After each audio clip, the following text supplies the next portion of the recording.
time of arrival of these stations, you can plot hyperbolic lines of position, and that tells you where those lines intersect. That's where you are, or probably pretty close. I got hooked on this stuff a long time ago, where surplus, had to figure out where my garage was, so I got some surplus ripped off of a fishing boat, because when GPS came in, all the fishing boats got rid of this LORAN stuff. So it's not a new thing. There, in the back of my end of my presentation, I'll have links to previous work and ongoing work in time of flight, time of arrival measurements. But most of these have been using just a few receivers, specialized receivers, and been using for the transmitters. Well, for time of flight, you need to have a transmitter. You need to know when that transmitter is transmitting, and it has to, in its transmission, it has to have some characteristic that you can identify that says, this is time 0. WWV has got its time ticks, so it's a natural for those measurements, but that's one transmitter, Fort Collins, Colorado, or, in Hawaii. And there's CHU in Canada, and there are a couple others, but not a lot. So that means we don't have very many propagation paths. We have a lot of receivers, but only a few transmitters. It does limit the number of propagation paths we can measure. And, the ionosphere is everywhere. It'd be better to have more propagation paths. I'm probably getting, okay, so decided to come up with something that could be easily added to an existing Whisper Demon receiver network. And I'm on the hardware side, not on the analysis side, but we've kind of figured, let's put together a toolkit. People can, using K9Q software, they can write their own tools to analyze the data that is, the time of arrival data that is being received at these receivers. And we're doing that now, using K9Q software. Some development has been done there to make this work. And so Michael Howen, part of the HamSci and Whisper Demon group, has been also working on time of reception measurements, and he's come up with a taxonomy, which, work in progress, but it's a way of looking at how accurate a receiver time capability is. And, I don't know, I came from the telecom network, and we had, stratum 0, stratum 1. These are all timing accuracy designations. And something like this, because there's all sorts of ways, anywhere from a wall clock and no GPS disciplined oscillator to L6, number 1, the high frequency pulse per second injection. And that's what I'm going to talk about in more detail. I got 11 minutes, good. Little box like this, another turn island system. If you see a blue box, it could be one of mine. I got a lot of small, medium, and large. You got all 3 sizes, So an injector, what we're doing is we are injecting a signal into the receive path, just right alongside whatever's coming in off the antenna. And it's kind of like a WWV time tick. I'm using binary phase shift keying, so the phase inverts every second. It's a 180-degree phase shift. And the receiver, and that is following the exact same signal processing path as all the other signals coming in from the antenna. They all go through the same digitizer, over the same USB port, into the computer that's running K9Q. Okay, here again, AAA receiver, box like this, attached. Oh, I'm out of the, oh no, I'm out of the shot. Got to get my good side here. So this is a box that will inject this time-stamped signal into the receiver, and then the software, it will detect that signal, and that tells it, that lets it calibrate its own internal timing. Sending the signal at a frequency of 84.225 megahertz. And since you're asking why I chose that particular frequency, because it's kind of weird, went through the math, and because it's a sampling receiver, the SDR, there are aliases. As a matter of fact, we're taking advantage of the aliasing technique. And at that frequency, all of the aliased harmonics, well, the alias, if they get through the sampling, the front-end filters and the sampling process, the alias back down onto frequencies that we don't particularly care about. They do not get anywhere near any of the ham bands, any of the, WWV and time standard stations, other kind of bands of interest. So that's why that frequency is used. Also, it works well if you're running the 888. You can change the clock sampling speed. You can cut it in half, which makes all the aliases move. And even at that, with this particular frequency, the aliases are distant enough from the bands of interest. So that's why. Did a proof of concept. This unit here uses an external GPS disciplined oscillator to generate that 84 megahertz carrier and to generate a pulse per second. All this box does is does the modulation, the binary phase shift keying modulation, and injects that into the signal path of the receiver, between the antenna and the receiver. There's one of these running right now at Fort Collins, the Ham Radio Club at WWV. Got the call sign WW0WWV, pretty cool. They've got this running, and they're one of our first test sites, which was convenient for us because right next door, 100 yards away, is the WWV transmitter. So we've got a nice local reference, no ionospheric stuff there. So it was very useful in calibrating and just understanding the signal. But hey, something weird was happening. It worked really well, but then we noticed there was a shift, a drift. 5 microseconds per week, time of arrival. I didn't think that WWV was drifting that badly, although their time ticks are not exactly on universal time. They're like, you can search, and I've got a link down here. You probably can't read it, but it'll be on the presentation if you're curious. There are a few a dozen microseconds, 30 microseconds, depending on the frequency, depending on which state, Hawaii or Fort Collins, that tick is actually delayed because of cable length, because of signal processing, amplifiers, whatever. So anyway, it's not exactly on time. And they don't tell you exactly what it is, but they give you some ranges. So why is it drifting? It was a puzzle. We had to think about that for a while, work on it. Turned out our GPS disciplined oscillator, very excellent little Bodnar Mini. You'll see one up here. A lot of us are using it. Turned out its frequency wasn't dead on. It's off by, about, at 27 megahertz, it was off by 216 microhertz. And so I did some measurements to figure this out. And it turns out a lot of people knew about this, just we didn't. So I talked to the Bodnar guys, and so it locks up more quickly. And most people don't care about 216 microhertz. I mean, we didn't when it came to just measuring frequency.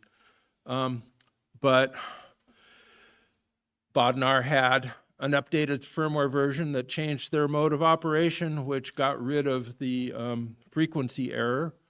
Has to do with frequency lock versus phase lock. And so the new software, or the newer unit, the LBE 1420, which is what they prefer to sell now, that is dead on. And here is this looks bad, but actually it's good. This is a 29-day test of the phase error of the output of the Bodnar relative to PPS, GPS pulse per second, coming out of a GPS disciplined oscillator, the 1 second time tick. So what this is showing is diurnal or daily variations in pulse per second. It's a known thing, known factor, known by somebody, not me. And the frequency at the beginning and the end is the same. There is no long-term drift. So problem solved, and lesson learned. So the next step was turn that box, that little prototype test unit, into something that was actually easier to deploy. TimeSync, another blue box. This has got a built-in, still needs an external reference clock, 10 megahertz or 27 megahertz. It'll be the same reference clock that is sent to the 888 receiver or whatever receiver you have. This will generate, put in any reference frequency and it'll generate any other reference frequency you want. And it puts out pulse per second modulation and injects it into the received signal path. So it does the same thing. So we got a few of these up and running now. Yeah, it's, I gave some of this talk at the HamSci seminars last month, I think it was. So it's March, okay. Well, anyway, some of you may have seen some of this, but here's an important update. I've built these things in some volume now, and instead of, I was able to knock $100 off the price. So good news for everybody that actually wants to buy one. And it generates a time sync signal that will let us measure time of arrival of a signal. Here, Rob Robinette and I installed this at the radio station KPH, which is an amazing historical radio site on the Point Reyes Peninsula, just north of San Francisco. It was originally set up by Marconi, and the site was selected by Dr. Beveridge of the Beveridge Antenna fame. Check it out. There are websites about it. It's an amazing location, and it's an amazing RF quiet location. So Rob's got a bunch of receivers there. It's a national park station, or location, but they let the local hams have sort of maintained the station and all the old equipment. So we installed this there, and three SMA jumper cables and a USB connection. It was up and running, and it's working. And yeah, you can't see a lot here. This is one of the very first measurements we made at KPH, receiving WWV.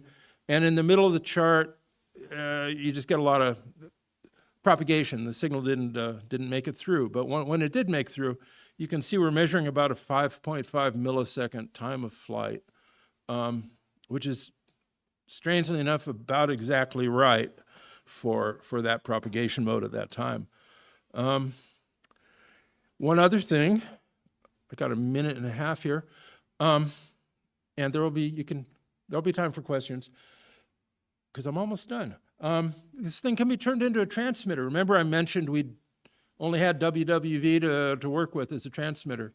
Well, we're still discussing the details here, but in theory anyway, we can do ham legal transmit of a signal from any location, and we could potentially have multiple transmitters that are, then we will have, n squared transmit receive paths.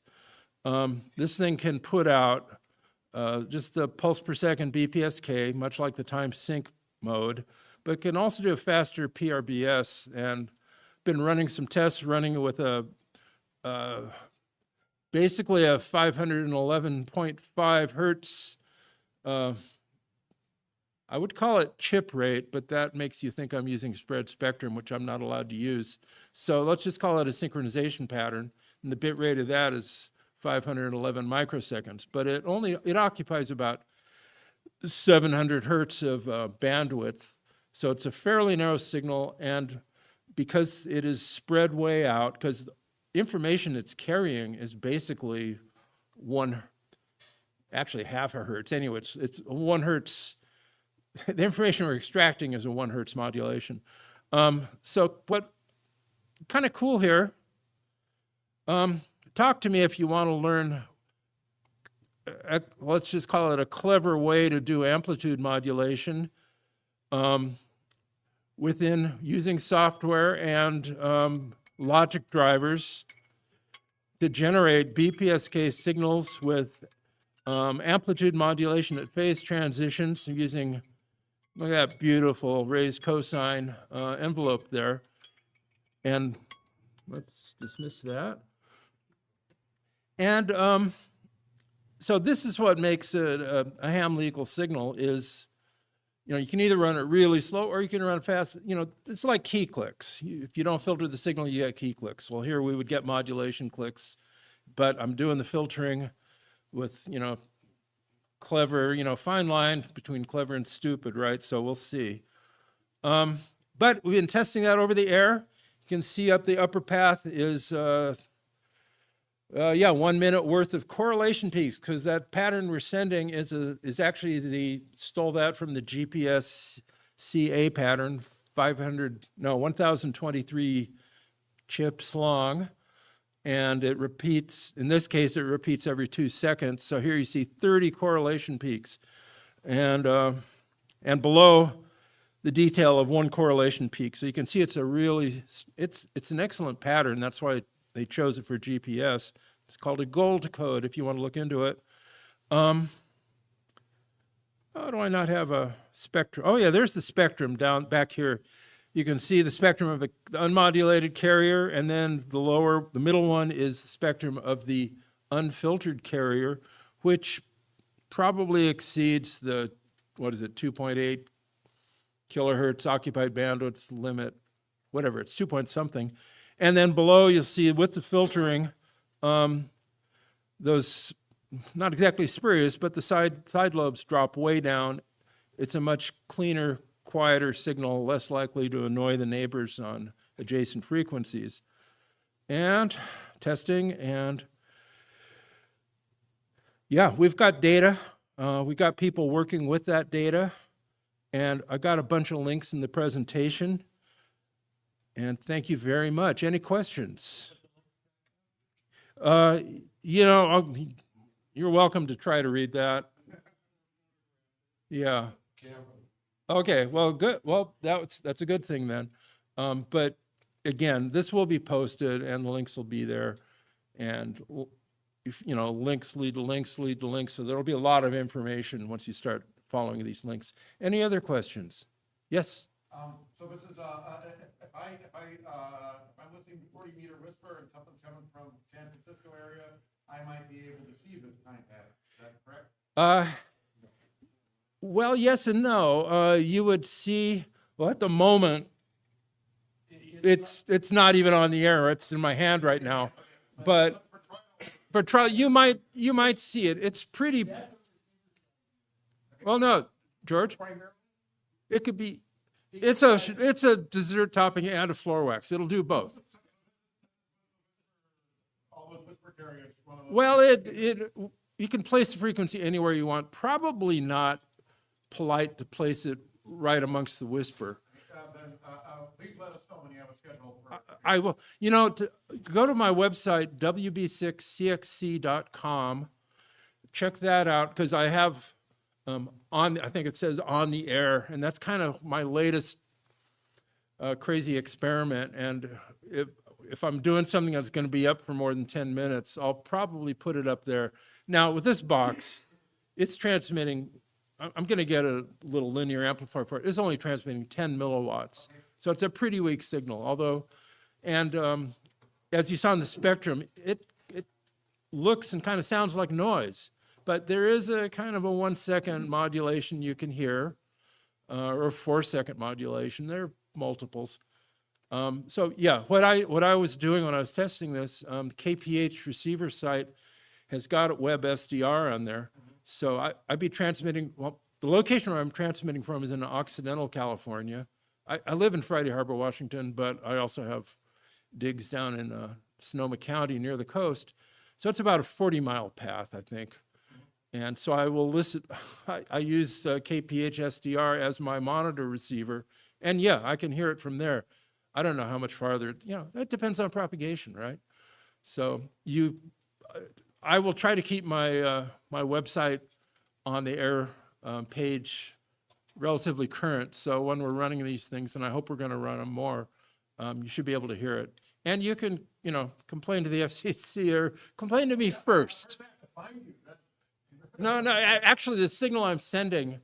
There's so much junk on 40 meters right now. Yeah, I know. Actually, I have to have best luck on 80 meters, but it depends, antenna and all that. But the signal I'm sending, again, it's a test. Who knows what it's going to ultimately look like. It was 9 minutes of this pattern, and then 1 minute where I do a Morse code ID. And the message was time of flight test DE, wb6cxc.com. So that tells you can go to wb6cxc.com and see what the hell I'm doing. You're welcome. And yeah, hey, I'd love I'll put together a QSL card if you send me a report. Yes. Yeah, of course. Please stop by the Tapper booth and also stop by the Hamsci booth. Conveniently, we're right next to each other. Because Hamsci, I'm sure, is giving a killer presentation right now. And we are very much collaborating, cooperating, working together. But come by the Tapper booth. We are in the Hertz building, kind of the far corner. Building 5, okay? And we'll talk your ear off. Thank you very much.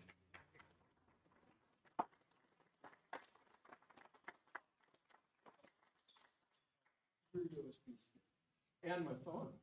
Well.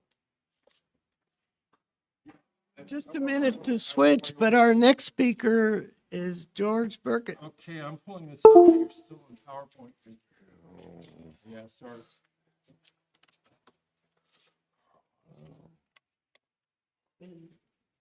George is going to be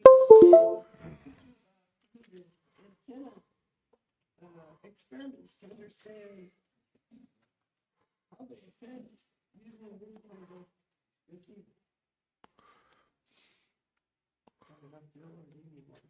I don't need Phil, but I need Phil Karn. And he's here, and a lot of what we're doing is based on formative work that Phil has done, and I just want to start by acknowledging that. So I'm George Burkett. I run the Tapper store. If you buy from Tapper on the web, I fulfill your order and ship it to you. We've got everything in stock that we have on the website in our booth. So if you want to come and buy the trinkets that we sell so well, come on over and we'll be happy to relieve you of some of your funds or credit card weight or whatever and give you some good gear in exchange. Oh, yeah. So the prices are less than the web prices at Hamvention. They include Ohio State sales tax already, so it's a double discount. And if you don't buy here, the prices on the website will be good until the end of the month. So they're set to expire on the last day. So, okay. The antennas. At home, you'll see some pictures in a moment. I have 4 antennas that I've been running for a while and comparing the results of. First of all, I have the DX Engineering RSE AV1 antenna that uses the DX Engineering AVA3 preamp. Their website documentation say it's 100 kilohertz to 30 megahertz. There's no schematic. There's no frequency plot. No. It's a proprietary design, probably based on some of the Clifton Lab preamps from the past. In any event, I found that it does way better than 30 megahertz. And I use my AVA3 preamp without a bias T because we've found that using a bias T provides, well, first of all, an extra ground loop or two, and second of all, noise, because it's hard to inject DC power onto a cable where you want a good signal and both power the thing at the other end and get a good clean signal off. So I have, living in Michigan, a battery that I just swap out about every month and a half. And so it's on DC power, and it was on DC power all the way through the winter, and it made it just fine. Some tricks that I use.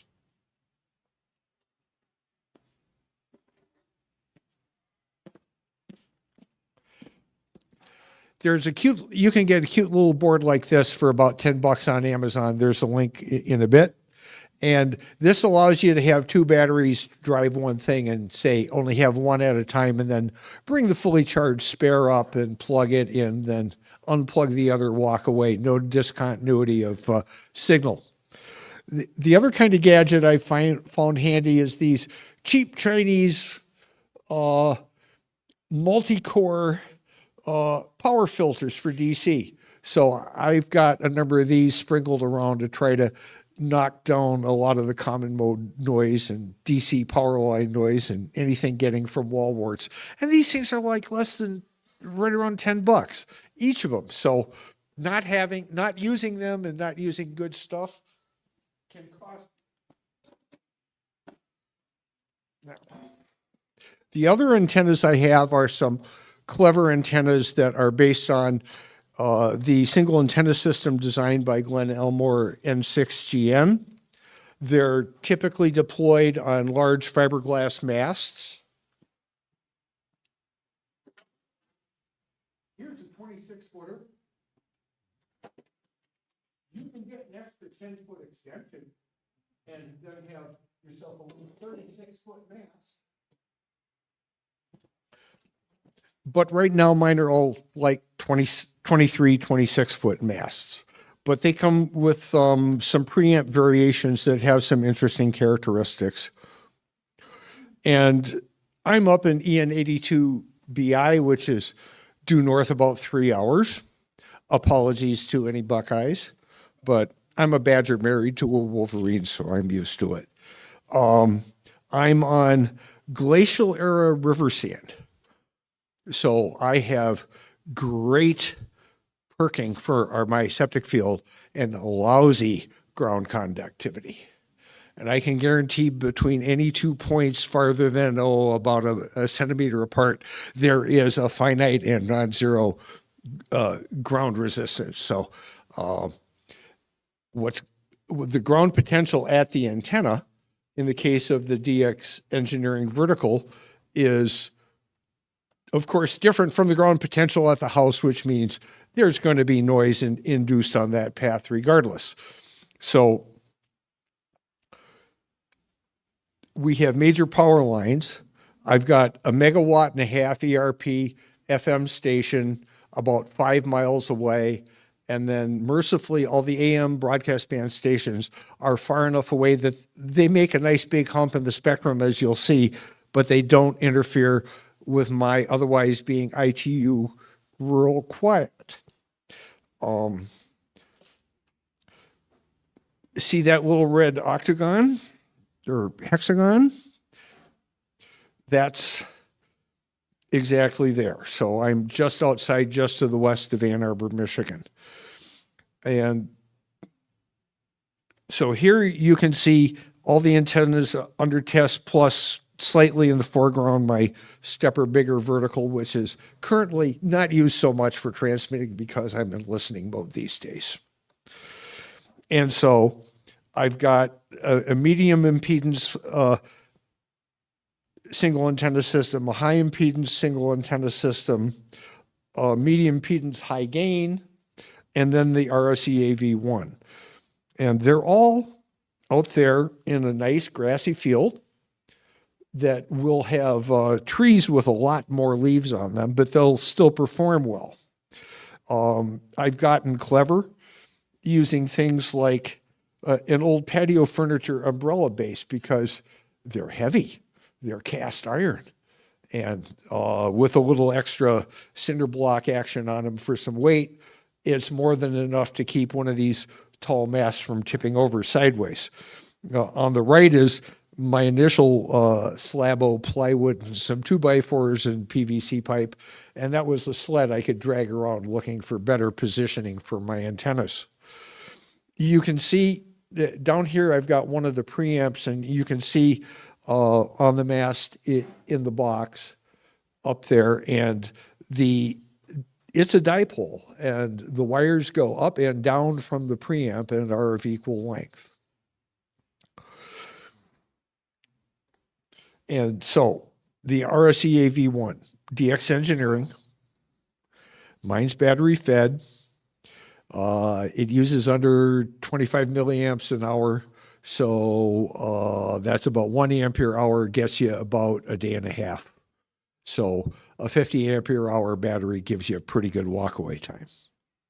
And I use that quick change device, no bias T. The stock antenna is an 8.5-foot mast. Tim K3LR has experimented with a 16 to 18-foot mast.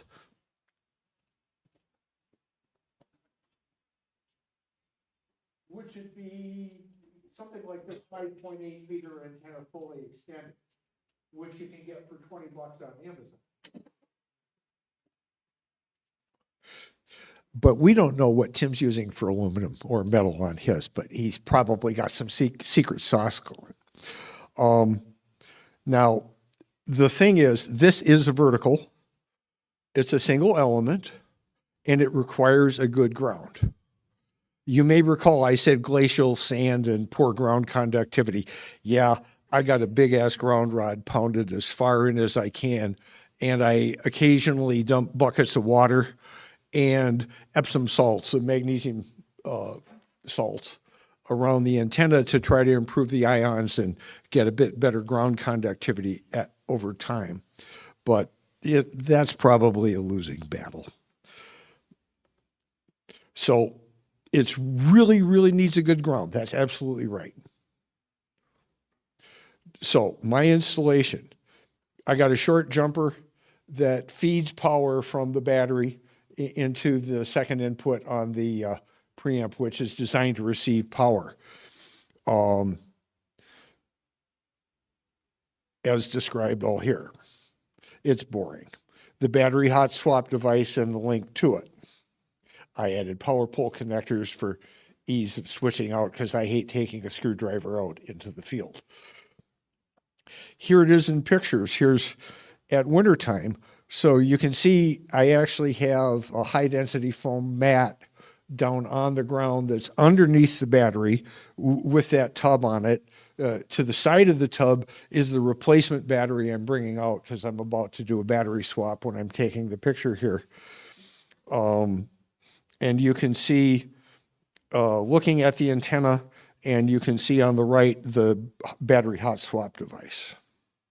And under the tub is, well, that LiFePO battery that's in a nice shiny mylar bubble. If it's insulation, it's salutary at best. Maybe it keeps the critters away better, but yeah, it makes me feel better that it's in that and not just the battery sitting out naked. Now, the Glen Elmore N6GN antenna system, the basic design is a high impedance preamp.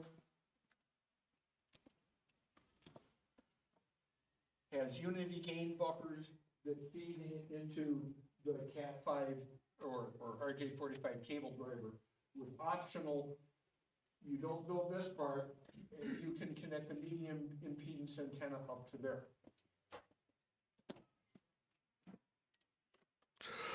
Here's more data than you want to know about it. I won't even bother reading it. It's on Glen's page, and this is copied from Glen's page. The difference between high and medium Z is discussed here. And here you can see the difference in the curves. The top curve, the darker blue, is the high impedance antenna with relatively constant impedance and relatively constant performance all the way down to some tens of kilohertz.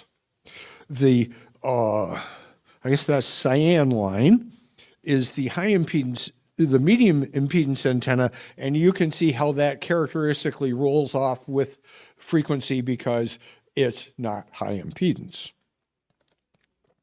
So the original design uses a 3D printed box that mounts on the mast, and you can see on the right where it's mounted mid-mast, and the devices that are at each of the junctions of the mast not only hold the sections apart, but you run the vertical wires up and down through them and create your dipole.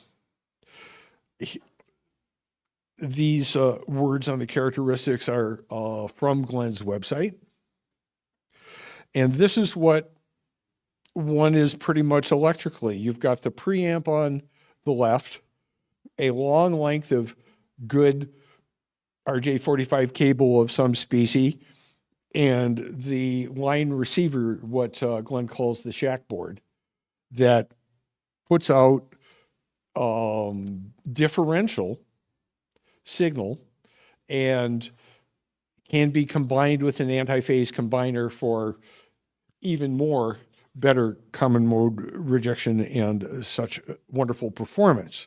So it's capable of extremely high common mode ratios, and basically how well balanced you have the antenna up and down the two element lengths.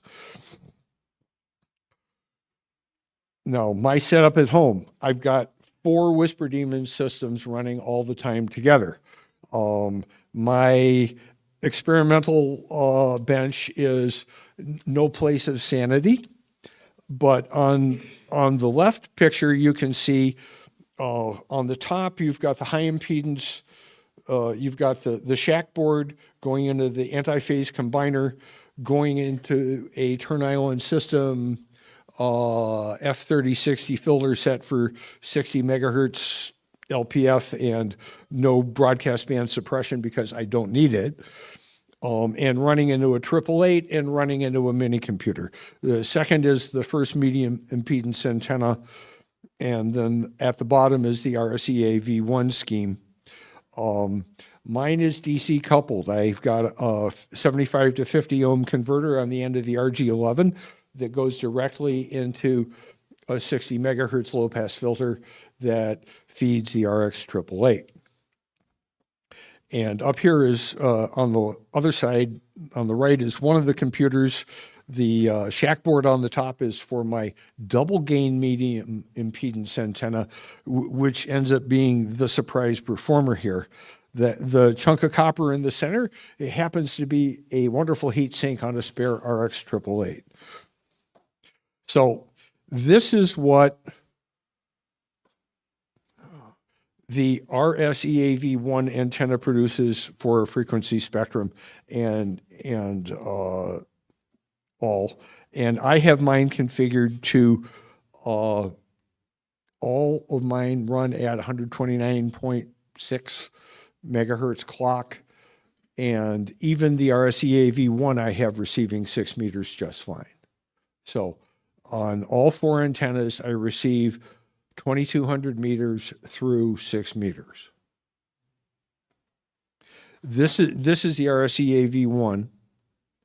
Its characteristics when running as shown by KA9Q Web, which is a graphical interface into the workings of KA9Q radio. This is my high impedance antenna, which formerly was my preferred performer. It has much better, how do you do back on these things? Let's see. Okay, so let's look down here at the bottom end where we've got our AM broadcast band, and the big peak there is at about minus 35. Yeah, and here it's similar. So both of them are receiving roughly the same down at low HF. And back. This is the first medium impedance single antenna system I put up. And you can see the AM broadcast band is down. The strongest signal is below minus 60 dBm there.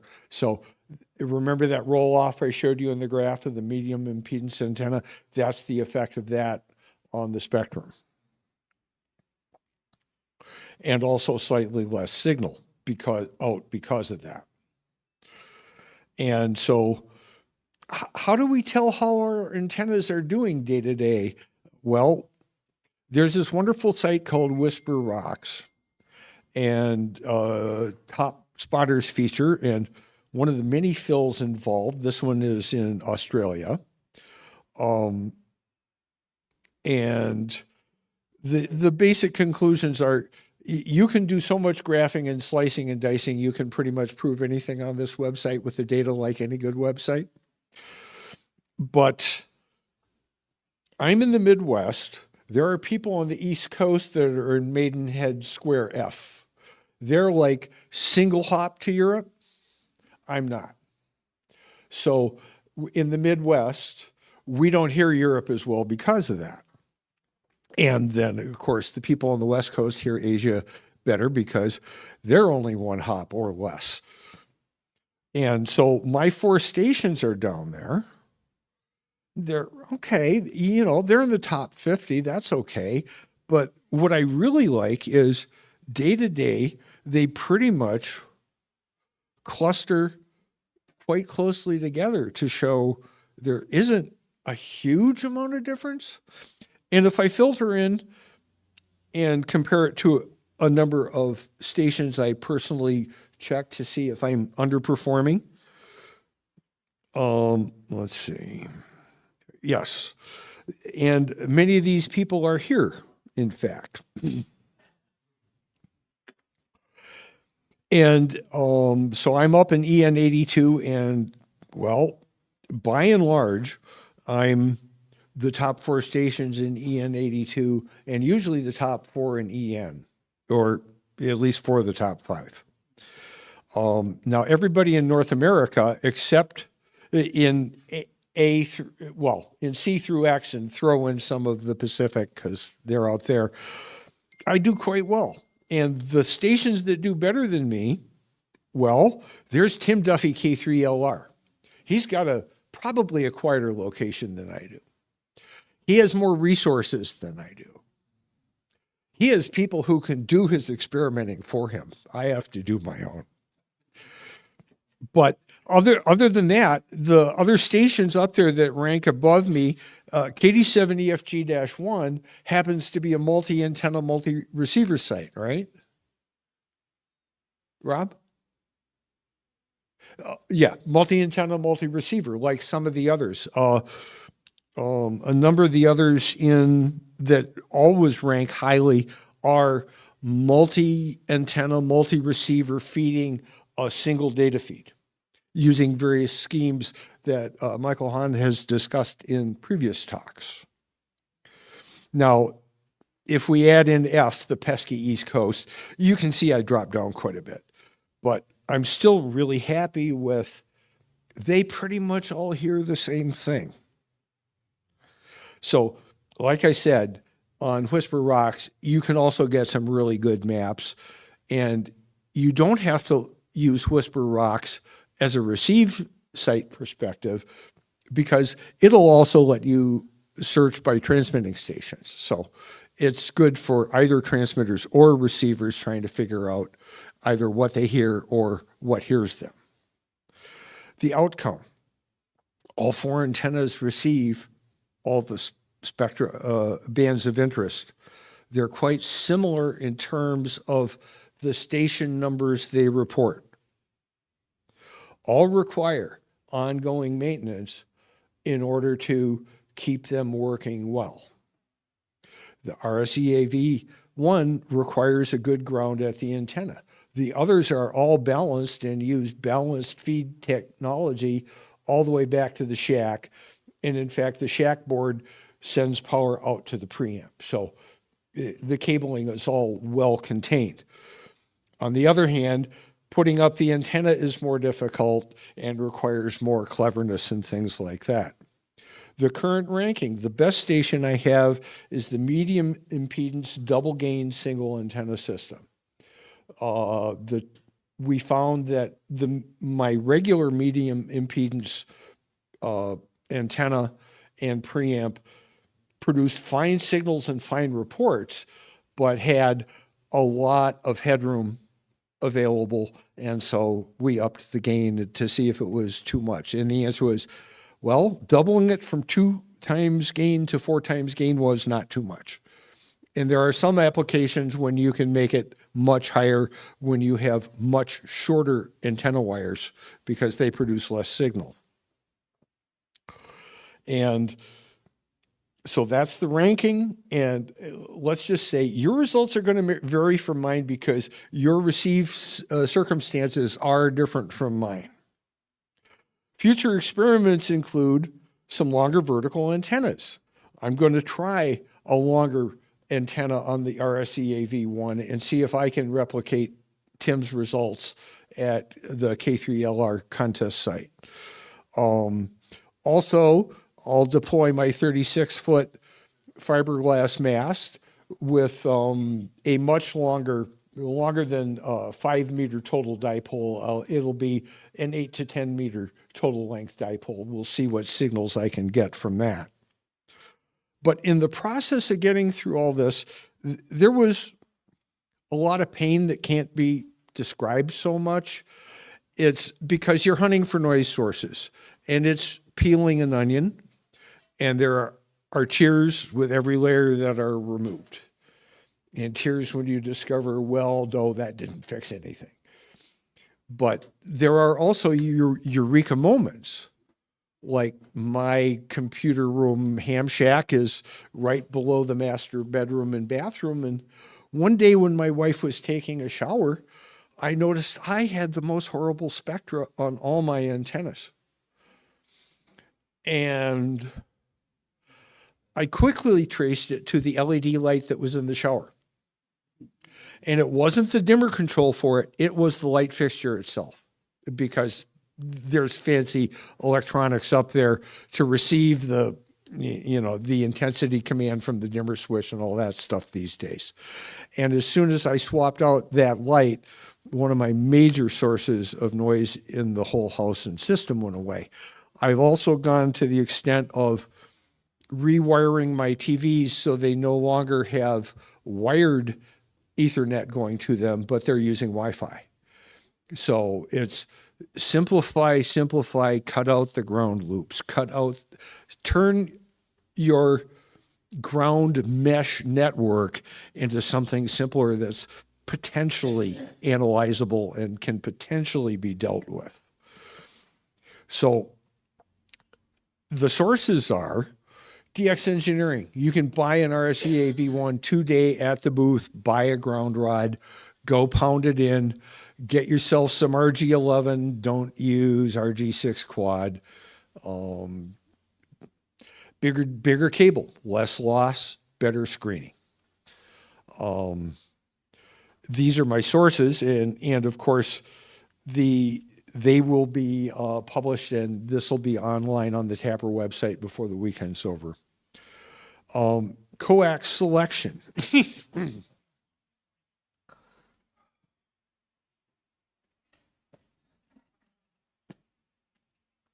We all have RG316 around, right? It's darn cheap, and it's pretty good a few times. I've only had trouble using this stuff in long-term installations. Sometimes they pull apart quite easily because, that's like 1/10 of an inch of cable, and how the heck can you crimp that on anything and get a good crimp reliably time after time? The other thing is, although it's darn convenient and extremely flexible, it doesn't wear well over time.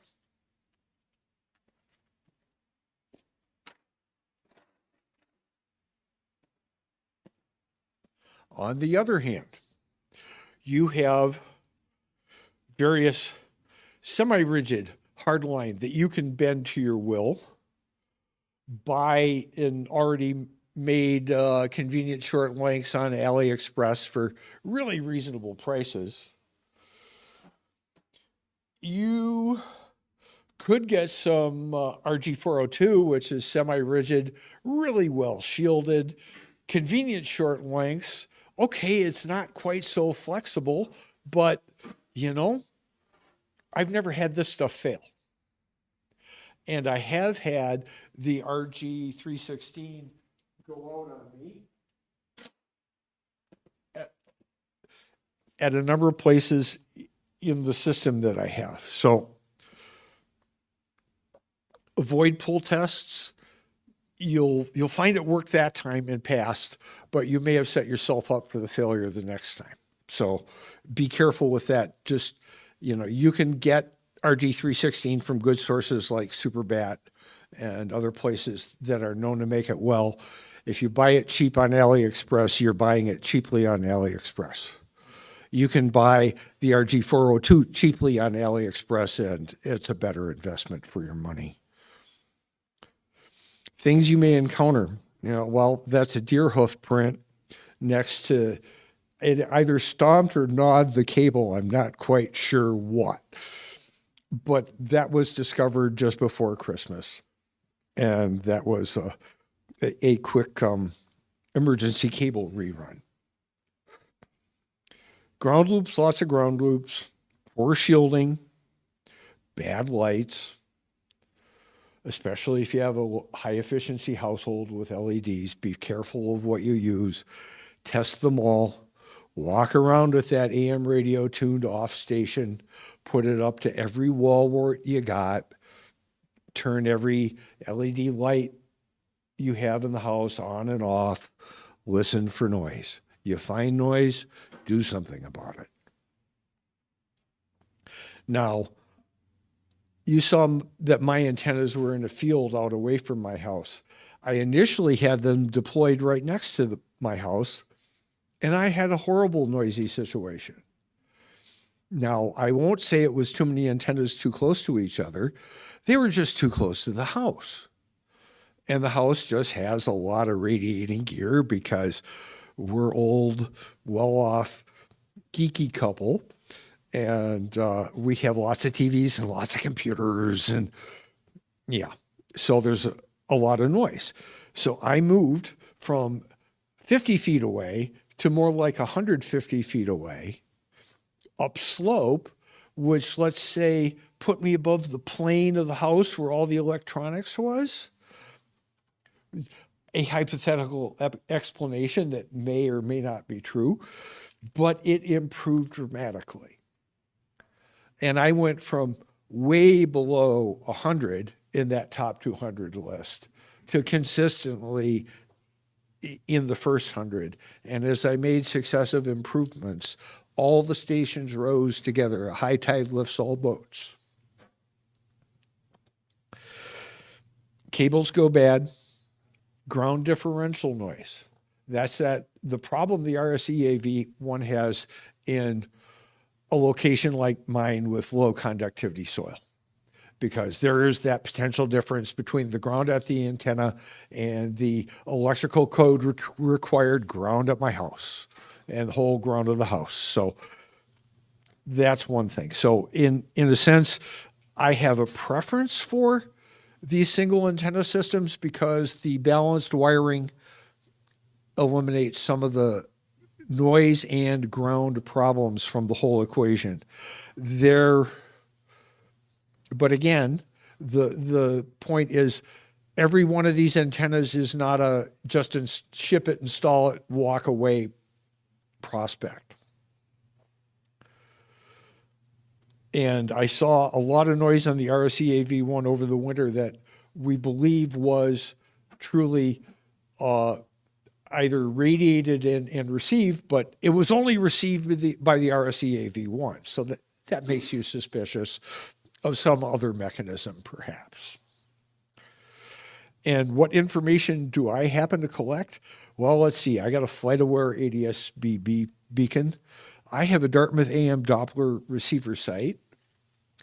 And I have a dual band Trimble GPS that collects total electron count data, and using a private project that John Ackerman, N8UR, initiated, contribute to that. And that information goes to Haystack Observatory, where Phil Erickson digests it.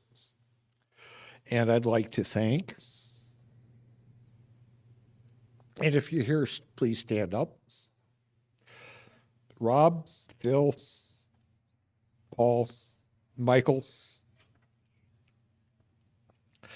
and many, many others. There's a meeting every Wednesday at about noon Eastern time, 9 o'clock Pacific time, where a lot of the Whisper Demon issues and problems get discussed and worked over. A few other people's Zoom sessions during the week get co-opted as well. Glenn Elmore runs one on Monday mornings. That one usually also turns into a Whisper Demons session. There's the Tapper session on Monday night at 9 o'clock Eastern time, as I recall, that is currently on Zoom, but University of Scranton is ditching Zoom for Teams. And, at Tapper, we're not team guys, right? So we're going to stand up a Tapper Zoom account so that meeting can continue on Zoom and be separated from Scranton. Now, a case study in noise identification, and sorry, Paul, but these are images from your station that were collected by Rob. A major work in progress. It's Noise source for your reference. yeah. So you can see on the right is Tim Duffy's K3LR, and you can see that it doesn't have some things that Paul's station does, such as that hump in upper HS. Now, exactly what that is in Paul's case, we don't know yet. That's why we say none of these are buy it off the shelf, put it up, and it just works installations. Current theory is antenna too close to the house and the Ethernet switch. I would remove the antenna, we'll see what happens. Yeah, you do experiments. You postulate what the results might show if they're this or that. Rob? Yes. Yeah. Yeah. As there often are, it's onion peeling. It'll be very instructive to see how we feel this. Right. And so there's noise everywhere. If you find these sources of noise and improve it, it'll also improve noise as far as your ham station is concerned. And with that, these are the zooming in pictures and a terminal grounded test.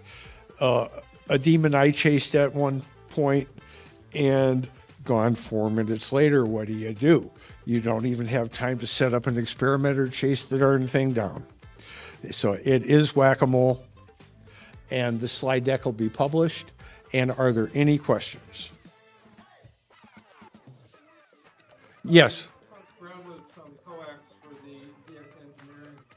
I don't doubt a one-to-one isolation transformer. You could put a one-to-one isolation transformer in, but then you might not receive 220 meters, 2,200 meters. It's a trade-off. Yep. Yes, sir.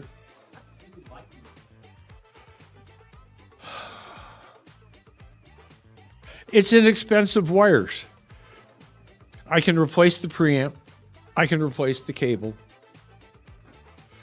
How do we do lightning protection at our shacks? Well, and I also have the taller, stepper, bigger vertical in the middle of the field to try to attract the bolt away from my preferred receive sites. Yeah. Yes. No, it's an excellent question. It's always an excellent question.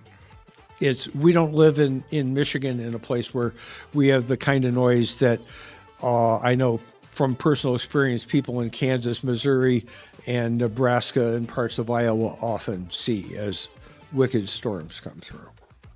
Any other questions? Yes, sir. It's been a while, and I'm more likely to get on who are the guys in the Hudson Valley group that have the remote ham radio. So I've been on that for a long time.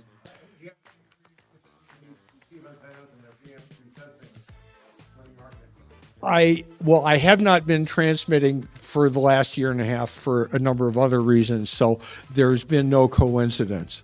I recommend having them a sufficient distance away from your transmitting antenna or not transmitting, yeah. Phil.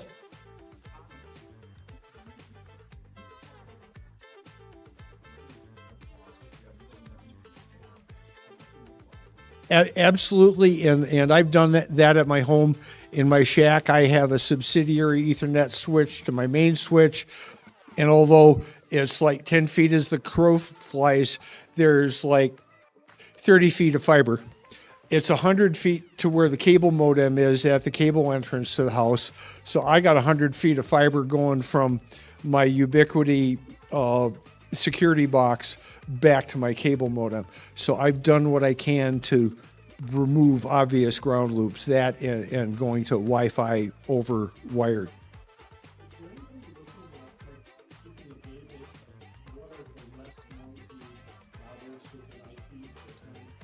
Not yet.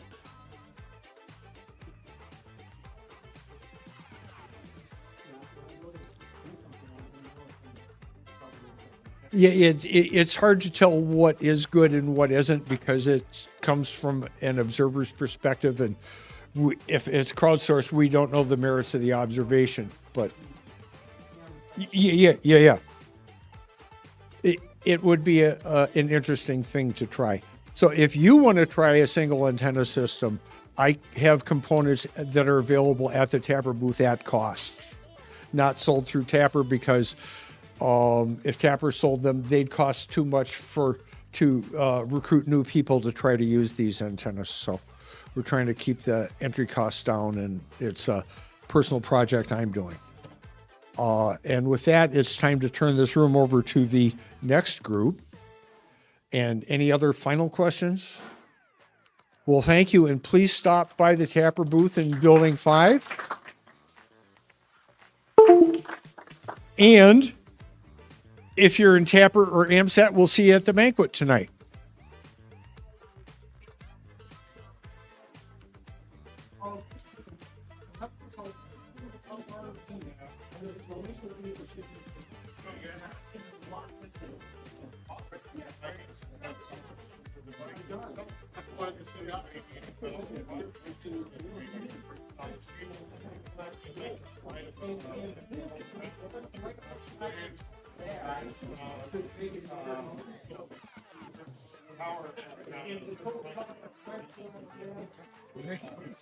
Hey, Rich. How you doing?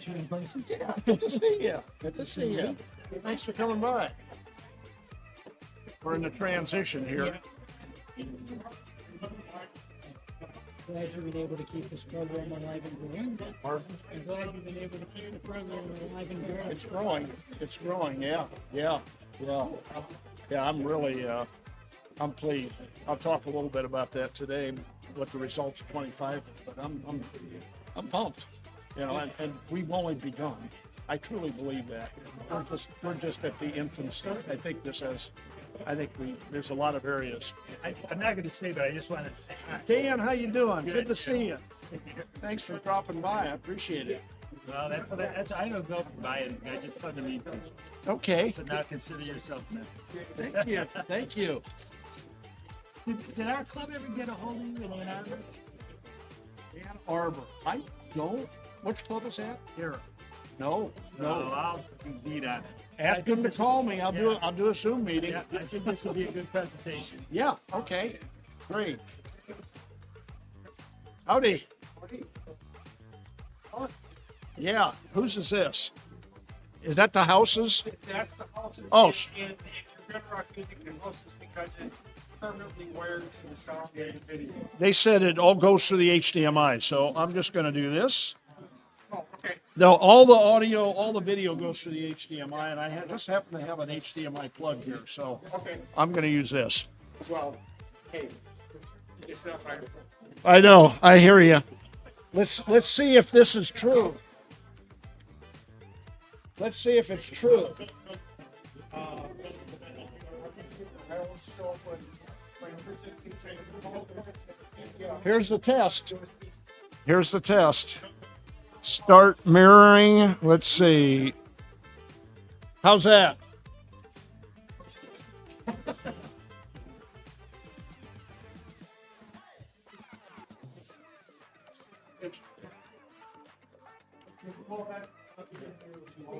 this is my phone here, which I will not need. Let me get rid of that. That was too easy. I love it. Take a few minutes. Okay, well, all right. How's things going?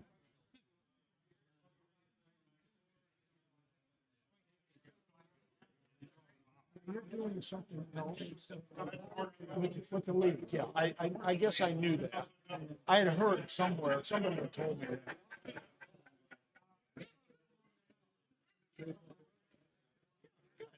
Well, that's right in your sweet spot, right? Great. All of my, Activities yesterday.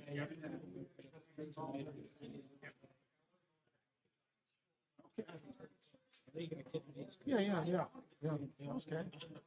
Meet Sebastian. This is Rich. He was the fellow that I interfaced when CQ was alive for the program, okay? And he's now doing stuff for the ARRL.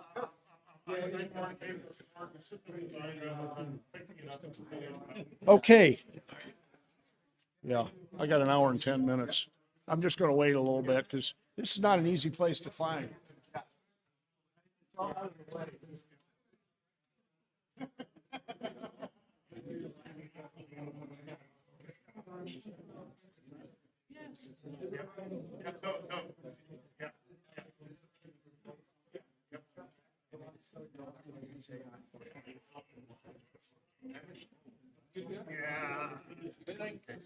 Everything, I plugged it in and started playing. I did, were you texting me this morning?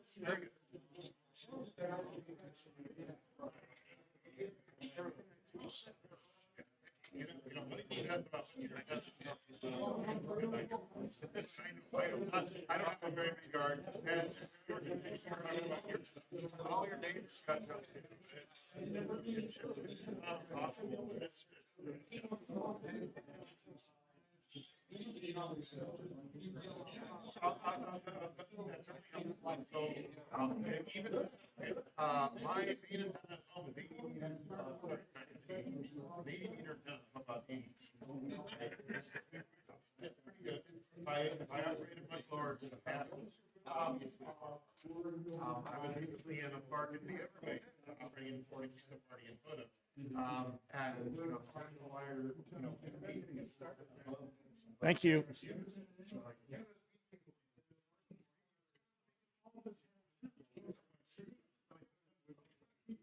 No problem.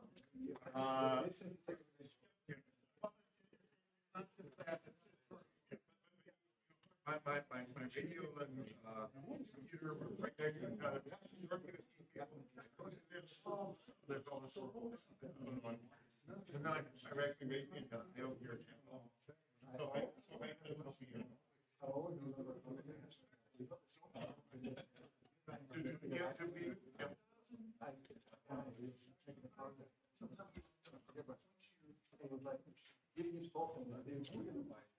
And then USB, because DARA 5 is found in our USB and whenever you get it.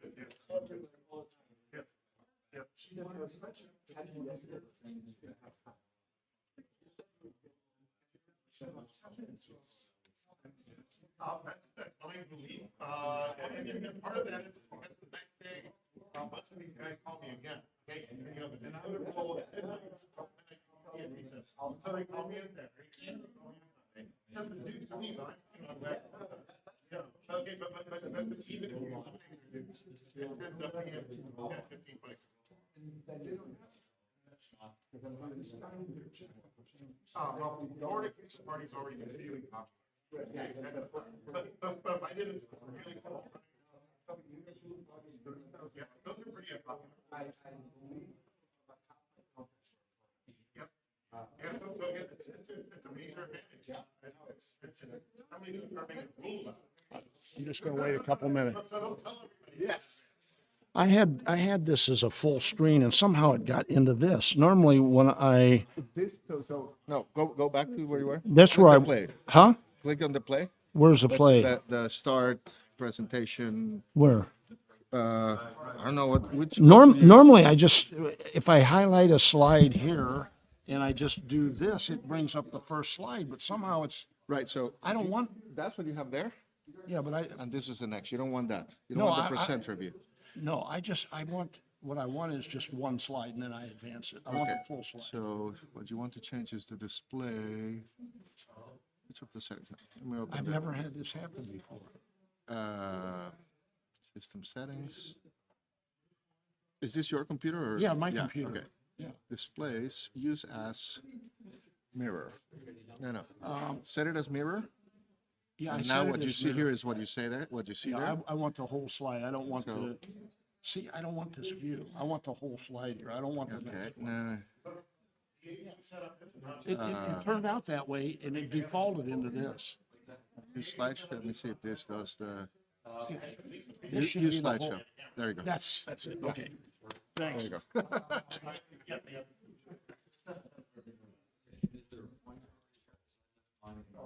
That's a good, we didn't. I don't have. But, there's like an AV help with it. Well, there's two screens. Yeah, concentrate on. Okay. This is it. Good morning. We're going to go ahead and get started. The good news is this is not an easy place to find, I found out, way off in the North 40. But the good news is as they did last year, this is all being taped and it will appear subsequently on someplace out on the internet. And so people will be able to access it. So tell your friends. So anyway, good morning to all. I'm going to get started, and we're going to talk about the fastest growing program in DXing today. That's the subject. And more specifically, for those of you who are present, I would like to challenge you to participate in the program for a couple of reasons, and I will get into that as we move through the presentation. How many of you heard of the DX Marathon program? Okay, that's always good. I like to know who my audience is. And how many have actually participated? Same people. Okay. Normally, when I go to clubs, and I've done over 100 Zoom presentations to clubs throughout the country over the last 18 months, I get the same kind of reaction. And therein lies my particular challenge. When people learn of the program, they participate, and when they participate, they do it year after year. The biggest hurdle I have is to get the visibility out there and make people aware of the program, because it's a lot of fun. It costs you nothing, and if you've got a radio and you've got an antenna and you've got a license, you're actually in the program this year. There's no sign-up required, and I'll get into that as we move through the program, how easy it is to participate. If you're a contester, this program can also be concurrently participated in with the contest. So it's pretty much wide open, and I'll get into that as we... how many contesters? Do we have any contesters in here? A lot of contesters. That's great. I have a particular target to go after the contesters because those people I know are very active and throughout the world, actually. And I also know that if I can get a contester who can continue to contest and play in the program, they play and they stick with the program. I've got a lot of experience doing that. I'm going to talk about why participate in a little bit. And I've been ahead of this program now. This is going into my fourth year, I think. I'm not too good with the history, but I participated about 7 years prior to that. And I was a big contester. I'm a very competitive person. But when I retired 7 years ago, I decided I wanted to bring a little serenity into my life. And contesting, sitting at a desk for 48 hours over a weekend is not what I call serenity. I get too worked up, and I'm very competitive. And so I got into the DX program because I came to understand what it really was. And it's working DX, but it's working DX on your own time. when you have time, and it's a marathon is a long run, 24-mile run. A marathon, in the case of the DX Marathon, is a 365-day program. Now, call it a contest. Yeah, we have people that really compete, but I got into it not from the competitive aspect, but because I once worked for a fellow. I'm an engineer by degree. I am intrigued by metrics and numbers, and I used to work for a fellow many years ago, and he told me if something is not measurable, it's not worth doing. Now, I don't know if all of you share that philosophy, but that hit me pretty hard, and through my whole career, I was a big guy on metrics. I had a number of business units. I was an executive vice president in my career. I had a number of business units I oversaw, and I was big on metrics, and you got to measure stuff. If you do things, you got to measure it. Well, translating that into working DX, which I had a passion for, to me, I needed to know how I was doing year over year. And that's what many of the people that participate in the DX Marathon program do it simply for that reason. They don't do it for plaques. They don't do it for certificates, although we do have those in our program. They do it because they want to know how they're doing year over year. And I can say in the 7 years that I participated in the marathon program, each year I did a little bit better in terms of total score. Each year I did a little bit better in terms of minimizing the mistakes I made. And to me, that was very gratifying. How am I doing? And most of our people actually that participate in the program do it for that reason. They don't do it for the plaques. They don't do it for the certificates, although we're big, and I'll mention this in a little bit, we're big now on recognition. I believe in recognition in anything you're doing. I'm not going to spend a whole lot of time on me. All I'm going to tell you is that I've been in this hobby for 64 years. I've done a lot in my, I've been blessed with a lot of opportunities. I ride motorcycles. I've done 8 BMW trips in the Alps. I've flown airplanes for 50 years. I sail sailboats. I'm a musician. Today, I actually have a jazz band and a rock and a dance band, and it's the reason why I didn't ride my motorcycle up here this year, because we've got a gig on Monday, and I couldn't get back fast enough, so I'm flying back. But the one hobby that has been with me for 64 years has been this hobby. The others have come and gone, but I have a passion for ham radio, and actually why I'm in this DX Marathon, I'll explain that in just a second. The reason I'm in it is to give back something to the hobby that's been so wonderfully pleasing and a blessing for me. And that's why I'm in it, and that's why I want to continue to foster DXing in particular, and try to help other people along as they pursue their love of DXing as well. So enough about me. The history of the program is, I'm not going to spend a lot of time on here on the history, but the fact of the matter is it's been around a long time. It was actually introduced by CQ Magazine, their predecessor, the radio magazine back in 1939, before I was born, and they brought it out, but something called World War II came, and it kind of cratered, and I mean everything kind of cratered at that time. And it wasn't resumed until after the war, and then it came out, and it was concurrent with a lot of the ARRL programs, and it just didn't survive. It kind of died until this fella here, and Bob's not here. I thought he was going to be here, but he is at Hamvention, actually. He lives in the state of Washington. At the time, he was in the Chicago area. He was part of the Northern Illinois DX Association. And he had approached CQ Magazine at the time that was controlling, overseeing the marathon program. And he said, why don't we bring it back? And they said, well, why don't you propose to bring it back? And so he did that. And he put the rules together and everything else. And in 2005, it was brought back. And Bob's a pretty sharp guy. He knew how much administration was going associated with the program, so he recruited what I call my hero, K9EL. John is not at the Hamvention this year.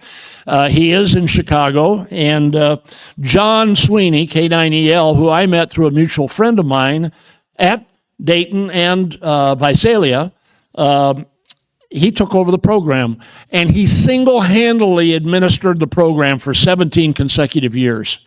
Absolutely incredible. I knew him well. I participated in the program, and I got this email one day saying, hey, I'm hanging up my cleats. And I was retired at the time, and I said, wow, I'm looking for something to do in my spare time. Let me give him a call. Well, I spent about 10 minutes on the phone with him, and I said, whoa, this sounds like a full-time job. And he said, yeah, it is. I said, well, John, I'm looking for serenity in my retirement. I don't need another full-time job. So we ended the phone call. And I got to thinking about it, and within a couple weeks, I said, I built a lot of businesses when I was in my career, and I oversaw a lot of businesses, and I know you get things done through people. You don't have to do everything yourself. So I called him back, and I said, what do you think of the idea of recruiting some volunteers and taking all these things that you do and splitting them up and writing job descriptions? And he said, I think that can be done. So we went ahead and we did exactly that. And he had a network enough within the DX Marathon program where we identified some key people, and that's our operating committee today. And one of them is sitting right in this room, KI2D.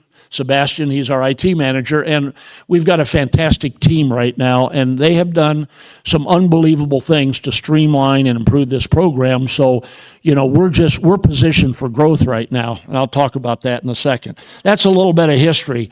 So what are the facts? It is the fastest growing DX program in our hobby today. Between year over year, between 2024 and 2025, we grew 30%. It's more than doubled since I took over the program 3 years ago. It is the fastest growing program in DX. We became a 501c3, a nonprofit. That happened last year. I'm doing that because I want to raise some funds to expand the program, particularly in underrepresented areas of the world. We are two-thirds of our participants are international, 1/3 is North American. So we are truly an international program. But there are some underrepresented areas that I want to address, and I'm going to talk about that later in my presentation. It is a very simple program. You're going to hear me say that multiple times. We do not require verification of QSOs. We do not, to make a submission through the brilliant work of Sebastian, the submission tool is online, basically, and all you do with your log is you generate an ADIF file, which most of you are familiar, and you upload it. That's it. Every one of you here that is on a radio that's operating HF, okay, everything that you've worked since January 1st is good. And you're in the program. You're in the program right now. All you got to do is take your ADIF file and upload it, okay? And you're in the program, and then next month you can do the same thing, and you can do it the following month over and over and over again and see what you got at the end of the year. That's all you have to do. It's simple. No QSL, no LOTW verifications. It's an honesty program. I'll get into that in a minute. But basically, that's all you're doing. Okay. Simple, simple, simple. It's year-long, the clock starts January 1st, and it ends December 31st. So you go on vacation, you don't work DX, that's all right. You come back and you work DX. No pressure. It's very club-friendly. I'm going to get into that also. Clubs in our country, I've done over 100 presentations to clubs. I hate to admit this, clubs are dying. And why are they dying? Well, unfortunately, our hobby, because of the demographics, we got a lot of seniors in our hobby. The average age now is approaching 70 out of the 750,000 ham radio operators we have in our country. That's not good, and I'm trying to do things to change that through youth programs, but I have other ideas through retirement programs that I'll talk about a little bit. Retired people getting into ham radio. They got a lot of disposable income, and they need things to do, and I think as a hobby, we're missing that opportunity. Anyway, the other thing, facts is last year, Randy Thompson, many of you know, who's big in DX and big in contesting and a great software guy, he gave Sebastian and I an idea. He said, Mark, when when somebody gets into a program, they want to know what they're going to get for it. Well, this year we implemented, we took up on his idea, and everybody that's in the program was guaranteed a certificate. And on that certificate, we will list the accomplishments that you have achieved. So that's huge. And I singularly feel in 2025 that really helped us fuel our 30% growth. And it is a contest. We have plaques and other things that we award. So anyway, that's the facts. We have a mission statement and we have a vision statement. And the reason we have a vision and a mission, I'm a stickler on this as I was in my professional career. You got to know who you are as an organization, number one, and you have to know where you're going. It's like a ship, right? You're in the water, you're in a ship. You got to know who you are, where you are, and you got to know where you're headed. A ship without a rudder, doesn't go anyplace. Or the good news, bad news, as a captain's, as a joke. I'm a pilot, so I can relate to this. The good news is we're making great time. The bad news is we're lost. Okay, that's why a mission and a vision statement is so important. And in the governance concept, how we govern our program, how we change our program, I relate back to these. Because when you're asked to modify your programs or add features or something else, is this who we are? And is this where we want to go? If you do a good job in a vision, a mission and a vision statement, making decisions and allocations of capital and time is much easier. If you don't have this, then you're handling the questions in who knows. It's like personal desires of your governance team. So it's so important to have this, and that's what we do. So we have a mission, we have a vision statement. These are all on the web. And then we have a value statement: simplicity, integrity, inclusiveness, engagement, and global community. So these are our steering, guiding principles in the DX Marathon program. I'm sort of running this like a business. It wasn't done like this before, but I feel very firmly it doesn't matter if you're in a church organization that I am involved in, or a business or a DX Marathon, a nonprofit, it's all the same. You got to know who you are and where you're going. Okay. I've touched on this a little bit, and I got to keep this moving. As I mentioned, my greatest challenge is to get the word out, and that's what I'm trying to do. That's why I've been at Dayton the last 3 years. I've done the Zoom calls. I do Zoom calls all over the world now, and I was at Orlando as well.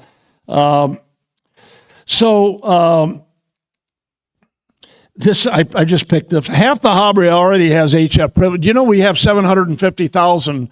I'm doing a marketing plan right now because I want to continue to expand the program. 30%. I'm blessed. I'm really happy with that, and more than triple the program since I took it over. But we've just touched what I think we can possibly do in this program.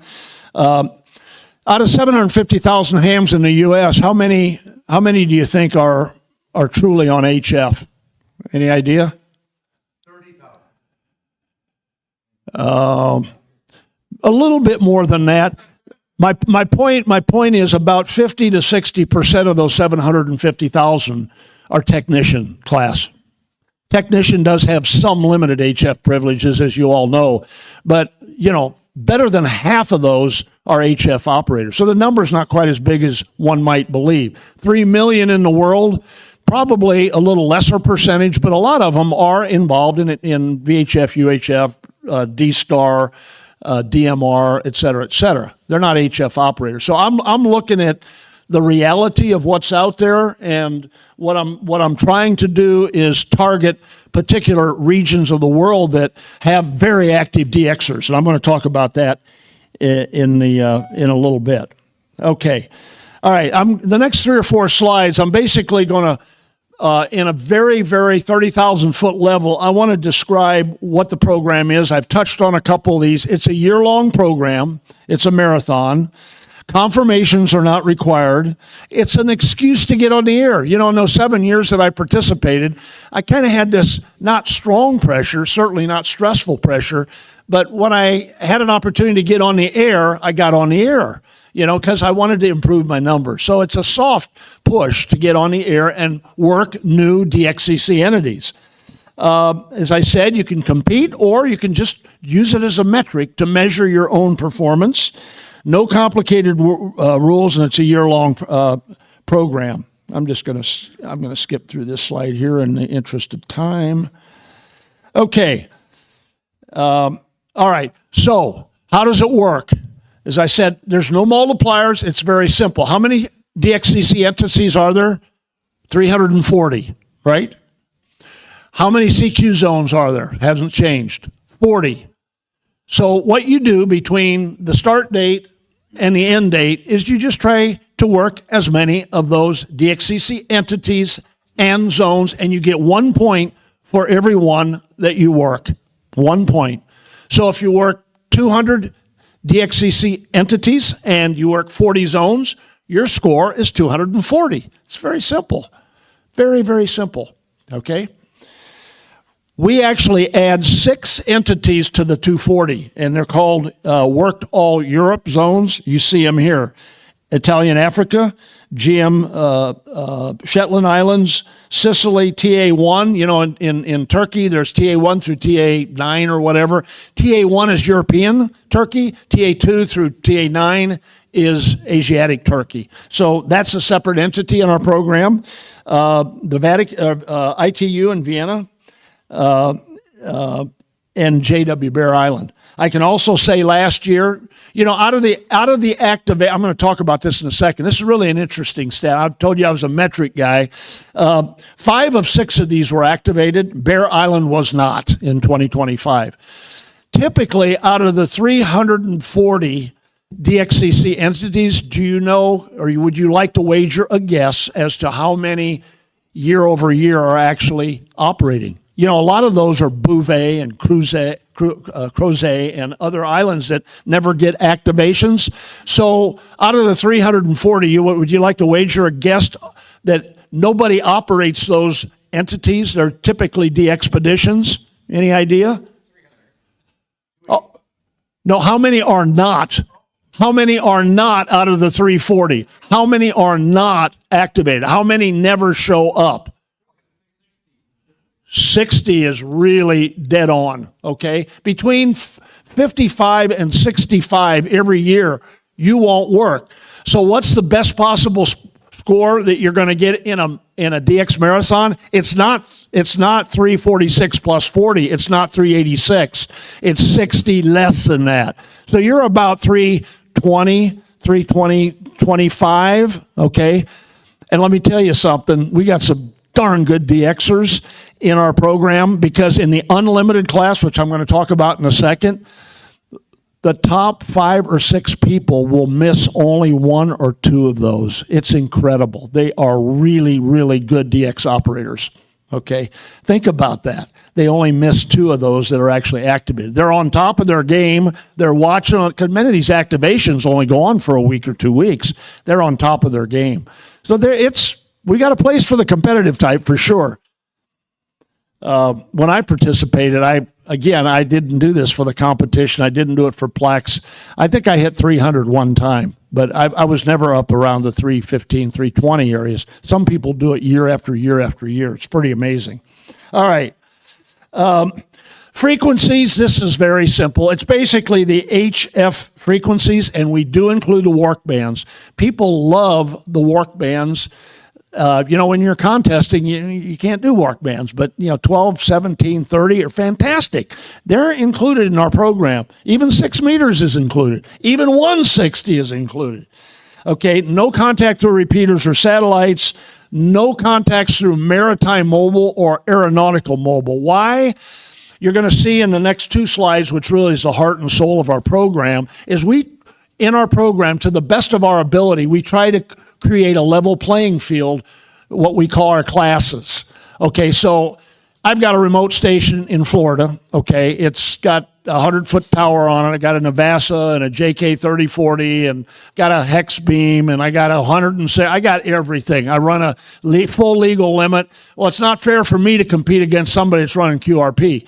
So what we do is we've established 4 different classes to try to tranche operating conditions so that when you go into the program, you will define what you have and we will assign you to the class. Now, the reason we'll assign you to the class, that man sitting there in his submission tool, all you have to do is define your power and your antenna configuration, and we do that for you. You don't even have to figure it out. You don't even have to read the rules, although I really want everybody to read the rules. But he's got it figured out, so we'll just assign you. And what we do, and I'll talk about in a second. But, so basically, all contacts must be made through over the amateur radio frequencies. No echo link, no D-Star, no DMR. Kind of makes sense, okay? All right, these next 2 slides, if you don't remember anything else that I've said, it's going to give you an idea of what this program is and what your interests might be. And I always say in my Zoom presentations or my Orlando or my Dayton, if you have a radio and you got an antenna and you're operating HF, after the meeting or during the questions, I want you to tell me if I have not touched on anything that you are not interested or not qualified to do, okay? Because this is truly an all-inclusive program. If you have a license, if you have antenna and equipment, why not? You can participate in this program. Okay, so the first thing I've already mentioned, these are, I'm not going to talk about the details. Basically, we tranche the operating conditions where unlimited, everything goes. Doesn't matter what you have. You can have a stack of 6 high Yagis. It doesn't matter. Then we go down to limited. We limit that to 100 watts and some Yagi antennas. I won't go through the details. Then we go down to the formula, which, by the way, most hams in the world are in the formula class. What is formula class? 100 watts, no linear, vertical antenna or long wire.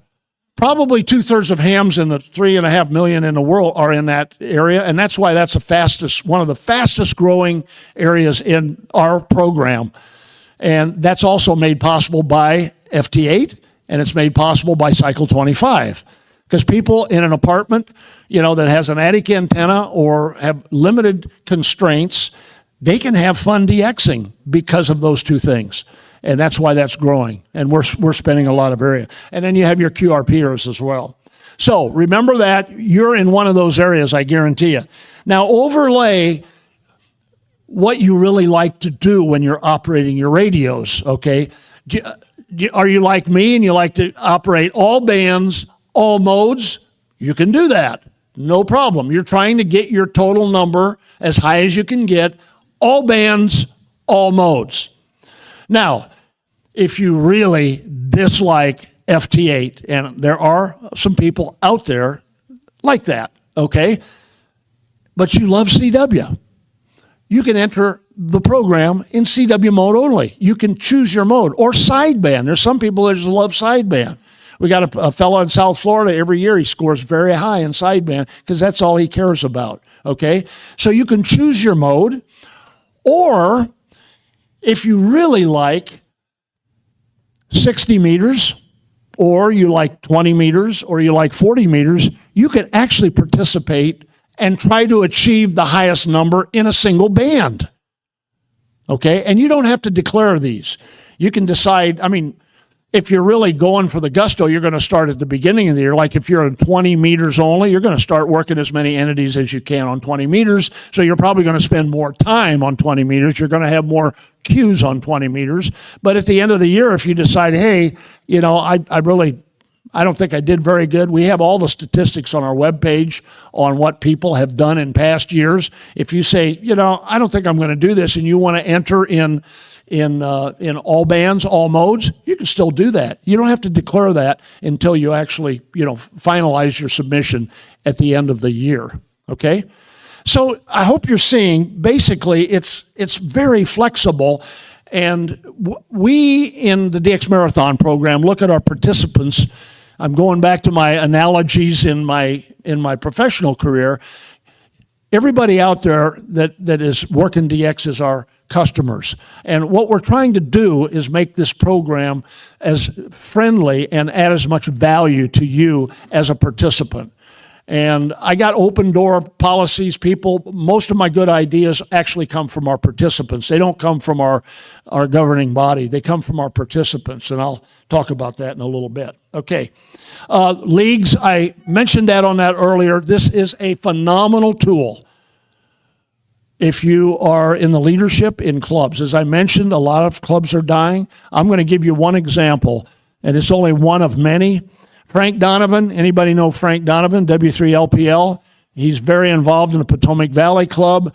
And 3 years ago, they didn't know DX Marathon from a hole in the ground. Well, Frank got wind of it, and they have over 100 participants now. Great DX club. And not only that, we have club awards, and the last 2 years, he's won plaques as the #1 medium-sized club in the U.S.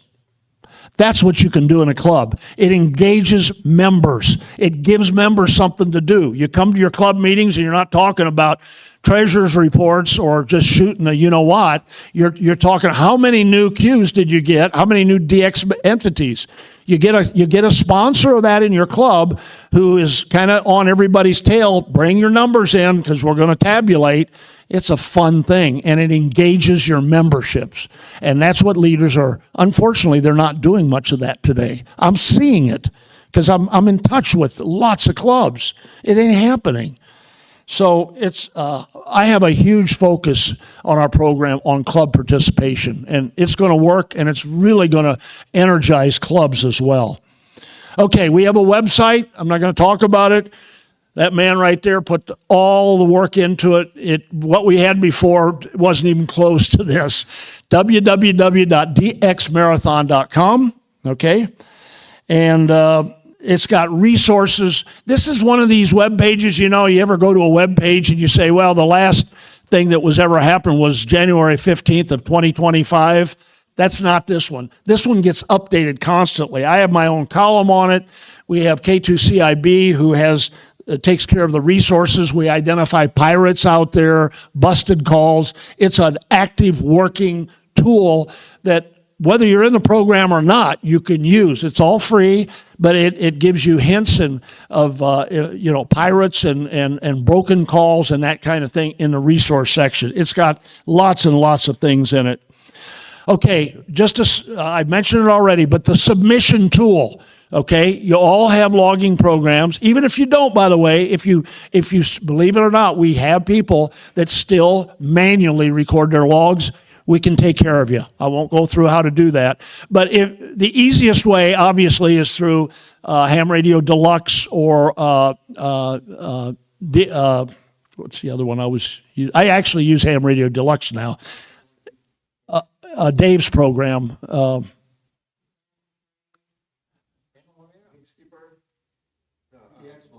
DX Labs, Dave, yeah, AA4YQ. A wonderful program, too. I used that for years and years and years. I like to change around, and I'm just experimenting right now. I love what Mike is doing. It's really amazing with Ham Radio Deluxe, but they're both very, very, very high quality. Both of those guys, by the way, are active participants in DX Marathon. They've really, really contributed richly to our program, making it easier for our participants. But anyway, the logging program, you take that logging program, you hit a button, you generate your ADIF from, you don't even have to sort it by years. You can do the whole darn thing. Sebastian does that in this submission tool, okay? You go to this site and see where it says load new file. You hit that. It asks you to point to your ADIF file where you kept it in your computer. You point to it, up she goes, and you just made a submission. It'll ask you a few questions about your antennas and your power and just a few. You've made a submission. You are in the program, okay? That's it. That's it. It's that simple. And then you can go back, and anytime you want to update that information, you generate your ADIF again. It'll update all your Qs that you got since your last submission, and you do the same thing again, and that supersedes what you had in there before. So it's keeping track of your submissions, and it's telling you what you need yet. Okay. And we have reports it gives you too. It's a wonderful, wonderful tool. Tells you which zones you have. I won't go into this. There's a lot of detail in this, but it's all huge value for our. Okay, we have an honesty program. I'd be remiss if I didn't present this slide, and it's an honor system. And in order to protect those 99% of our participants who play by the rules, we've got to make sure we clamp down on those that are not, and we do that. We will adjust classes if somebody claims they have a certain antenna, and we have ways to find out that they don't. We'll bump them up a class. Or if they make a real gross violation of the rules, one of those being operating remote stations.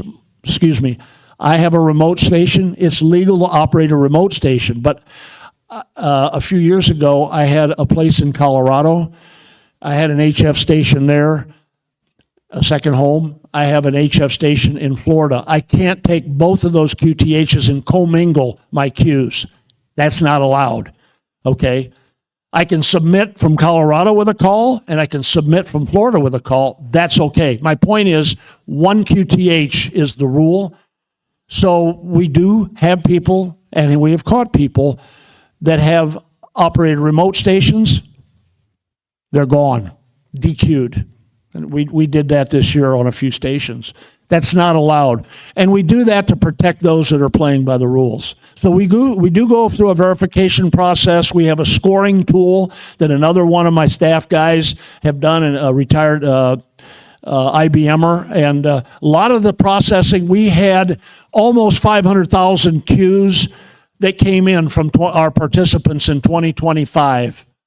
And a lot of those are auto-processed. We do checking and whatever, and so we don't go through every single one of them. So, but we do, through that parsing effort, we do get flagged, and we go through that. Our whole staff does.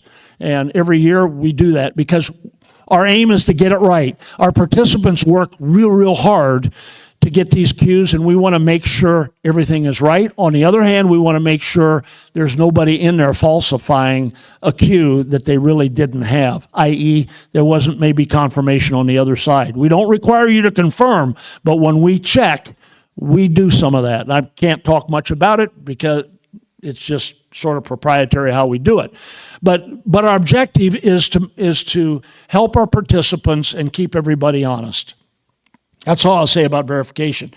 We have plaques, we have certificates. They're beautiful.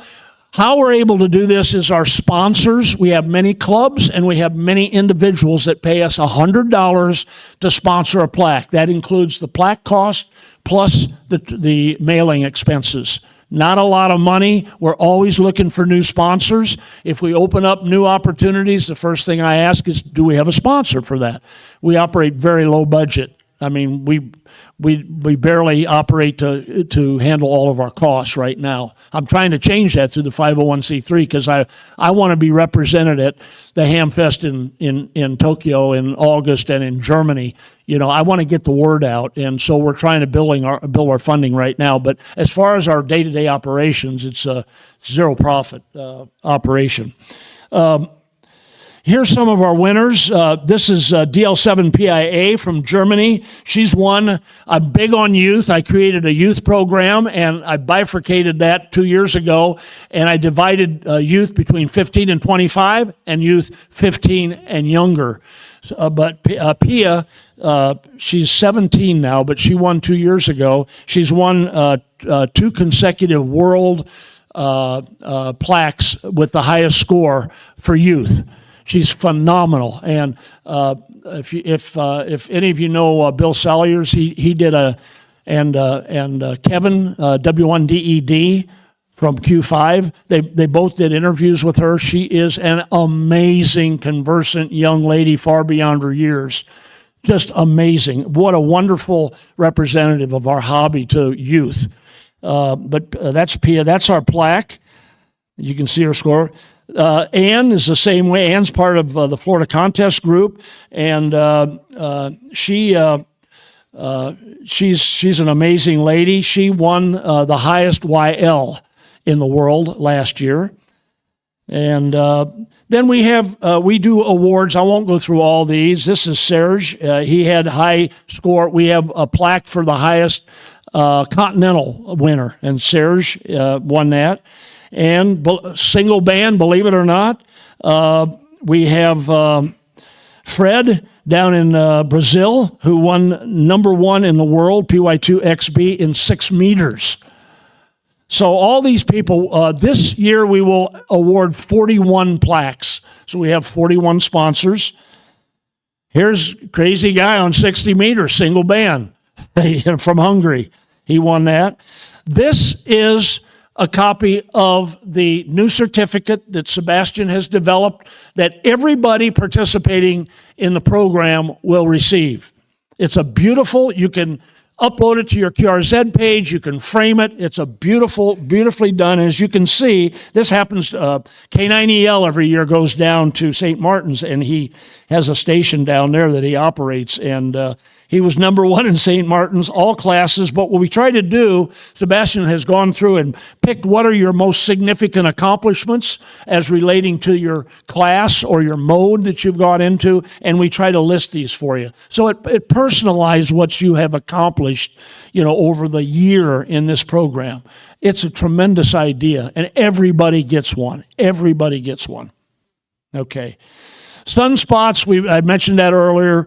We've started to turn. Summer 2024, we peaked cycle 25. It's starting to turn down, but Frank tells me it's going to take a number of years. DX is still really good. Even though we're on the downside, it's losing a little bit. It's still darn good. This shows it peaking in the 24 period, but it's going to be good for another 3 or 4 years. And when it isn't, that's okay. Everybody's playing on the same playing field in our program. If propagation isn't good, it's equal to everybody. So the scores will come down a little bit, but there'll still be DX there. There'll still be competition. There'll still be achievement for you guys. Okay. I mentioned this earlier, 346. I won't go through it again. 65 activations actually didn't happen in 2025. And as you can see, so the total best score that could have been achieved actually was 320, and you can see that the winner of the unlimited, just look at the top 5 people. They're within 1 point of each other. That's how good these people are. K9EL achieved 318. OM3JW was also tied, but we have a rule in our program that if you have a tie on any of these specific class awards, it's the one that achieved that number first. So John happened to achieve his 318 on December 27th, where OM3JW achieved his on the last day of the year. So John wins the tiebreaker. But look at how close those are. It's incredible how good these people are in DXing. On the web, if you want to read the results of the 2025 program, I do a letter every year. It's very detailed. It's kind of interesting reading if you're into DX. And, okay, got to mind my time here. The results, what happened in 2025? I mentioned earlier, we increased participation by 30%. Our QSO submitted went from 380,000 in 2024 to nearly 500,000 in 1 year. This is really a significant metric for me. EU participation surged by 89%. Germany alone exploded by 578%. Now, why is this significant? Italy grew by 300. Why is this significant? Because EU has a high level of DXers. I mean, as a percentage of the total hams, they got half of what we have, but they got far more DXers, true DXers, okay? And if you look at the percentage of those in the EU population that are in the DX marathon, compared to the overall percentage of hams, it's, in my opinion, it's underrepresented. So I'm really trying to bolster our effort to get more of them. They're great contesters. I want to get those contesters to also do the DX Marathon. So that's part of my marketing plan, is to reach out to a lot of the EUs. We increased our percentage of international participations. We had many more clubs engaged, which is exactly what I want to see happen. I mentioned earlier, Formula exploded also, far greater than the general growth of the overall program. Cycle 25 is still in place. Why? Because 10, 12, and 15 represented about 50% of all those 500,000 queues. That's where most of the action in, and that's Cycle 25. Believe it or not, a score above 300, we track that every year. Even though Cycle 25 rolled over, we actually had more participants score higher than 300. Good operators, active operators. That's the only thing I can attribute that to. And I mentioned Cycle 25. This one is huge. We keep track of our at-nos. That means entities within the 346 that actually didn't participate ever in the marathon. We had 17 new ones last year that came on and participated. They actually had a score. We keep track of all the records in all the categories. Go back 20 years. We have all that on the web. We had 57 all-time records that were broken in 2025. That was up from 44 in 2024. I also, in 2025, introduced what I call country plaques. If I have a sponsor in Brazil or in Chile or in Venezuela, Sebastian was born and raised in Venezuela. He sponsored a plaque for the highest score in Venezuela. We are issuing a plaque. So I try to look at opportunities, open-minded, to look at how can we add value to our programs. That happened to be one in 2025, and we had a number of country people that youth and YL I mentioned. One other thing I want to mention here, because we're going to do it again this year, and that is what we call the sprint.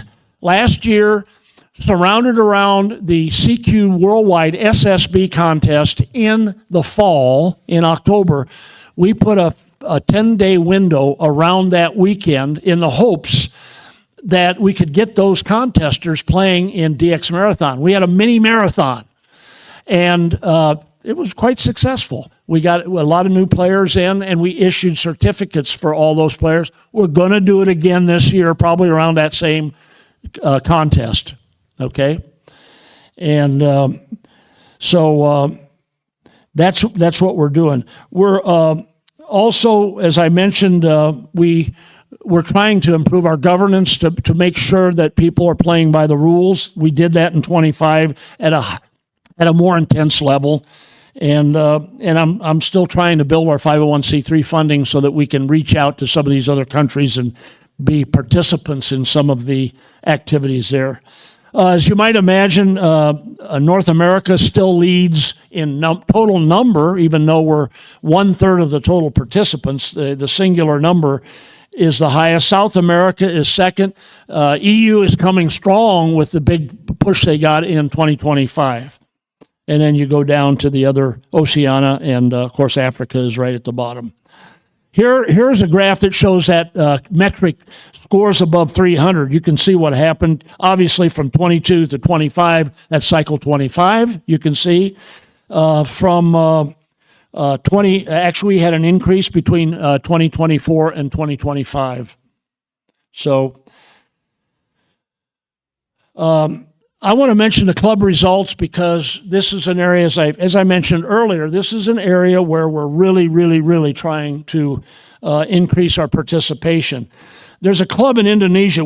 2 years ago, we had a gigantic increase in participation in Indonesia. There's a club over there, YB Land DXing Passion, that just went nuts in recruiting recruiting people to participate. There's a lot of new hams in Indonesia.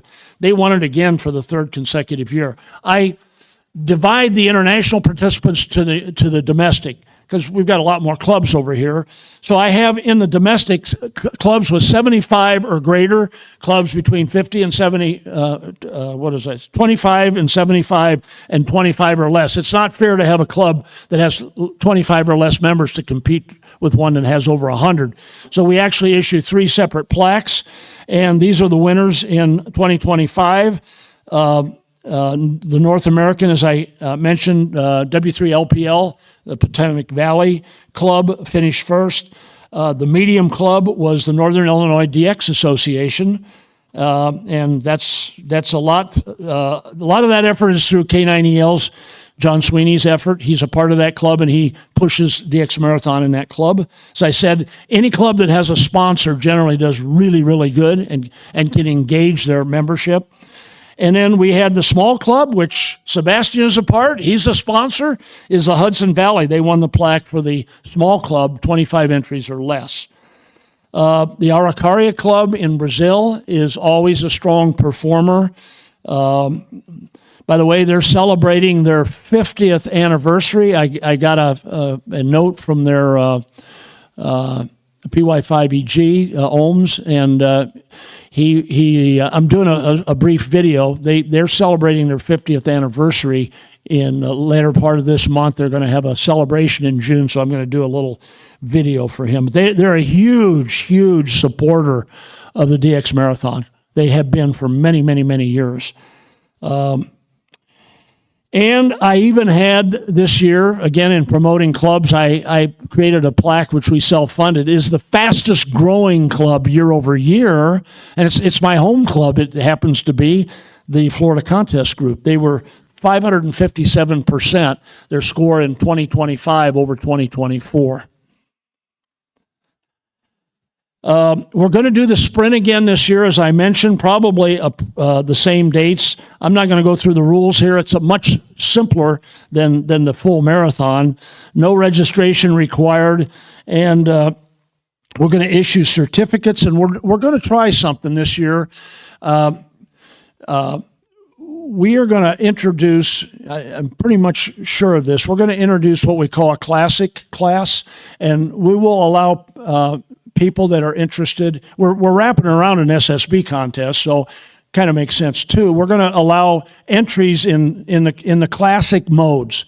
No digital, no FT8, no RTTY, in SSB and CW for those people that wish to participate. We're going to try it out and see how it plays.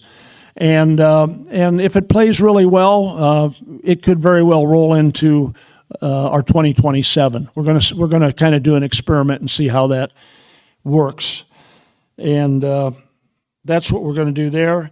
What are our plans this year? I'm just about done here. As I said, we've got a program of honesty. We're going to continue to be vigilant in making sure that people are playing by the rules, and this actually happens, it's very simple. It happens in antenna compliance and power requirements. Make sure people that are running 100 watt are running 100 watts or running QRP at 5 watts. And the antennas are, we found probably close to 20 antenna violations out of all our participants this year that we had to move in classes where they said they were operating with this antenna structure, but they actually were operating in a higher class. So we had to move them up to maintain parity between classes. As I mentioned, we're strongly looking at options to be inclusive and include things like SSB and CW operation, the classic modes. We're going to continue our global outreach, deeper club engagement. We are doing, and I'll mention this. This is really an interesting thing that's going on right here. There is VK3QB, who I actually have had some discussions and some Zoom calls with. A youngerish ham in Australia is actually doing a de-expedition on Lord Howe Island, June 1st through June 14th. So I asked him, and he's actually waving the DX Marathon. He's a DX Marathon participant and a proponent of DX Marathon in Oceania. So he's actually set this up as a DX marathon sort of related event where he's actually going to issue plaques to people that are in DX marathon, and he's doing a lot for us down there. So I said, how can I help you? And he said, well, we could use a little money. So I'm going out and soliciting $5 and $10 contributions. I only started this last week, and we're like at $150, you know, and we're trying to get to 500 before June 1st. So if you're so inclined and you wish to support it, it's just a great effort. You know, these expeditions are not cheap. And this young man is just doing so much for us that I said, let's see if we can try to help him out. And okay, I'm finished, but I want to show you this slide. And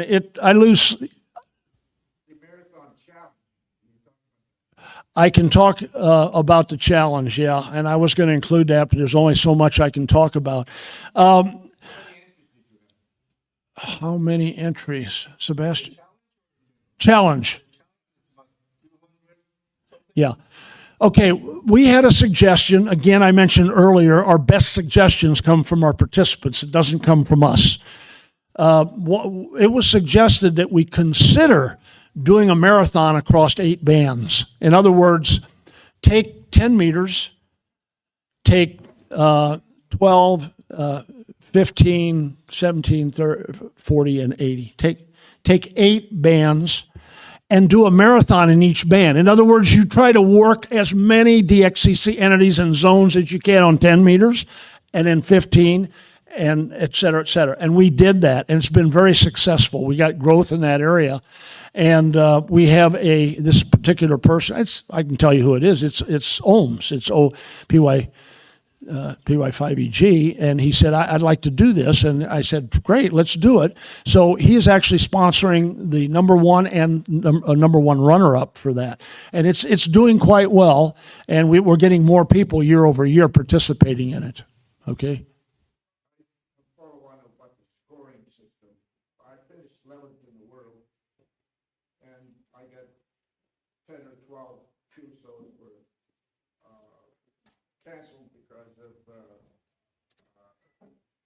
I didn't enter the particular call sign as my, for example, BE5 something or other. I got canceled. I don't know the reason, because I also worked 10 or more other BE5s. Yeah. And I didn't get any credit for the BE5. Yeah. Zone or whatever. I picked up. Okay, that is a phenomenal question, and I didn't mention this during my presentation, but it gives rise to an answer. We don't check your logs for accuracy. The integrity of your logs and your submittals rests on the participant. So if you have 10 entities that you happen to work with a zone, yet you submit, when you're checking your log, you submit one where that zone is wrong, we don't go back and look at the rest of them. That was your submittal, and we will ding you 1 point. Because what we're trying to do in our program is make better DXers. We want you, when you put a Q in your log, okay, that it has the right call, you haven't made a typo, it has the right zone, it is the right DXCC entity, and we have, by the way, all this information on our website. The onus of integrity rests on your submittal by you. We don't do what, I know what you're asking. Why didn't you use one of my other ones? I want to say it on the mic. I want to say it on the microphone, so it's on the record on the video. Yep. There's a difference between the ADIF log you upload to the page and what your submission is. Your submission is a final selection of 200, 300 calls for each entity and zone. When you upload your ADIF file, the website will tell you this is what we believe is the right selections. It'll pick the earliest call for each entity from your log, and it will pick the earliest for each zone from your log. If your log says that this CE0 call was in Chile instead of Antarctica, we will put it in Chile. We will not do that validation for you. So when Mark says that the integrity of your log is your responsibility, is that the data in that log that you upload, we take it for its face value. Now, once you select the 240, 300 calls for your entry from that log, we will judge that. We will go and check to see if that selection was correct or not. And at that point, all the other data from your log is not part of your submission. So part of the confusion is that one thing is the log you upload, and then the final selection for your submission is what we judge and analyze and penalize when it's wrong. Yes, sir, but during this 1 year, I may have 20,000 tools. Yep. I can't validate and check every QSO. So there are tools, and Ham Radio Deluxe, DX Keeper. You should change the software to give the credit. So I understand that part. The thing is that the official marathon tool should be neutral in that regard. There are other tools that let you do it, including I built the tool I use, which is a separate website that is more efficient at trying to determine the right calls and checks against many databases. The marathons tool is neutral. It doesn't make any of those judgments for you, because if we make the wrong judgment, you have all the right to complain, and the marathon doesn't make those. Third-party tools can make their best efforts in different ways, and part of what the marathon is trying to do is get you to improve your process, not just your radio station and your operating skills, but also your logging skills, and recognize what kind of, and I built my tool and ended up getting involved because it was so painful for me, the first mistakes I made, that I said, oh, screw it, I don't want to make these mistakes again. I want to build a way to check them. I know the feeling, because I've been there. I made the mistakes, I was frustrating, but part of it is getting you to learn how to check for those things and fix them. And we believe that it should not be the official submission tool that should be making all those decisions, because there are ways of making it better, data sources you can use to make it better, and there's so many that we cannot be handling all of those for you. People have different opinions as to which one is the best QSO and which ones should be selected. Thank you. Question? Comment. I've been DXing for 60-some odd years. I've worked about everybody. It was getting boring. It sounds to me like you guys have come up with tools to make it more exciting again. Because how many times do you want to work some of these guys? You know, oh geez, here's another guy from Germany. Here's another guy from Asia. Now all of a sudden it's going to be, well, I need Germany. I need Italy again. Thank you for that comment, because I hear it all the time from many veterans. That reason, it kind of brings new life into it. Why do I want to check it? Why do I want to work this DXCC entity? I've done it hundreds of times. It restarts everything, and there are many people, including myself, that are in your class. It's fun. It's fun to work them again. So what? And see how many you can work. I'm running out of time here. Good questions. This has nothing to do with my presentation. It's something that I lose sleep over, though. And I'm trying to give back to this hobby as best I know how to avoid this from happening. If this works. We've got years down at the bottom from 2000 to 2022 or 3. These are the number of hams in Japan, U.S., Thailand, Korea. Look at what's happened, in particular Japan. I don't want this to happen in our country. Japan at one time had over, like 15 years ago, had over 1 million hams. Look at what's happening.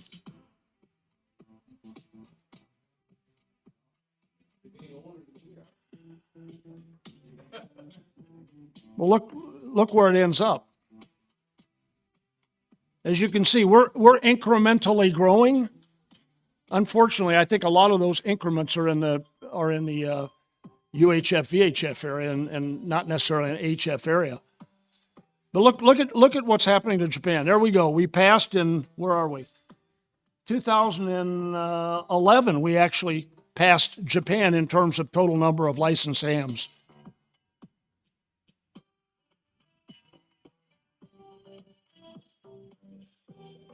They're still going down.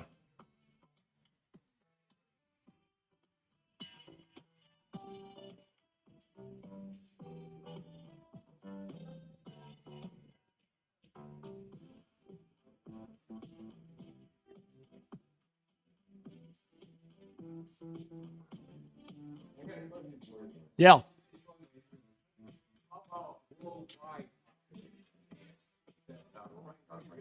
It's relatively flat. As best I know, the statistics are hard to find because I'm trying to do some marketing plans now, but it's very hard to find out. Yeah.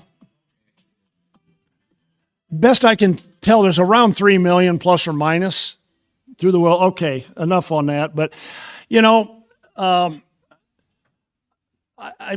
wish I could had the formula. I know there's a lot of effort being done. This has nothing to do with the program, but if any of us can, you know, reach out, touch somebody, I think we got acres of diamonds in a certain demographic group. And youth, we got to get youth, yeah, but it's hard. It's really hard. I mean, it's growing in my program, okay, no question about it. But, you know, there's this group called baby boomers for 28 years, right, 1946 to 64, 3.6 million a year. I think it's acres of diamonds. I think there's a lot of people retired. And we still have another, through 2029, the last year of baby boomers will be finished. They'll turn 65. But there's 3.6 million a year with disposable income and looking for things to do. And I wish I could figure out a way to get, you know, those people involved in our hobby, because they still got 25 or 30 years more to live for sure, you know. But, you know, I don't know. I just bring that out, and I'm thinking about how can I impact that, you know, as in our program or any program, you know. So anyway, that I'm going to conclude. You've asked some questions. I'm really out of time, but if anybody wishes to ask some more, please do. And it's wc3w@dxmarathon.com. Ask me anything online. I'll get back to you. I don't let emails sit. Is your presentation available? The presentation has been recorded and it will be available. Also, I've done, as I said, I've done close or over 100 club presentations. If you want me to do a club presentation, I'd be happy to do that. Just send me an email and I'll do it at your next. WC3W@dxmarathon.com.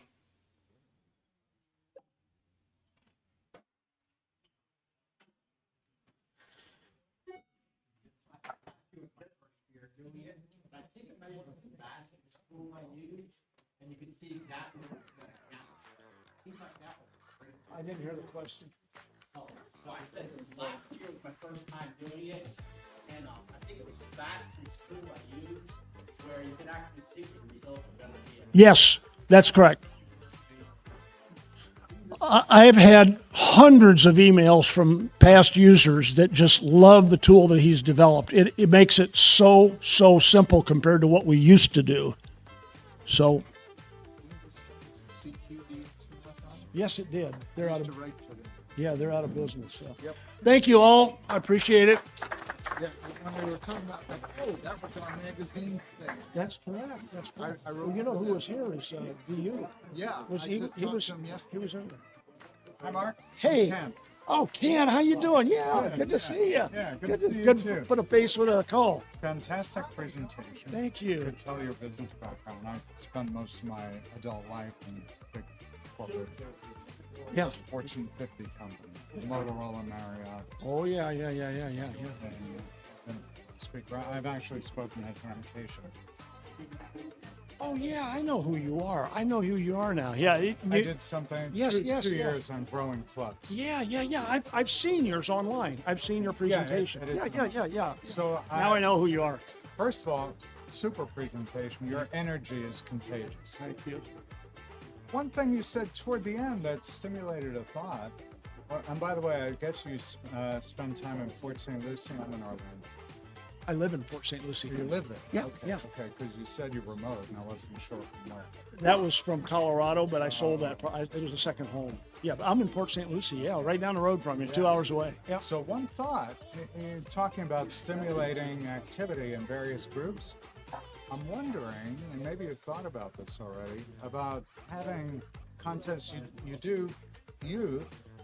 What about some other thing to get some activity in the other Age groups. I'm just doing that right now. I talked to the college, we got a booth there. Yeah? Yeah, Because I'll need to get the other laptop running. yep, yep. And we're got that in process. Okay. He wants to run it from September through May. I can define it because there's lots of stations around. I just talked to him like 2 hours ago. Local? Ohio State? No, he's got, there's an organization of all colleges. Oh. They somehow are tied into EWRL, and he's gonna have me, and I'm gonna do a Zoom meeting. They have them once a month, and I'm gonna engage college clubs. Fantastic. It'll Great idea. explode. It'll explode. Yeah. We're just. Great. Nice meeting you. Let everybody else. Okay. I'll see you later. Okay. Thanks. Nice to meet He was using his laptop and this was shut off. So I gotta figure out what's in it and I know there have other people but I also look to see on your, the next speaker? yes. I'd love to do that with you guys before. Okay. Well, they had so many things open on this. I gotta, It's $100. It's on the list. I'm a retired IT guy, Go so, to my website. so I'm not usually, hard to deal with. It goes direct. It's a 501. It's a 501. Doesn't take me long usually to figure them out. And there's another one in there that I assume it's part sticker that goes off. Let me see. Absolutely. All right. You got it. But I didn't see.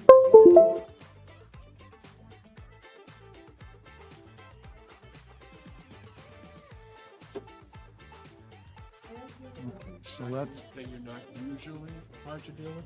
Is that what you said? yeah, not usually.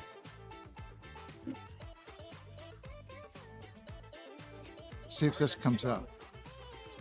Okay, I'm just trying to see if I can get this to come up. This thing keeps wanting to activate and stuff. That's not. Yeah, just click it. Yeah, click the action. Just close it. Okay.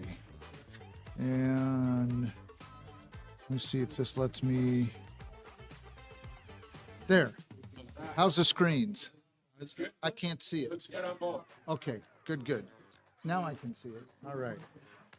All right. And I don't know if this is functioning or not.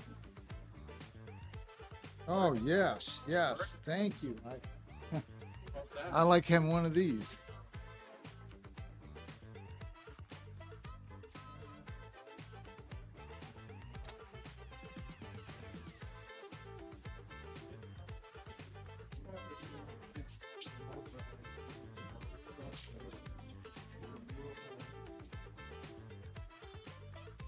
And then I'll need to check the fuel up here.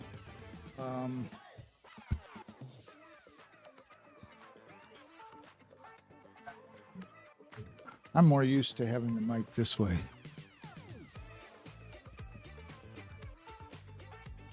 One, two, tech. Okay.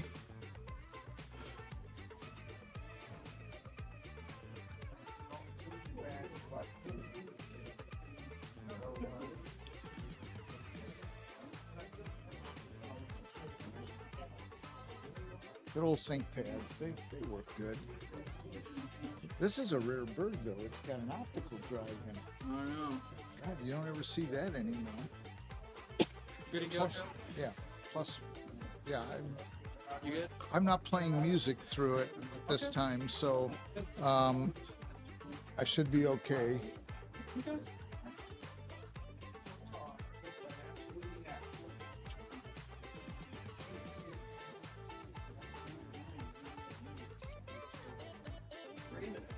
By the way, this is something new.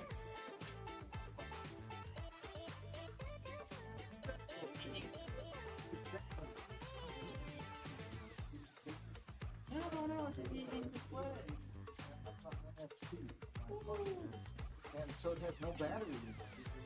And yeah, it's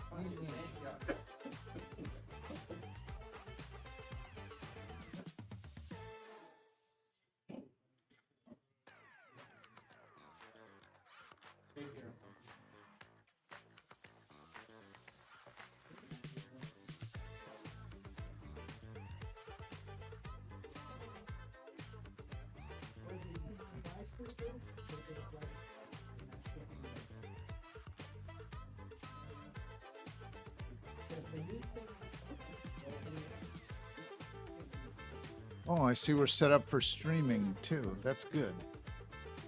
I was just noticing there's a streaming camera. And last year, I think we used the TV screens and now we got projectors again. That's probably a good idea. Is this?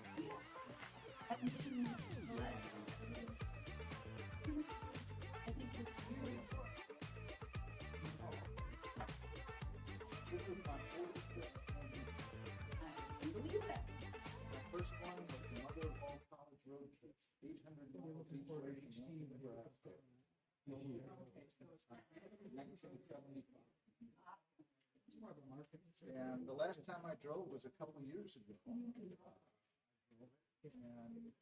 got 61 with a gallon in my Prius. Yeah. And then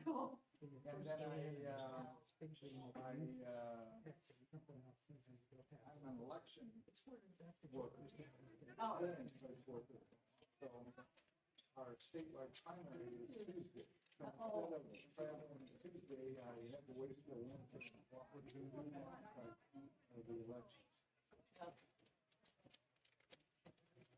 How would you like to return? Love it. Thinking about next year, well, especially since we might be moving to Indiana. Yeah, well, I'll be 63 years. Yeah, I know. I've been programming since 87. Oh, congratulations, happy birthday. Okay, so you're no. Yeah, because I'm 64 right now. Okay. Yeah. And where are you living now? We live in Hopeville, southeast of Peoria. Oh, okay. Yeah. It's about 45 minutes from the fairgrounds. Oh, okay. No longer.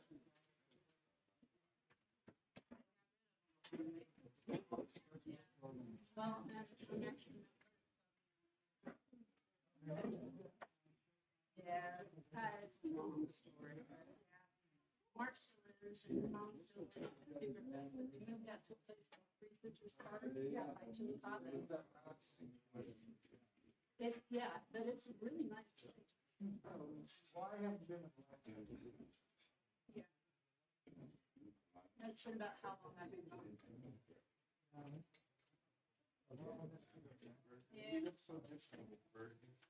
I lost a lot more weight. Yeah, I was 15 pounds more than I did when I graduated from high school. And I'm very happy. especially with my daughter and granddaughter.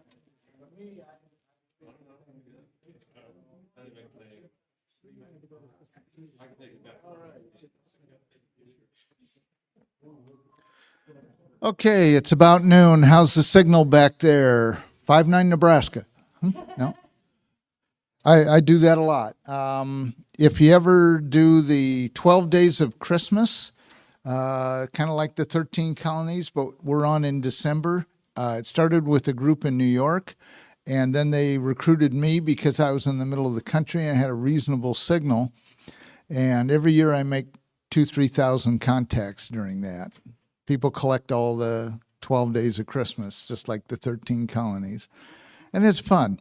And so I don't run QRP for that. I run about 500 watts in a beam. So who am I? Well, I was licensed in 1969, so I've been a ham for 57 years now. My Elmer was Leo Meyerson, W0 Get Fat Quick. And he was the owner and founder of World Radio Laboratories in Council Bluffs, Iowa. And he was my personal Elmer. And his lab techs taught me my code and everything and gave me my novice test at World Radio Labs. So that's how I started out. I'm originally from Omaha, and I worked there very often. In my career, I live in Lincoln. My career was an IT field tech. I am definitely retired. I wrote the monthly kit building column in CQ since 2009 until they closed up. Now I write for the Spectrum Monitor. I got my tag here. Those of you kind of wondering what kind of tag, this is e-ink. It's like a price tag in a store, and it works great. It's kind of fun.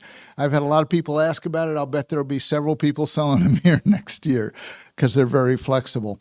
I also have the construction techniques chapter in the ARO handbook. You'll see me always carrying a camera. I enter artistic photos in our state fair, and it's kind of fun. I've got a few blue ribbons and a couple of rosettes, and I got the best of our whole county fair out of like 700 entries this year. So every once in a while I take a good picture. The hat, well, the hat always, it's there for you guys. It's not there for me. And the reason for the hat is because people couldn't find me when I missed a year and I was in the hospital. And the next year I was wearing my ball cap and they said they missed me 2 years in a row on the air. And so I said, well, I don't know what else to do. Maybe I'll light it up. And they said, no, you need a bigger hat. And so I got a bigger hat, and it became the tradition. By the way, if you go on YouTube, I have musical slideshows every year of Dayton Hamvention. This year's slideshow is Nothing But a Good Time by Poison. So I pick a song every year, and I make the pictures work with it. So let's talk about kit building. One of the things I tell people is we don't have Radio Shack stores around anymore. Well, they're coming back slowly, but they don't have parts yet. But that is coming. I was at the Consumer Electronics Show, and they had a booth there.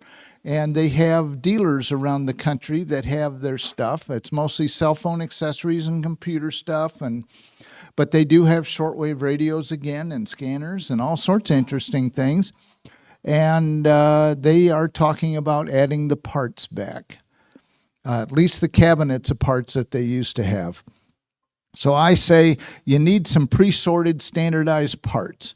You want your common values of resistors, capacitors, diodes, transistors, and IC. I find these on Amazon. If you look them up, there's a brand name. It says Bojack, and there's some other ones out there, and they are plastic containers, and they have compartmentalized those and label them so the parts are already sorted out for you. So I just put a bunch of those in one of those plastic tubs and I shove it under my bench, and when I need a capacitor or resistor or something, I dig in there and find it. The reason is because if your kit's missing like a 10K resistor or something, well, you don't want to write the guy that made the kit to send you a 10K resistor when you got it in a box. Okay, it's actually very cheap to get those. These assortments sell for anything from about $7 or $8 all the way up to about 15. 9-volt battery snaps and holders are good to keep on hand. I have a couple of items that I bought in ham flea markets, including a neat little pocket-size SWR meter that I use now on POTA all the time. And the guy sold it to me, and he said, I put a new 9-volt battery in there, and it did not work. So I'll sell it to you for like $10. And I said, okay. So I took it home, and I put a new 9-volt battery in there, and sure enough, there was nothing. And then I checked it with the meter, and sure enough, the 9-volt battery tap had a broken wire inside it. So I just unsoldered that, soldered a new one in, and I have a $200 pocket-size tester. And so look in the flea market out here, you're going to find bargains like that usually it's a battery tab or something like that. Plugs, jacks, connectors. You got your 1/4 inch and 1/8 inch plugs and jacks, because we got to hook these kits up to the outside world. Phono plugs, you never know what the kit's going to have for an output. I know Rex's kits, W1REX does the tuna tin kits, and a lot of his have the phono jack output instead of SMA. A lot of the newer QRP kits have SMA because those connectors are very cheap and very easily found. And you can get adapters. You can get those little pigtail adapters like you use for your HTs or things like that, or whatever. And you can connect them to the outside world. Your 12-volt coaxial power plugs and jacks. You want to check to make sure if it's 2.1 or 2.5 millimeter and the center pin is positive. Almost all kits now are 2.1 millimeter and center pin positive, but I've run into a couple with the bigger ones. Solder wick or ways to desolder. The best way I tell people to practice that is go back out there in the flea market. Somebody's got a box that says free boards, okay? So you reach in there and you find a board that's got all sorts of different kinds of parts on it, put it in your bag, take it home, and you can practice desoldering and then soldering parts back to it without destroying them. You get good at that, then you're going to be more willing to do it on your kits that you're building. And so that's the best way to practice. Now, some of these things have parts that are soldered with lead-free solder. That means you got to turn the heat up on your iron. But one of the tricks I do is I add solder. I add lower temperature solder, the regular leaded solder, to it, and then I try to desolder it, and it flows a lot easier and at a lot lower temperature.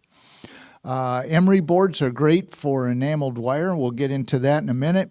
I get them at Walmart. I also get them at ag shows and home shows and fairs and stuff. They'll have the insurance company has got a table and they got all these emery boards with their logo on it into the bag. That's my this year's supply.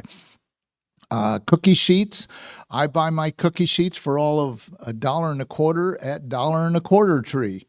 Okay, they're not Dollar Tree anymore. I call them $1.25 Tree, and I get the not the foil ones, but the metal cookie sheets, and they're really nice. You can connect up a wire if you want to ground it for ESD, things like that. It protects your work surface and keeps you from causing trouble at home. You don't want to put stains or burn marks or something on your table when you're soldering. Soldering mats work good as well. Yeah.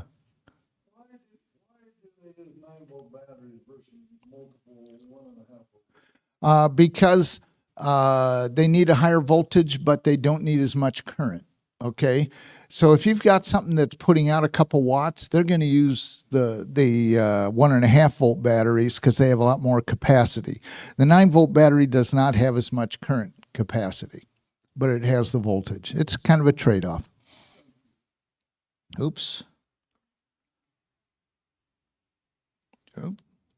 All right. How many of you got that one on the left?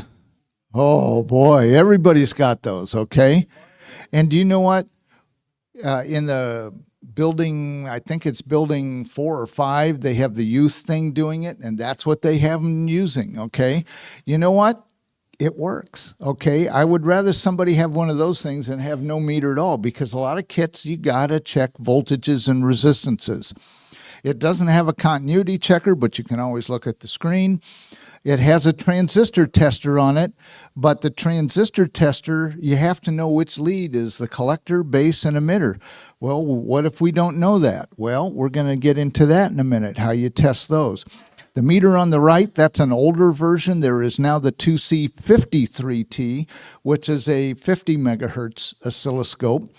This is a multimeter that also has a 2-channel oscilloscope and a signal generator in it. And it sells for about $80, $90 on Amazon. So you might take a picture of that and take a look. But it's the 2C53T is the newer version of that. It comes with all the test leads and everything. So when I'm doing a group kit build, sometimes that's all I need because it's a scope and it's a multimeter.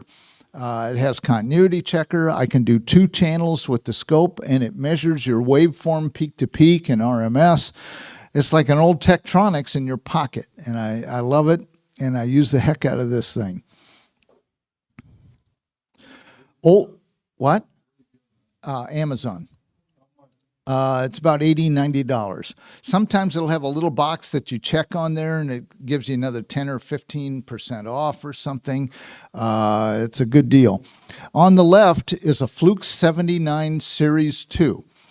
I was at a Hamfest in Fremont, Nebraska, actually North Bend, Nebraska, and they had this stuff, and the guy said, well, this thing's busted. Take a look, turn it on. And then the display was all faded out and everything. And I thought, oh, okay.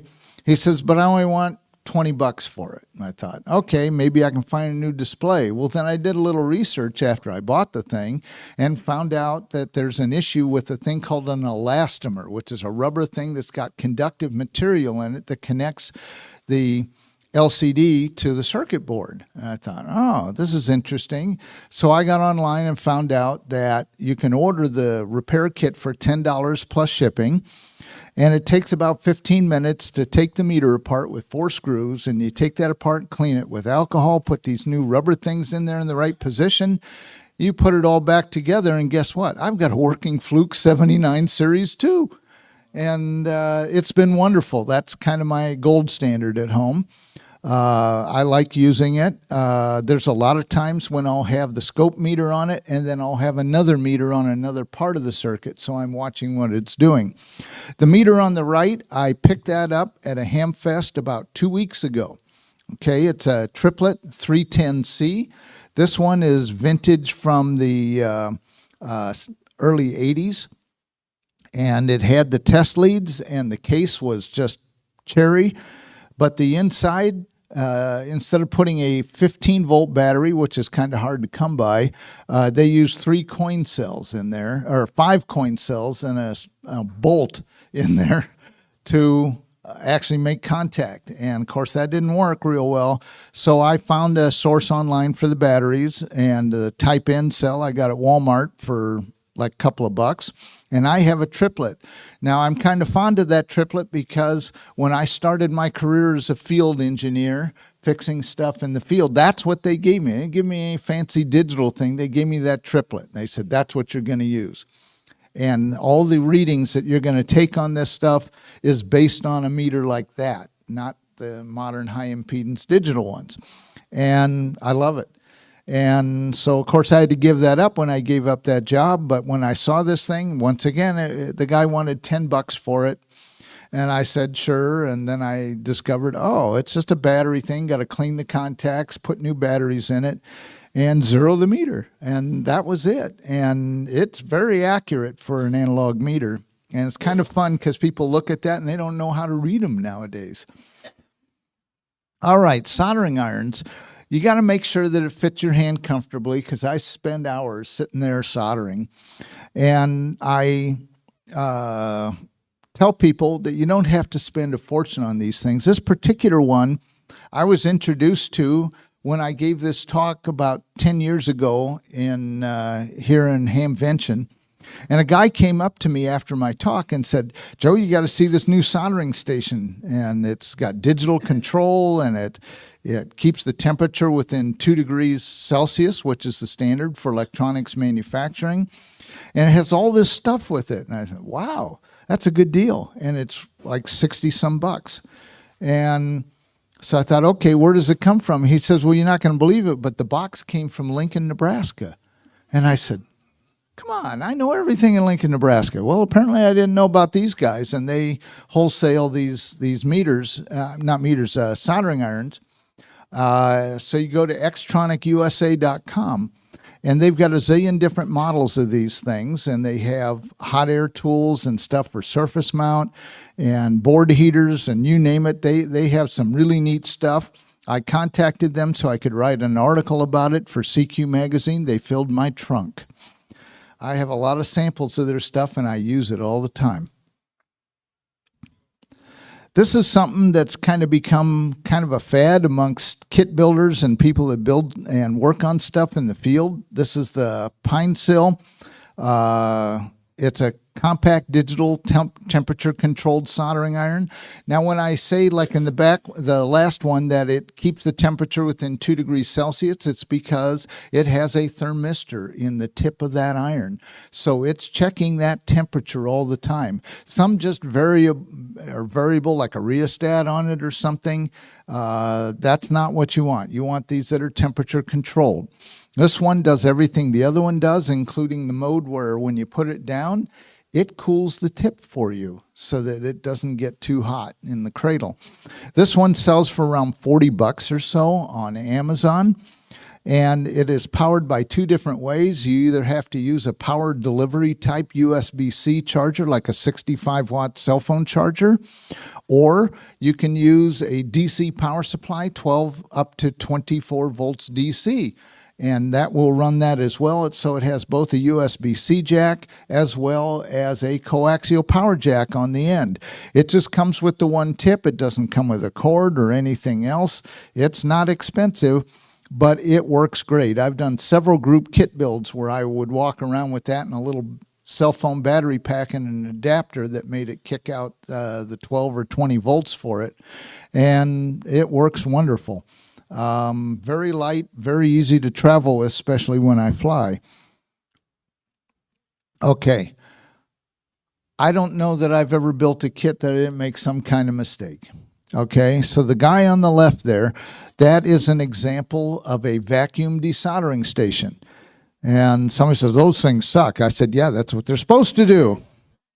Okay, it is a hollow-tipped soldering iron, and you pull the trigger and it sucks up the solder into the tip. And so the way we normally use it is we put it over where there's a part soldered to the circuit board. You put the thing down over it, it heats it up, you let it go down to the board level, you pull the trigger, it sucks the solder up into the handpiece, and it cleans that hole out for you too, which is really nice. So I've been able to save ICs that were put in backwards and things like that to people's kits and reverse it. It is also temperature controlled.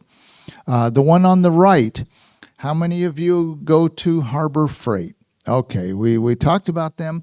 They're, I always told people don't ever go there. That has changed in the last year and a half. This one on the right sells for $44.95 at Harbor Freight. How many of you have ever paid full price at Harbor Freight? No, you wait till the coupons come out, the 20% off or whatever things. I even have their Inside Track Club because of how much stuff I buy for group kit builds and stuff. And this particular one has the sleep function and everything, and it is temperature controlled, but it has an analog dial. There are no digital things, but it keeps the tip temperature constant.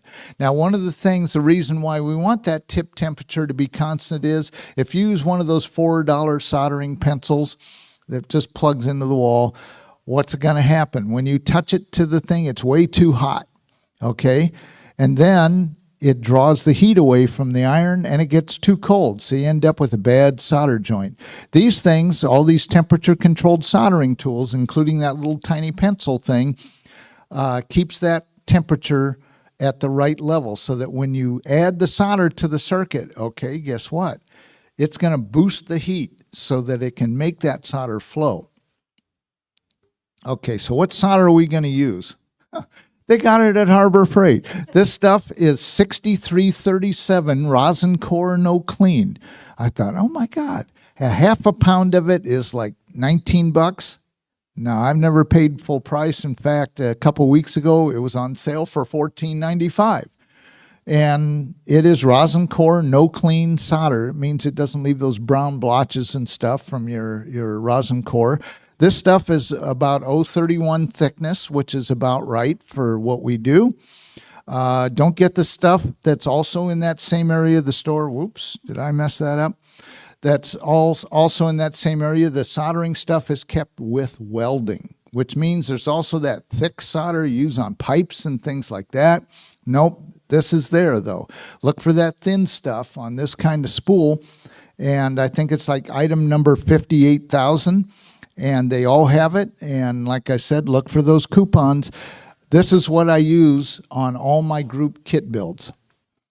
So nice things you want to have: a variable voltage power supply that's got meters so you can check the voltage it's putting out and the current you are drawing. Do I trust power supply meters? Yes and no. You ever heard the phrase, trust but verify? Okay, well, that's what I do. I'll take my multimeter and I'll stick it on the terminals in my power supply. I'm going to see what it's doing. Okay.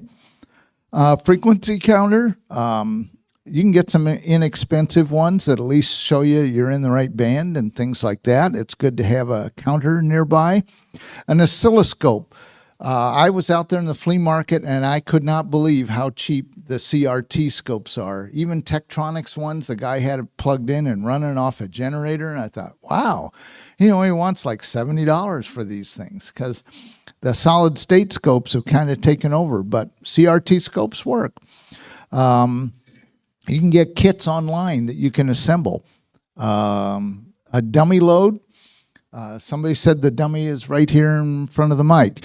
I use a dummy load the very first time I boot up anything that transmits or is a transceiver. If I am doing a kit of that type, a transceiver or like a CW transmitter or something, the first time I apply power to it, I have a dummy load on it. And the reason is that if you did something wrong and it shorted out or your elbow is holding the key down and you have nothing on it, you're going to blow the finals and you won't even know it. Just go boom, that's it. Because a lot of kits do not have VSWR protection. Vacuum desoldering station, we talked about that. General coverage receiver is good. A couple weeks ago, I just finished a 40-meter receiver, and I'm playing around with it. Actually, it was a regenerative receiver that covered all the shortwave bands and stuff. And I checked it with a signal generator, and it seemed to pick that up. So I hooked it up to the outside world, and nothing. What the heck? So I flipped my coax switch on my bench and I switched the coax to my Yaesu FT817 that's always on the bench. And guess what? Nothing. Oh, let's look up WWV and said we're in the middle of an R3 level radio blackout. Okay, so you want to have a general coverage receiver you can check this stuff with. You can compare your kit to a known radio. It's also good for entertainment. I use, a lot of times I'll listen to WRMI Legends Oldies in the evening while I'm soldering kits. An AM/FM clock radio is good for this as well. In fact, I recommend that even more because I like to listen to my favorite classic rock station while I'm working on kits. And you hear that hourly ID. That tells me, I better look at the clock, see if I'm kind of forgetting what else I got to do in the rest of the world. Just don't listen to talk radio while you're trying to build a kit, because I don't care if you're on this side or that side of the aisle. They're designed to tick you off, and I don't want to be ticked off when I'm building kits. I string a wire out the window to a tree. That's how I test receivers. So it's not on my main antenna, but then I also have a test vertical that I can switch in on the coax switch. I have a 2-story solder roll holder. So I have 2 different thicknesses of solder. I have thinner stuff and then the regular standard stuff. And that's to keep it from becoming a cat toy. Okay, I use the 6337, 031, or 025 thickness rosin core, no clean. Everybody says, why not 6040? 6337 is called a eutectic solder, and what that does is it has a very short plastic state, and that means you're much less likely to get a cold solder joint. It flows and it wets those leads much nicer than 6040. Do I use 6040 also?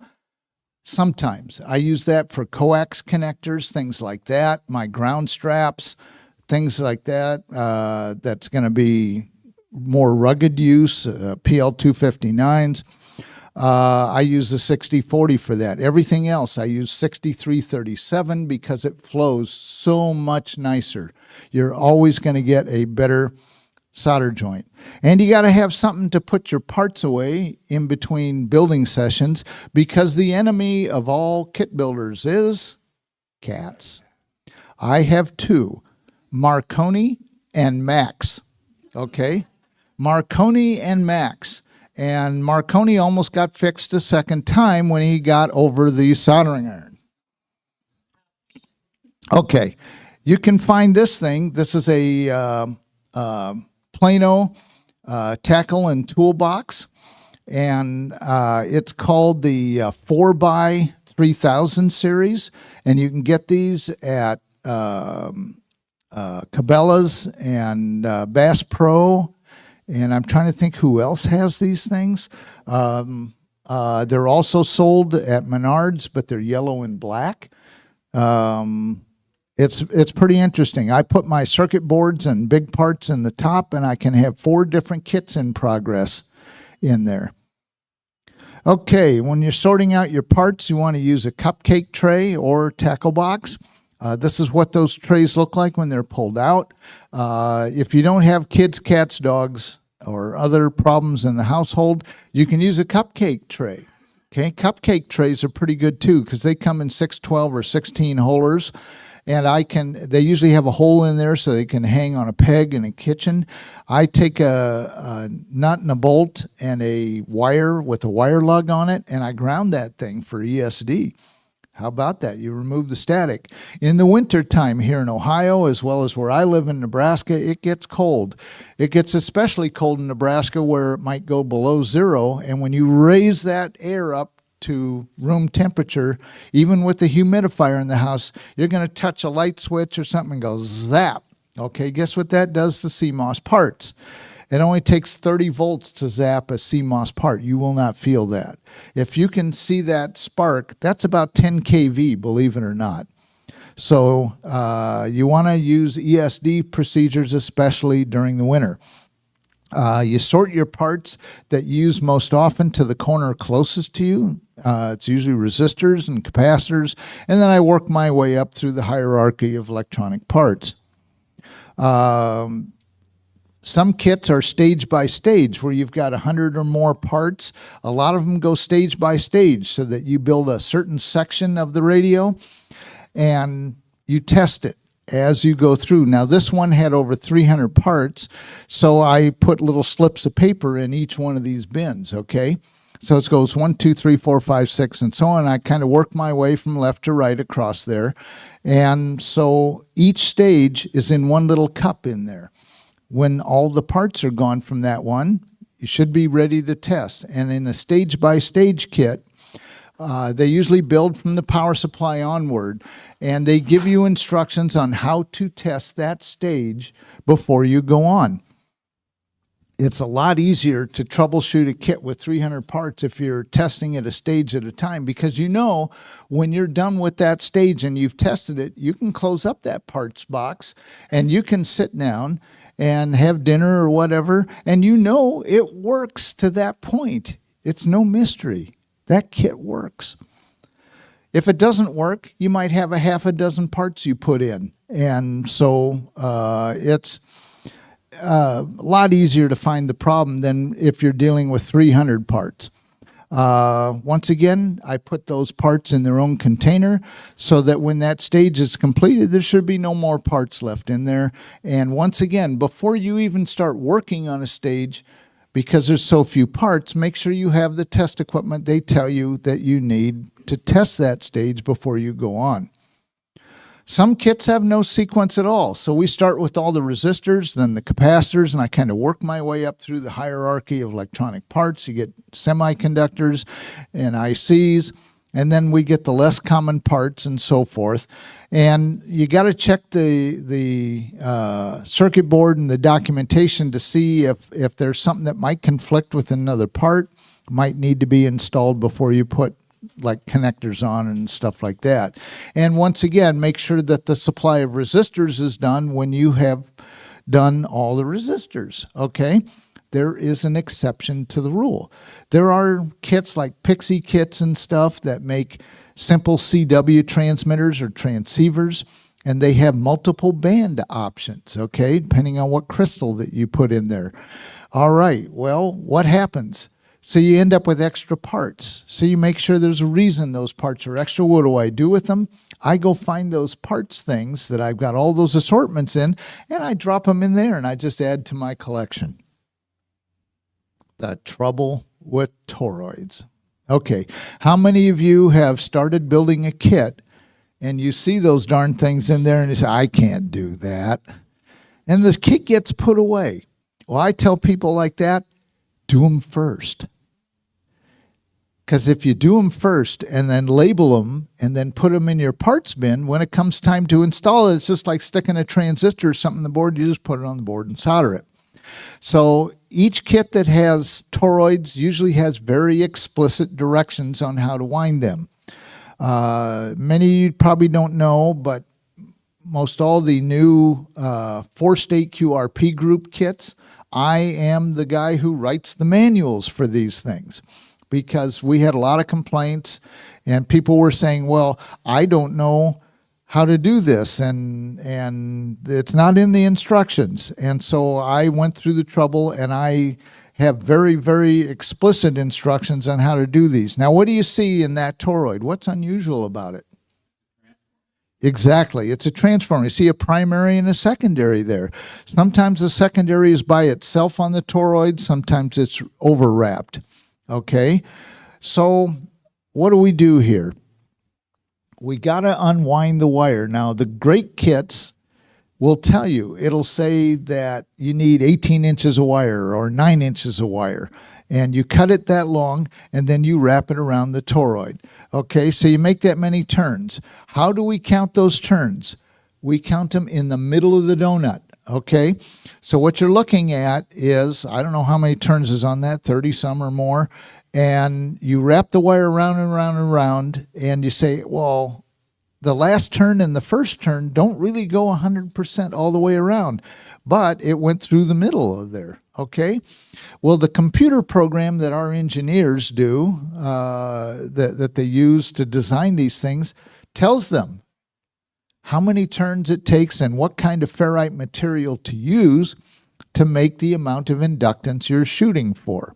Okay, so they use that, and then of course they'll try it with an inductive meter or impedance meter, things like that, and they can check them. But the program that they use to design those takes it into account that the first and the last turn are not always 100% all the way around. So how do we get the insulation off? The main method I use is the solder blob method. And that's, the kit will tell you if it's what we call thermalase wire. If it's not, we have different procedures for that. But with thermalase wire, what we do is we turn the heat up all the way on the soldering iron, okay? Even that little pencil thing. Turn it up all the way as far as it goes, let it heat up, and then I add solder to it until you get a drop, like a teardrop on it, okay? And then I hold that over the wire just below the toroid. And then if you hold it there for a few seconds steadily, it gets smoky, all right?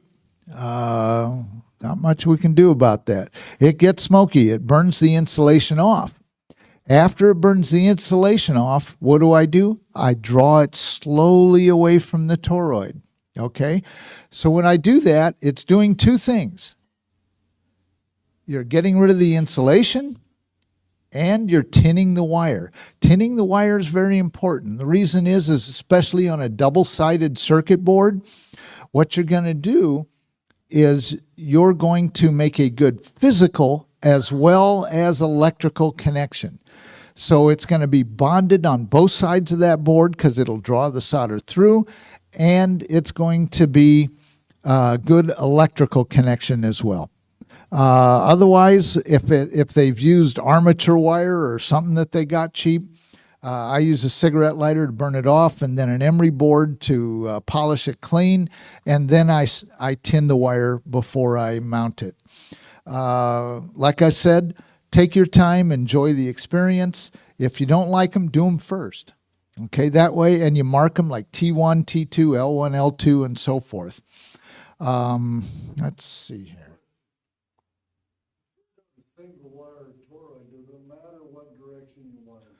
No, usually it doesn't. But if there's multiple wires, they often have to be done the same way because they have to be in phase. Because it could be an RF transformer or something, and if you do it the opposite way, it may not work because the output would be 180 out of phase. Some RF chokes look just like resistors. Look at your markings on them. Double check your electrolytic and tantalum capacitors for the value and polarization. When you put those in backwards, you're going to know it because they make really good firecrackers.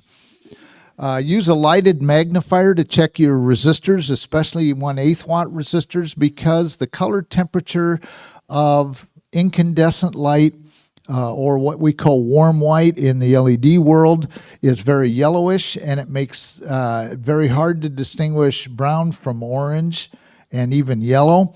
So I use either a fluorescent or daylight white type LED lit magnifier. Don't use an incandescent. Use a meter if you need to, and even better yet, a component tester to check them. Look at your diode markings to make sure it's in correctly, and if you're in doubt, once again, I'll show you a component tester. Bend your leads carefully. Those glass diodes break real easily, like the little 1N914s and stuff like that. Those little itty-bitty disc capacitors, they're very fragile as well. This is a component tester.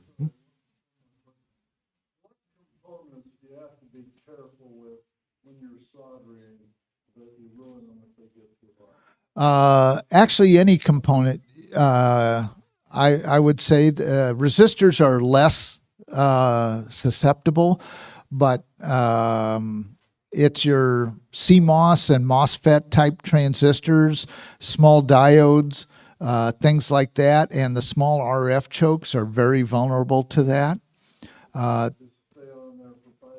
Yeah, you just want to stay a minimum, but make sure the solder flows completely, because they're designed to be soldered, but not exposed to a soldering iron for like a minute or two. This component tester has a ZIF socket, and you can put parts in it, and it will tell you what it is, which lead is the collector to the base and emitter or drain gate source. It'll tell you if it's a MOSFET. It'll tell you if it's a diode. It will tell you if it's a resistor. It will tell you if it's a thyristor or an SCR. It will tell you what those leads are. And it'll tell you what in this case, it tells you what the gain is and the forward voltage drop on this thing. So I just put a simple transistor in there. I think it's like a 2N2222 and tested it. What I do is if it doesn't come with test leads, this particular one doesn't, but it's only like $17. A kit builder cannot afford to be without a device like this, because I can identify problems before I put them on the board. And this one is a kit, but all you have to do is peel off that stuff from the plexiglass and put it together. Yeah, the battery gets bolted inside, but it's going to last a long time if you put a good battery in there, because it only stays on for about 10 seconds. You push the button, it tests the part and tells you what it is. Now, what I do is I'll get those colored clip leads. How many of you saw out indoors or out in the flea market bags of colored clip leads? Well, guess what I do with those? I cut them. I split them in half, okay? And I use different color ones. And then I will take the lead on the one end, the wire, and I will strip it back about 1/4 of an inch and twist it together and solder it. I will tin that. And then I'll put that in the 1, 2, and 3 hole there, because it's telling you which lead is in which number hole. If you've got 3 different colors, it could be red, green, blue. It can be black, white, brown, whatever. As long as you know which color is in which number hole there and you have a clip lead, you can clip it to a part. This is a new kit. They were selling these last night at the FDIM kit build and vendor night. And it is a general coverage regenerative receiver. It's a great introduction to shortwave radio for somebody. It's a very relatively easy kit to put together. It has a toroid that has 3 different sections, okay? But if you follow the directions, it works really well. I was pleased to be the beta tester for the kit, and I found all sorts of issues that got corrected, and now these are wonderful kits. Runs on a 9-volt battery. You hook it to a piece of wire hung out the window, and you can hear shortwave. It was kind of rewarding when I tuned around and, oh, there's WWV. How about that? On 10 megahertz. I turned it down, I could hear it on 5, and I can hear it on 15 megahertz. So you know that's about the range of this thing. It is a regenerative radio, which is the way old things were done. It's a fun kit and not too expensive. This one is a good one. It is a wall wart tamer, but I use it on old laptop power supplies. People throw away old laptops. I cut the horrible connector off the end and I strip the leads and put it on the input. But you can put as much as 30 volts AC or DC on the input of this and get pure DC 1.5 to about 17 volts. And this is a good beginner's kit because you can use this to power future kits. This is the Cricket. Remember we were talking about toroids and how much fun they are to wind? Okay, this one, the inductors are etched into the circuit board. You don't have to wind the toroids, okay? And it is a 20-meter CW transceiver, puts out just under a watt. I've been heard all over the country with this thing. But unlike the Pixie kits, it has a genuinely good receiver in it. I was listening to the W1AW code practice by putting a right crystal in there, and I was listening to it, and it was pretty weak, about an S1, S2. So I thought, okay, I'm going to flip the switch and put it on an Elecraft KX2. It was about an S1 or S2. I thought, wow, that's pretty good. If it copies that kind of thing and, so forth, it's a good kit. It's fun to have. It's great to travel with, and you just run it on a 9-volt battery, and the key is part of the kit. The paddle kits you see here, you have a double lever and single lever paddle. I wrote the manuals for both of these things, and they are fun kits, and they're put out by the 4-state QRP group. This is a $5 kit, roughly, $5 to $7. It is an FM stereo receiver and very high quality, surprisingly, in the audio. And if I'm dealing with kids or something that have never soldered, I will quite often pre-solder the surface mount part to the bottom of the board, and all they got to do is the stuff on the top. And they go home with a stereo FM radio. The only odd thing about this is the FM band for this starts at 76 megahertz and goes up to 108. Well, guess what? If you go to certain football stadiums in this country, they sell you these pendant receivers. And a little, you wonder what channel it's on. Well, that's where it is. It's down there around 76 to 80 megs. And these things pick that up because they did that in our stadium. And I thought, oh, I wonder if that works. And it does. All right, this is a multi-band vertical kit. This is from QRPbuilder.com. I did the 3D printing for the coax feed that's in the front there and the radio in the back. That does not come with it. It is a switched coil, so you can run it on 20 or 40, and with a tuner you can run it on other bands. It goes on a photo tripod. There it is sitting in my driveway, trying to get a signal out when the band was R2 level blackouts. But I tried it again next day, and oh yeah, it hears lots. It is a fun little antenna, and it's great for POTA, SOTA, things like that. This is something that somebody else designed, and then I modified it. I've been doing this for group kit build experiences. We make this 3D printed dipole. It's good for the bands 20 up through 6. That would determine how long we cut the wires for you. And I 3D print the center part and the end insulators, and then I buy the rest of the pieces, and we sit there and we wind the toroid and everything for the ballon. And they come home with something that has reasonably good SWR on their bands, low enough that they don't need a tuner, and it's great for POTA, SOTA, and things like that. And so this is kind of fun, and you can find the thing on Thingiverse. So my final tips are: remove the distractions, let your voicemail pick up your calls, RTFM. Okay, I write manuals.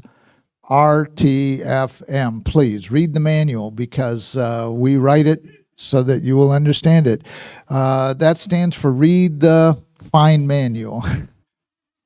All right. Use your cookie sheet to keep your things from getting away. Keep peace at home. Have your batteries and power supply ready as well as your plugs, jacks, and cables that you're going to need. I don't trust the batteries. I go to Sam's Club and I'll buy this thing of like 48 AA energizers, okay?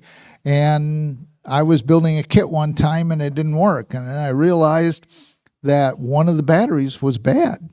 Oh, that's interesting. So I always take a meter and I check the battery output of all the batteries before I put them in.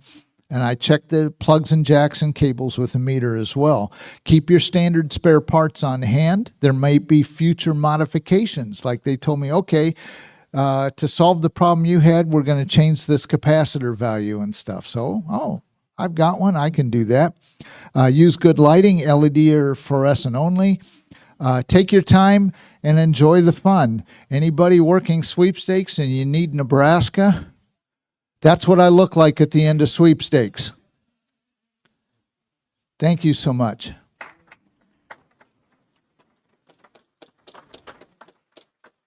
Any questions? No questions? Thank you. You have to email me. Otherwise, I don't have a way of doing it here. I don't have my own laptop, so.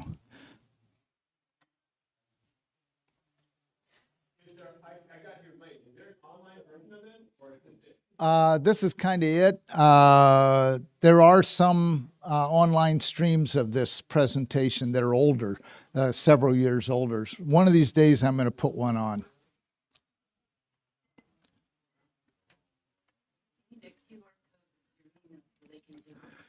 Yeah, I should do that. Yeah, I should do that. The QR codes are pretty cool. Yeah. Yeah, and like the. Put it up on the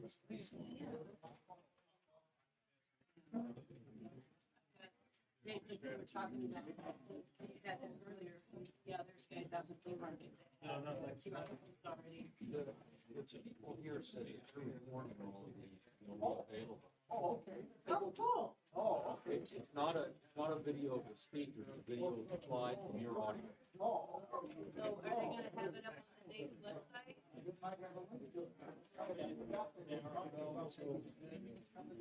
Okay. All right.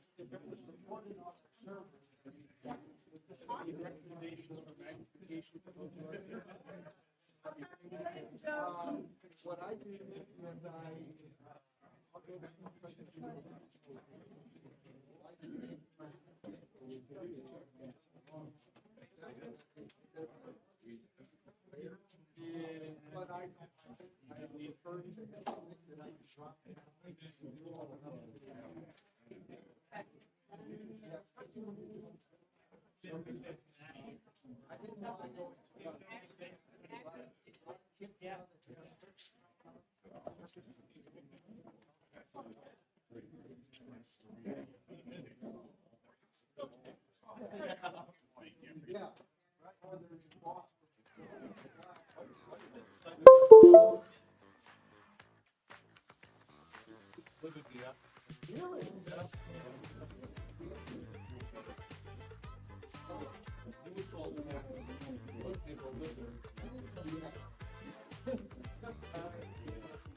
on the spot. So, all good, and you know, have to do something good.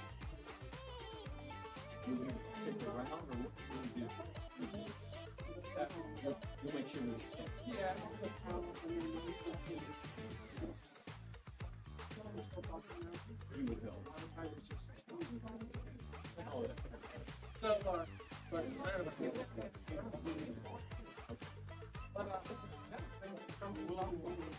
Well, I really appreciate it.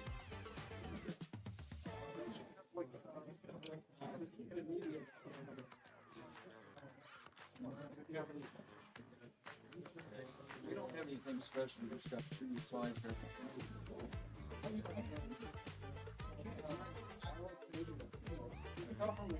Oh, there you go.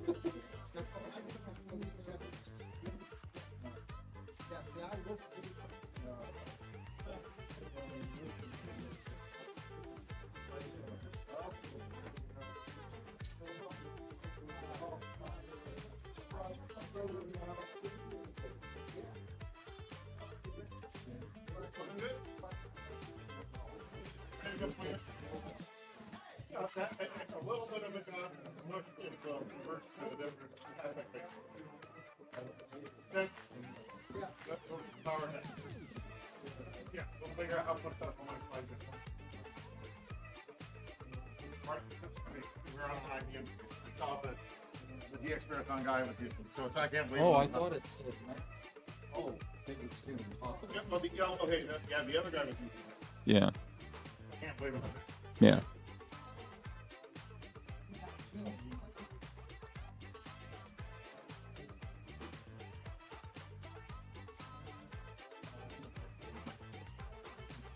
Any questions from the audience? Right, yeah. Well, you can repeat the question.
How you doing?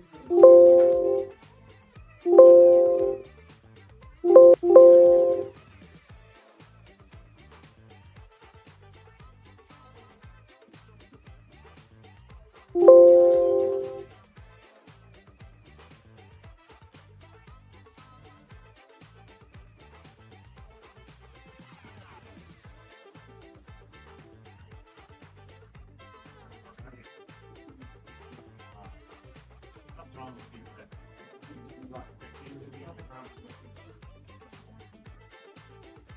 Okay. I'm not guaranteeing it, but we should be wrapping up.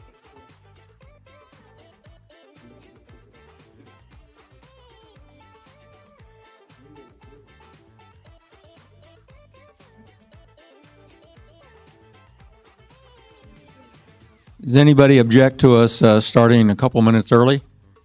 Everyone's here, I guess, is okay with that, so. So I'm Ed Munns, W0YK. Welcome to the Digital Contest Forum. Digital is just a generic name. It includes RTTY, or we intend to include RTTY, as well as the FT8 modes and for contesting. So you have the same two speakers as you had last year. That's because you guys didn't suggest new topics or speakers or volunteer yourself. So we need input of what you'd like to see presented here and so forth. That would be really, really helpful for us going forward. So we have three presentations. I'm going to start off with a, if you attended CT, how many people were in Contest University yesterday? Okay, a few people. So I'm going to go through the Cliff Notes version of my RTTY presentation yesterday. Does anybody know what Cliff Notes are? Yeah, the older people will raise their hands. Yeah, that's how I got through college. And then we're going to move into kind of a current topic of contest automation. And Tim's going to take us through some work that he's done this past year in the FT8 area. And then I'm going to wrap up with some general comments, a bit philosophical, but hopefully thought-provoking comments that can generate some conversation and discussion between us as we go forward. So this is organized by just topical tips that I've taken out of a number of my presentations. And I'm sure all of you will have your own tips that you've gotten from your experience. And so to the extent that you can share those over time, that would be great. One of the first things that this may seem like a strange thing to put up right away, but it's something that even after several decades of operating RTTY, I found absolutely critical in my enjoyment of contesting.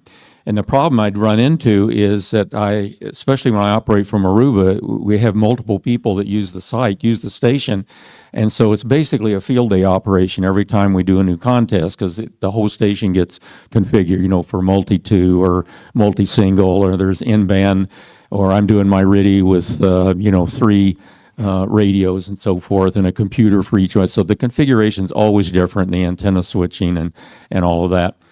And what I found was I kept repeating the same problems. In other words, I'd have the same problem come in. You'd think, well, you would learn if you solved it last year, you just solve it right away. But I'd forget what the solution was. There were so many, and the RTTY is complicated when you consider all the hardware and software. And so what I do now is I keep a living checklist. So as I'm going along, I stop, and it's hard to do in the heat of the battle because you want to fix the problems, but I stop and I document what the problem, the solution is, so I can carry it forward, and I found that really valuable. In terms of contest loggers, for 20 years now, the most popular contest logger that we get in log submittals and all the big RTTY contests is N1MM, but I personally use WriteLog. And so how I kind of was wondering, why am I continuing to use WriteLog when the rest of the world is on N1MM? I went through kind of a Consumer Reports little, icon-driven rating system. And of course, the items that I picked to rate were ones that were of most interest to me. You might have a totally different list that you would rate on, so you'd come up with a different answer. But in the way I did it, basically WriteLog and N1MM came out almost tied and at the top, and DXlog and WinTest just didn't have the feature.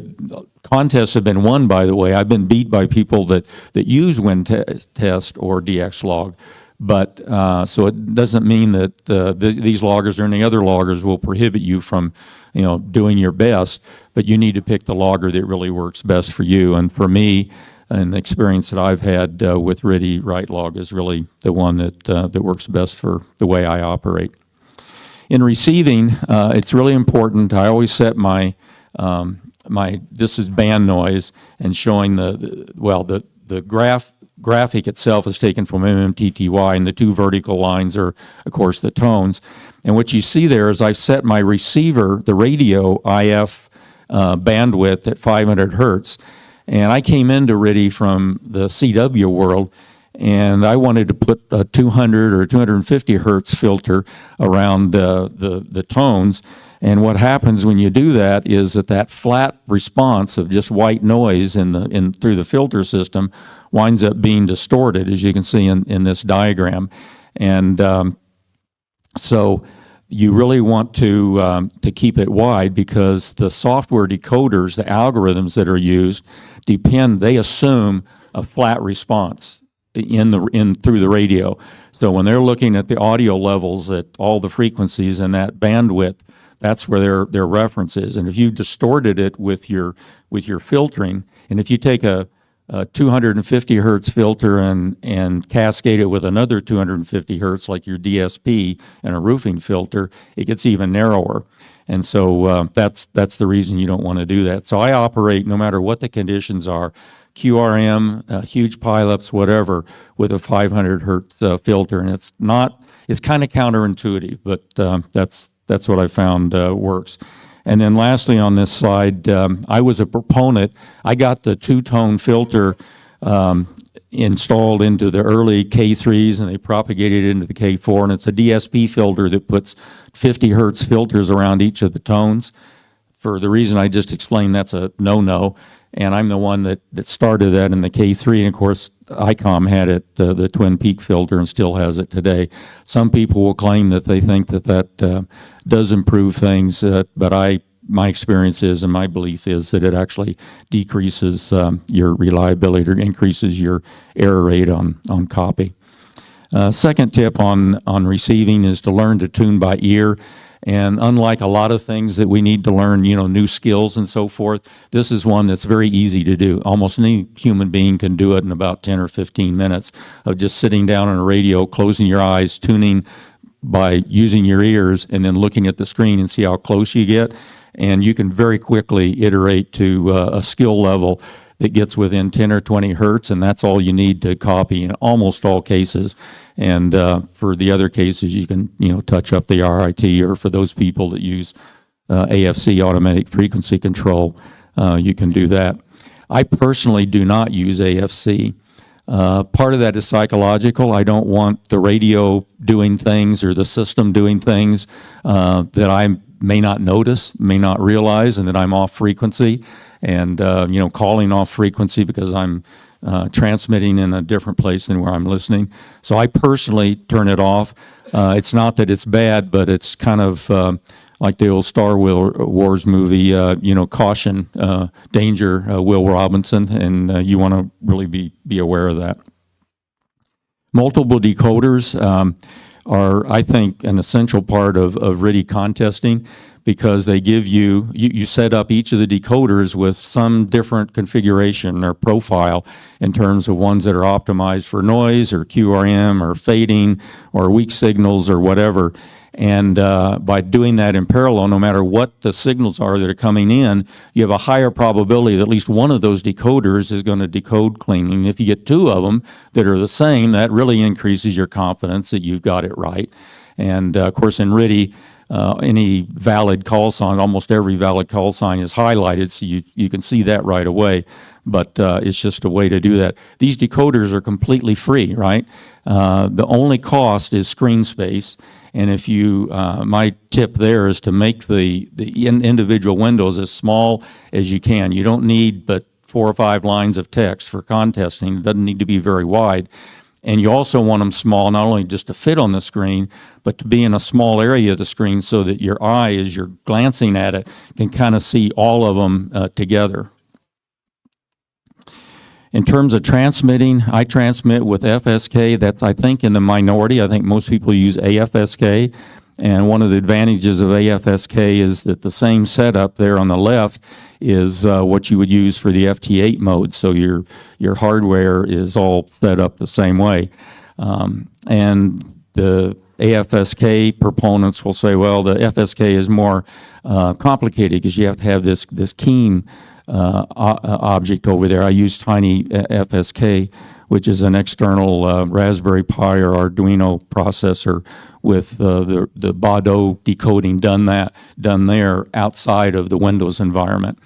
And I think it's simpler because it plugs in and I don't have to adjust any audio levels. I don't have to worry about my audio levels getting misset during the contest and the heat of the battle and not noticing it. You know, my rate drops off and then I realize, oh, I'm overdriving and, you know, my signal is not able to be copied. So again, it may be psychological, but I worry about that, and I want things as simple and as foolproof as I can in my station. So I use that, and now the technology is these little Morty hardware boxes that run this sketch are very inexpensive. They're $30, and there's just basically a lump in the cable. So I've got a cable going to between the radio and the computer anyway, and it's pretty easy. It's not really, I don't consider it a complication. One note on transmitting, if you we're in Contest University yesterday. Rob Sherwood talked about the CSI initiative going on with ARRL, and one of the things not on the list, which I'm going to ping him and the ARL about, is transmitting bandwidth in RTTY. There's a lot of very wide signals on the band, primarily FSK signals where the radio does not have wave shaping in the DSP or in the circuitry, and it's very wide.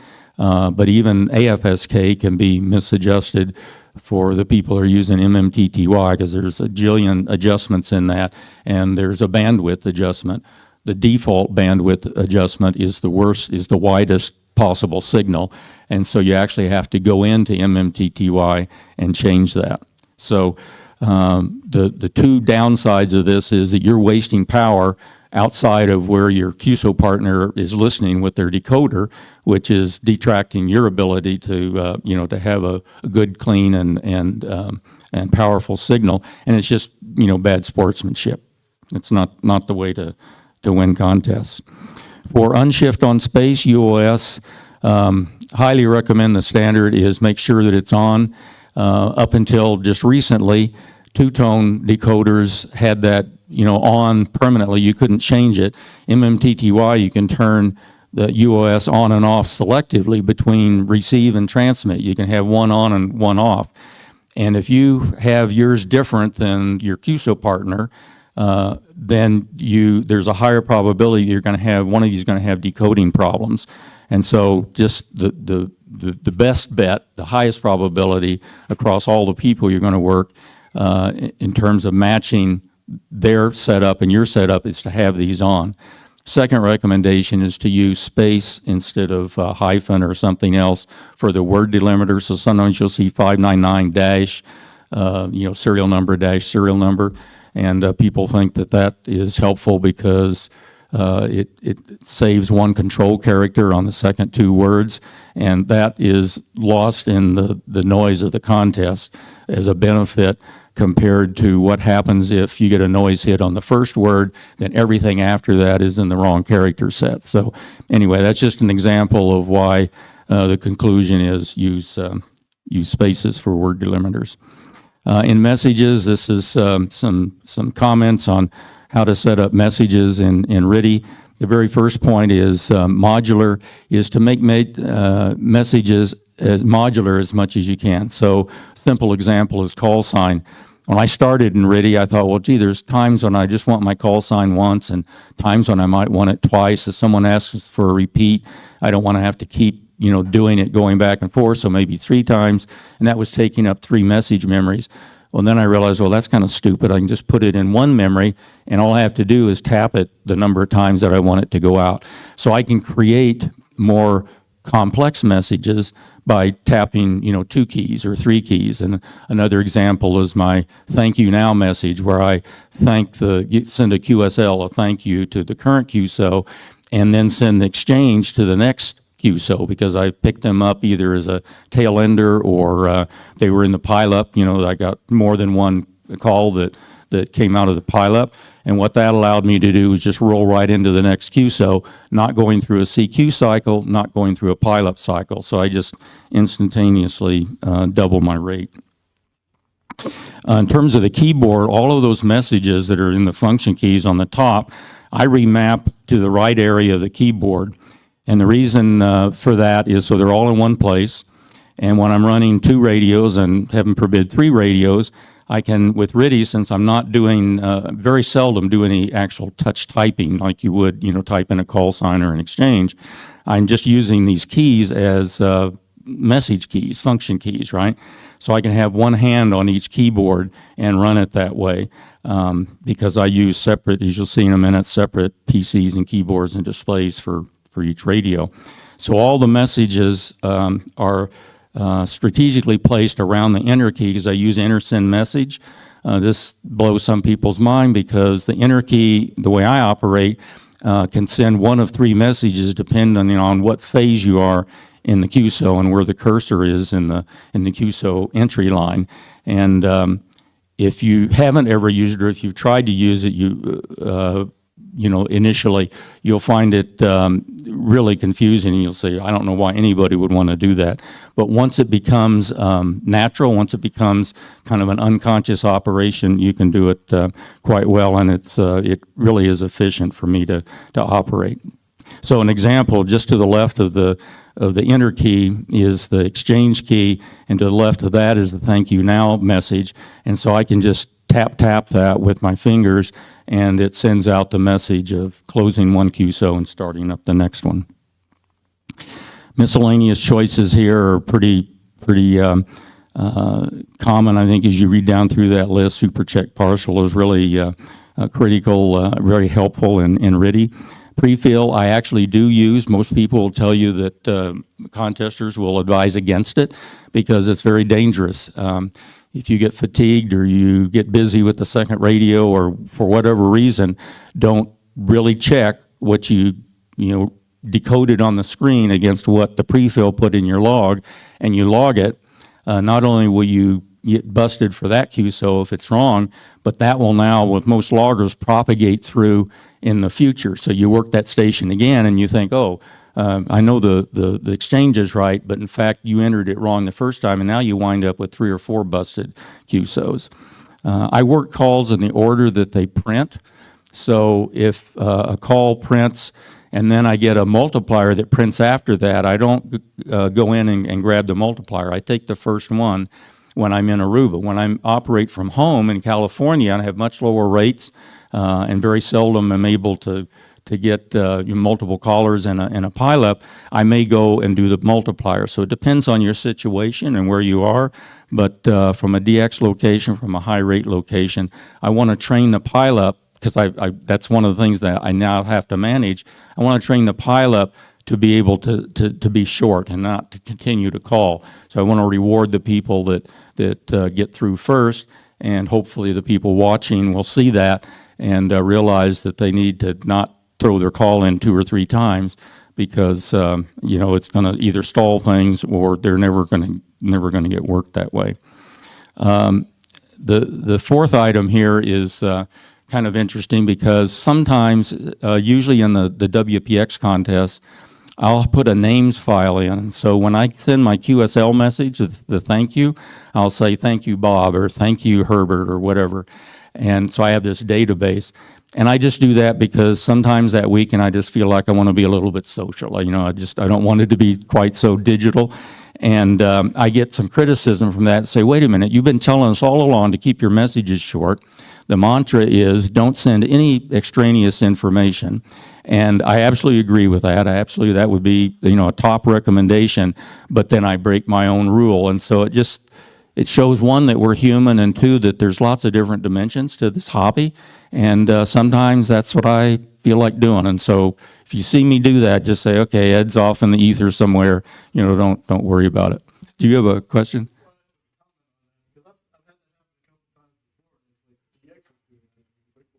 Yeah. Oh, okay. Yeah, well, most loggers have a facility where you just have a data file that just has call and name, and then there's a way in your messages to pull that in. If they're not in the database, then it just doesn't send the name, and so it's very transparent and pretty good. Yes, sir.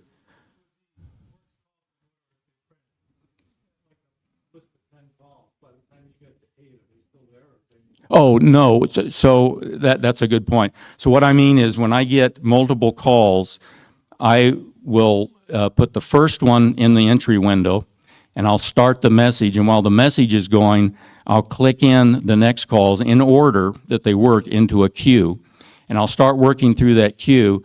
And usually by the time I get to the second or the third or fourth call, they don't answer. And depending on the situation and the rate, I may try one more time, or I may just go to the next one. So sometimes I'll just march right down that list. If the second guy doesn't answer, I'll go to the third. And if I get down to the fourth and nobody's answered, I may just go back to CQ. So that's something that dynamically you have to manage. But the tool is here to allow you to do that dynamically and decide based on the situation how you want to deal with it. And then the last one is the interlock between my multiple radios is a last one wins. And so what that means is that if I've started a QSO and for some reason I want to, there's another QSO I want to start or answer or do, if I start that transmitter, it'll stop the first one. So a lot of people would do it the other way around. They'd say, well, I want the first one to win, and I can start the second or click the second one, and then it will just be queued up. And then when the first one finishes, we'll roll into the second one. I find it more valuable in my operating to do it this way. I very seldom need to queue up QSOs like that, like I would with concatenated messages. So call sign queuing. Yesterday I went into a sidebar about sailboat racing and analogy, but the lesson out of that is sometimes, even though we're trying to go fast to win, there's certain operations and instances where you want to slow down to win, and one of those is in this window to get multiple calls.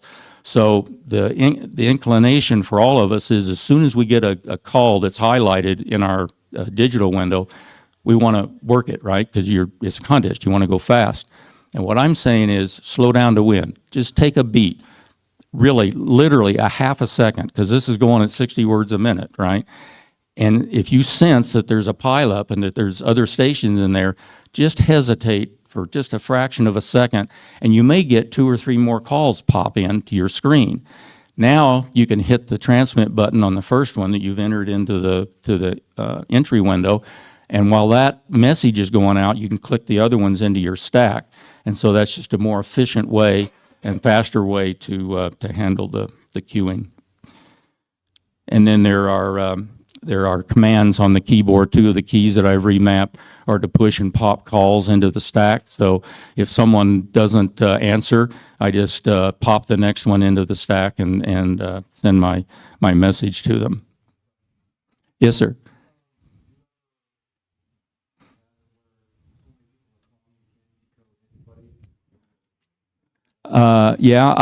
So it's just like with other modes, you have to kind of read the situation about how long you wait to see if someone, because if you wait long enough, some people, and depends on the nationality, by the way, whether it's, for example, Japan or whether it's Europe, whether they will fill the space. That is, when everyone stops calling, will someone jump in?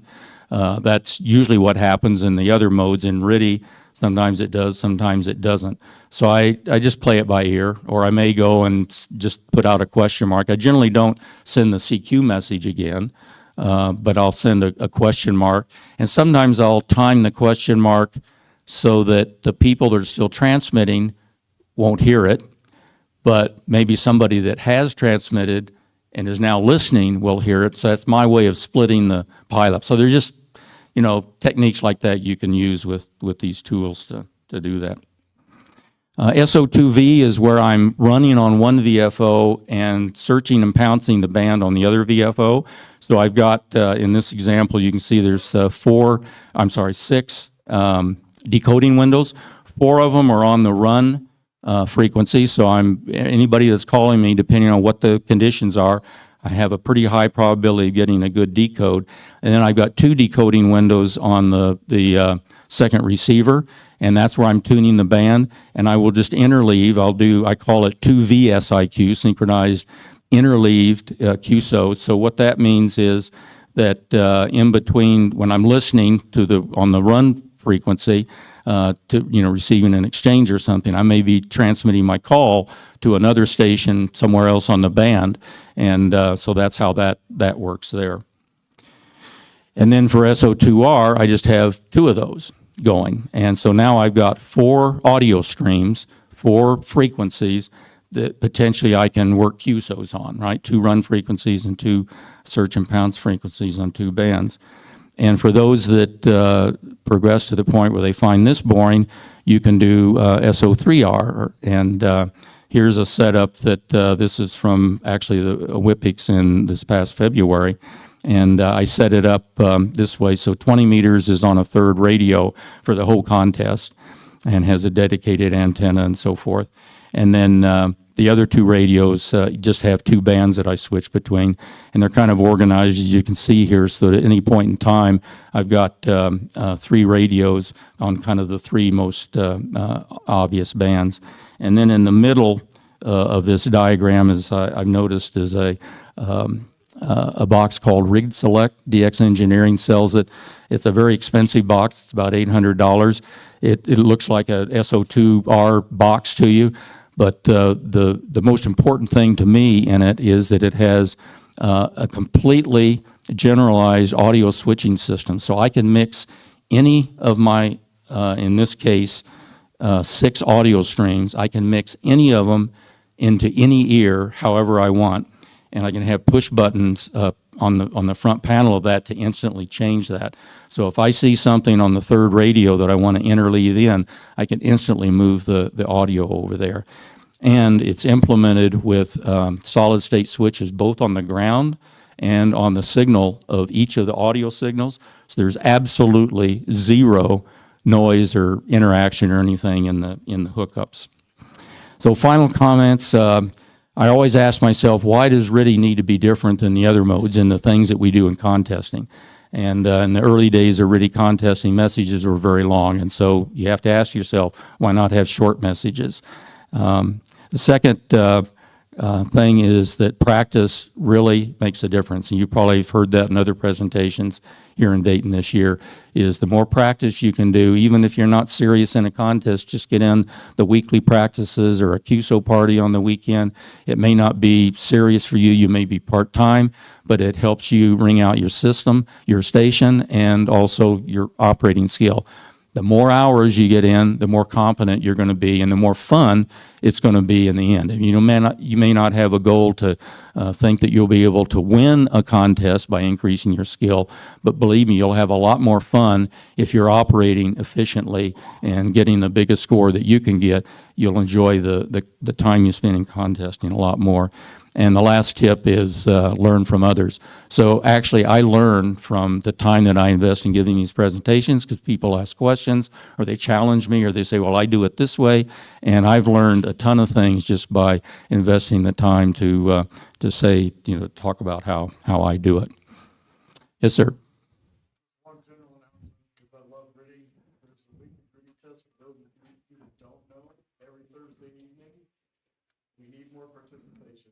It's only a half an hour. Great. So you just broke the pilot. This guy over here is going to jump up and say that, and it's very rare that you can beat him in a pileup. So congratulations. I'm talking about digital stuff, but thank you for doing that, Ron. Nice job. Ron and me put that together. It's a lot of fun, and it's great to see all the regular acts. Yep. It's at 1:45 each Thursday night, which is actually Friday morning in DC. Is that complicated enough? There's a whole sequence of things on Thursday night that's fun. Yes, sir. So, for FSK versus AFSK, can you run into the 915 hertz, like with the K3? Yeah, so the K3 only has 4 tone pairs, and the lowest one is that, so that I would run even lower if it were available. Right. But it all has to match up. The K4, I got Wayne to put all of the ones that are on the MMTTY menu, and so you got, 12 choices or something. But yeah, I always run at the lowest. I know, like with the AFSK, you could do the 915, but the FSK, I was talking 6 to 21, 25. No, that's just your receive.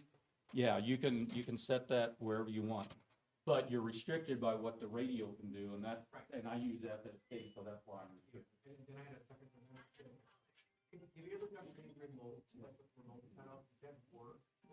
It does work. I have not personally done it. We don't have time to get into it now, but there's some issues with that. Okay. Yeah, I want to say Team WV4P is your experts at Remote RIDI. And they're not here, is that right? Ron? No. FT8 certainly impacted CW a lot, but has FT8 impacted RIDI? No, not at all. So the question is, has FT8 impacted RIDI? Don Hill and I started the first FT8 contest about 6 months after FT8 came out, and then the next year they came out with FT4, thinking it would be a contesting mode, and that's another story. It really isn't. But in the end scheme of things, the FT8 actually boosts your score more. But anyway, I have a graph that I can, if you email me, I can show you. RIDI has continued to increase a little bit. It hasn't increased as much as CW, but the digital modes have actually trailed off. And I think what's happened was people got interested because it was new in the beginning, and the more they did it, they realized, geez, this is not really a contesting mode.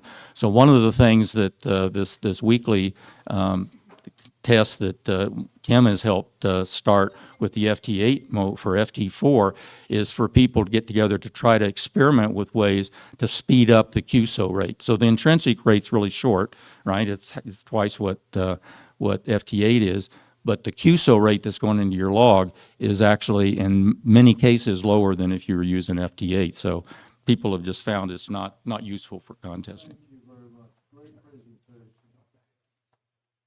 Oh, so I should introduce this guy.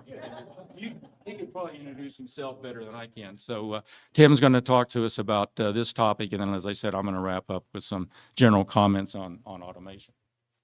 Yeah, so I'm going to mostly talk about FT4 and FT8 automation. I'll talk a little bit about some RIDI automation and pushing the limits there. And overall, I'm going to be talking about, well, what are the limits? We're going to be looking at the rules that have existed for the Digimode contesting, FT4 and FT8 for a while, and some of the recent rule changes that have been introduced about automation in all contests. For example, the CQWPX contest rolled those rules out early on. So you might think, Tim, we know there's robots out there doing FT4 and FT8.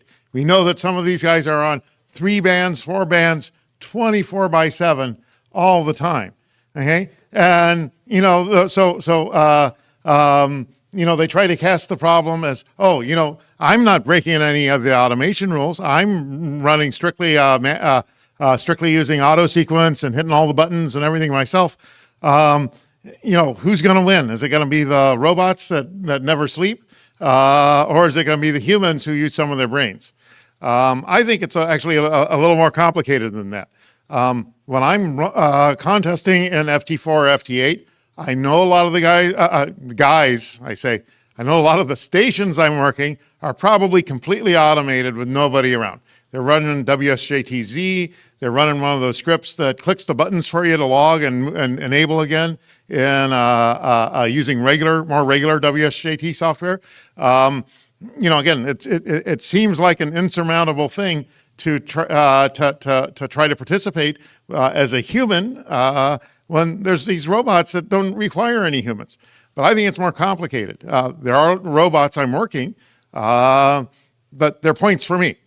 Okay, I think I'm a smarter contester than those robots, but maybe those robots are getting smarter too. Let's look at some of the rules about that.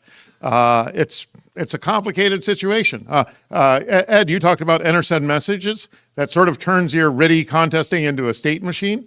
Even if there's certainly an order of exchanges you want to go through in order to optimize your contesting, but the you know, even somebody using just WSJT without any of the automation hacks on it, they are using a state machine too. And you have to know how to work with their state machine. There's a couple different brands. There's a couple different settings. You have to be able to work their state machine through to complete the QSO, because they aren't necessarily hitting the buttons as often as me to advance it to the next stage.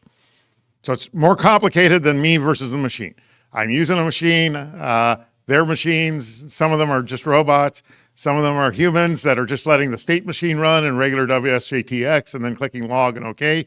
Others are robots that might be smarter than me as a human. We'll see. Okay, so why do mode contesting at all? I contest in all modes. You don't see my call in any of these top 10 rates here, but every contester lives for rate. The highest rate is 450 QSOs an hour by N6MJ operating TI7W. That's 2 radios, in some cases 3 radios.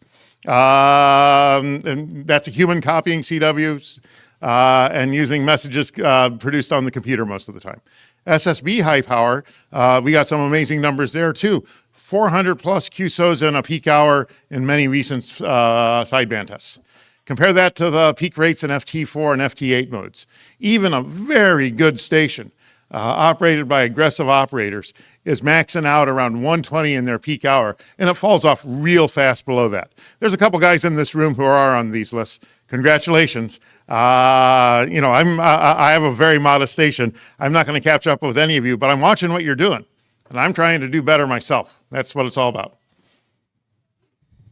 Okay, there's 2 popular Digimode contests, nothing against the 10-meter one, but the 2 big ones that I participate in are sort of summertime. The ARRL International Digital Contest is the first weekend in June. It's 24 hours. It's low power only. There are no multipliers, and it's purely distance-based scoring.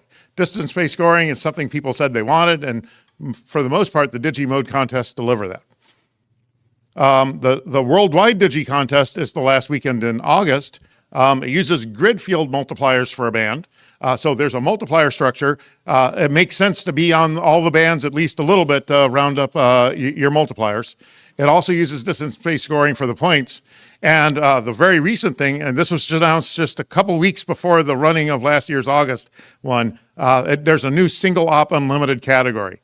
And that really got me thinking about how can I step up my game. What automation am I allowed to use? What automation is not okay? What automation probably doesn't even make sense? So I've been very unlimited. Okay, in most single op categories for every other contest, if you're single op, you're allowed to have 1 transmitter on the air at a time. You can be on 2 or 3 bands, but you have to time share your transmitter slot, so you're only transmitting on 1 at a time. The single op unlimited really broadened my horizons as to how I might approach going with 3 radios on the air at once. Some in FT4 and some in FT8. FT4 and FT8 have different cycle times. You might think it's hard to mix them. You no longer have to worry about mixing them. You can do whatever makes the most sense for points and rate in terms of balancing your FT4 and FT8 between the different bands. And you're going to hit all of them if you're serious about the contest. So it's 1 transmitter per band. Sorry, 1 transmitter per band. Yeah. And there's an even more extreme version of that I'll talk about in a little bit. I think it's in the rules. The W1UE runs the NCCC FT4. That's on the right side of the screen. That's every Thursday night starting at 0100Z. That's actually Friday morning. It's half an hour. It uses grid square mults. Several of us in the room are on that for almost every week, or at least occasionally, to test our Digimode stations, test out our contesting software. There's also an RSGB FT4 contest. It seems to be held 9 times a year, mostly on Monday evenings in Britain, our afternoons. It's a 2-hour contest. It has a point per QSO, but it uses DXCC mults. That's another variation on the scoring. So all these have slightly different scoring rules. That comes into some of the automation I talk about later. What's unique about the Digimode contesting is that you're going to work a lot of guys who aren't contesters. They may not even know a contest is going on. So you may have some preferred contest exchanges that run fast. You may have some other exchanges. If their state machine insists on getting a signal report before completing the QSO, you're not going to be able to use the super fast grid square only report. And I'll get into a lot of that really soon here. So I've been doing the NCCC FT4. I think it's been 3 years now that I do it almost every Thursday. I do it. I think about it. I'm trying to maximize my rate. Again, I'm never going to catch up with any of these guys, but I'm pretty happy when I can get 30 plus QSOs in a half hour FT4 with 1 radio. Sometimes I can do 40. It's a great way to check out the band conditions before the weekend contest. So what automation is allowed? Okay, it turns out that almost no contest rules other than ARRL International Digital and WWDigi had any rules at all regarding automation. So the WSJT mode contest rules were a step ahead of the other contests in writing down some limits.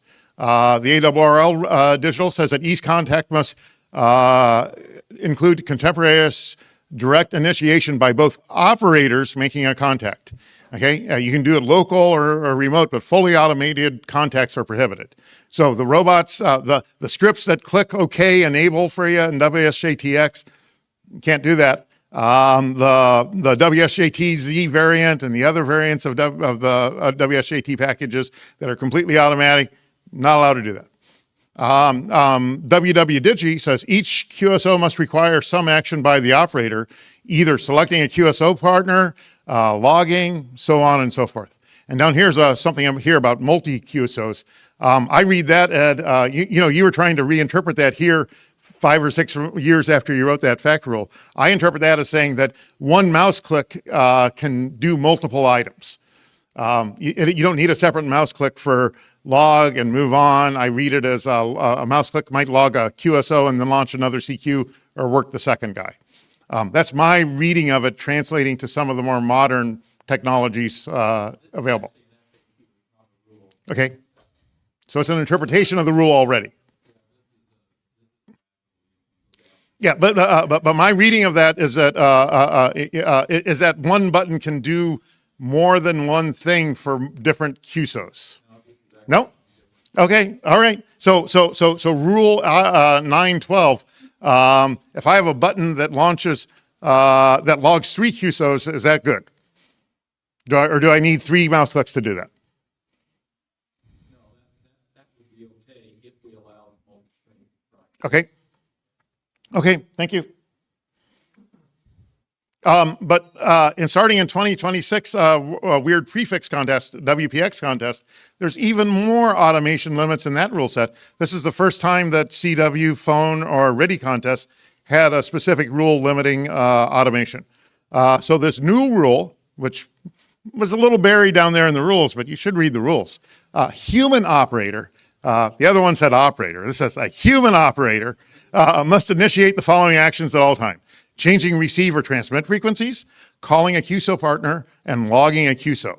Okay, so that's kind of 3 different steps. If you told people about ESM sequencing, this is very similar to that. Okay, click, send exchange, log. It's just that it's all the same button in ESM. And, if you're using the mouse buttons in the WSJTX interface, you got to move your mouse a couple millimeters to do those 3 different things. Autonomous systems are robots that emulate these actions, and this takes care of the scripting that might hit buttons on other more traditional programs are prohibited. So this is a new rule. We've been thinking about it. We've been thinking about what we can push to the limit under this rule. This rule is not yet part of the ARRL International Digital Rules.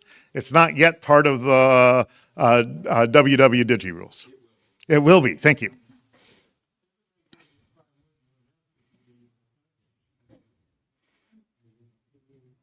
Right now in WSJTX, for example, if you're just CQing, you have to hit enable log, enable log. So it takes 2 clicks for each QSO, right? So if I'm calling CQ and someone answers, WSJTX is going to automatically call them. Have I initiated that by calling CQ? In the context, this rule, I have to sort of interpret it for WSJTX. I would assume that the standard auto sequence in WSJTX is allowed. Okay. Automation within a QSO is allowed. WSJTX started that. There's not enough space for it to make many decisions in the daytime. So that's allowed. The automation we're talking about is from QSO to QSO, automating QSOs. So we're requiring the human operator to have some interaction. He's not out in the next room with the computer. Yeah, so if we read the previous generation of FT4, FT8 contest rules, the ARRL International Digital said each contact must include direct initiation by both operators making a contact. And that might be the button that launches your CQ. Okay, the WWDigi rule seems even more clear. Each QSO requires some action. Okay, so if you have it narrowed down to a mouse click per QSO, I think you would fall within last year's WWDigi rules. Okay, oh, but this is the new rules this may require more than one mouse click. This is the latest automation rule that I know of in kind of major contests, and it's tighter than what you presented so far. Okay, but the intention isn't to rule out the auto sequence existing in WSJTX already. No. Okay, which as Ty and me discussed, is 2 mouse clicks per QSO if you're just running. Okay, so but it did require hitting a button for each QSO. Yeah. Okay. You can contest in WSJTX bare bones. You can make WSJTX makes an ADIF log. It can also make Cabrillo logs. But I think it's a lot better and a lot more fun when you integrate it with a contest logger, because the contest logger knows how the dupe rules for that particular contest. It knows the scoring rules and knows the molt rules. WSJTX kind of, you can set the color coding to do that, but it seems a lot more transparent when you integrate it with a real contest logger. And N1MM and WriteLog integrate well with WSJTX. You can get all the standard displays, and there's some special displays related to WSJTX contesting. In N1MM, it's a little surprising, but in N1MM, N1MM is just kind of watching everything you're logging in WSJTX. There's a special window called the decode window, which can come up in WSJTX mode. That's incredibly useful. Okay, so what it does is if you're going search and pounce, and I'm going to tell you why I love search and pounce in digital contesting. I set it up to only show CQers. Okay, CQers are people who want me to work them. That's great. I set it up to not show dupes. That's pretty standard. So if I'm just monitoring the band and I want to work a high point value QSO, I can look at this list and then in either ARRL International Digi or WWDigi, I got a choice to make on this list. All right, who's this guy I'm going to work? If it's FT4, I got a fraction of a second to choose the best guy.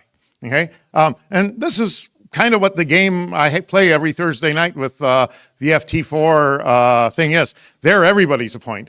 And it has a molt rule, but I'm trying to max my rate. I'm trying to work the easy guys first. I'm trying to work the guys who are, a molt, or if it used a point-based scoring, distance-based scoring, I tried to work the guy also furthest away. And I got this list to do it. I was talking to N2AMG, the N1MM developer who knows all about this decode list. He tells me he's got an improvement and that he's going to add a column that adds points on this screen, which is a great idea.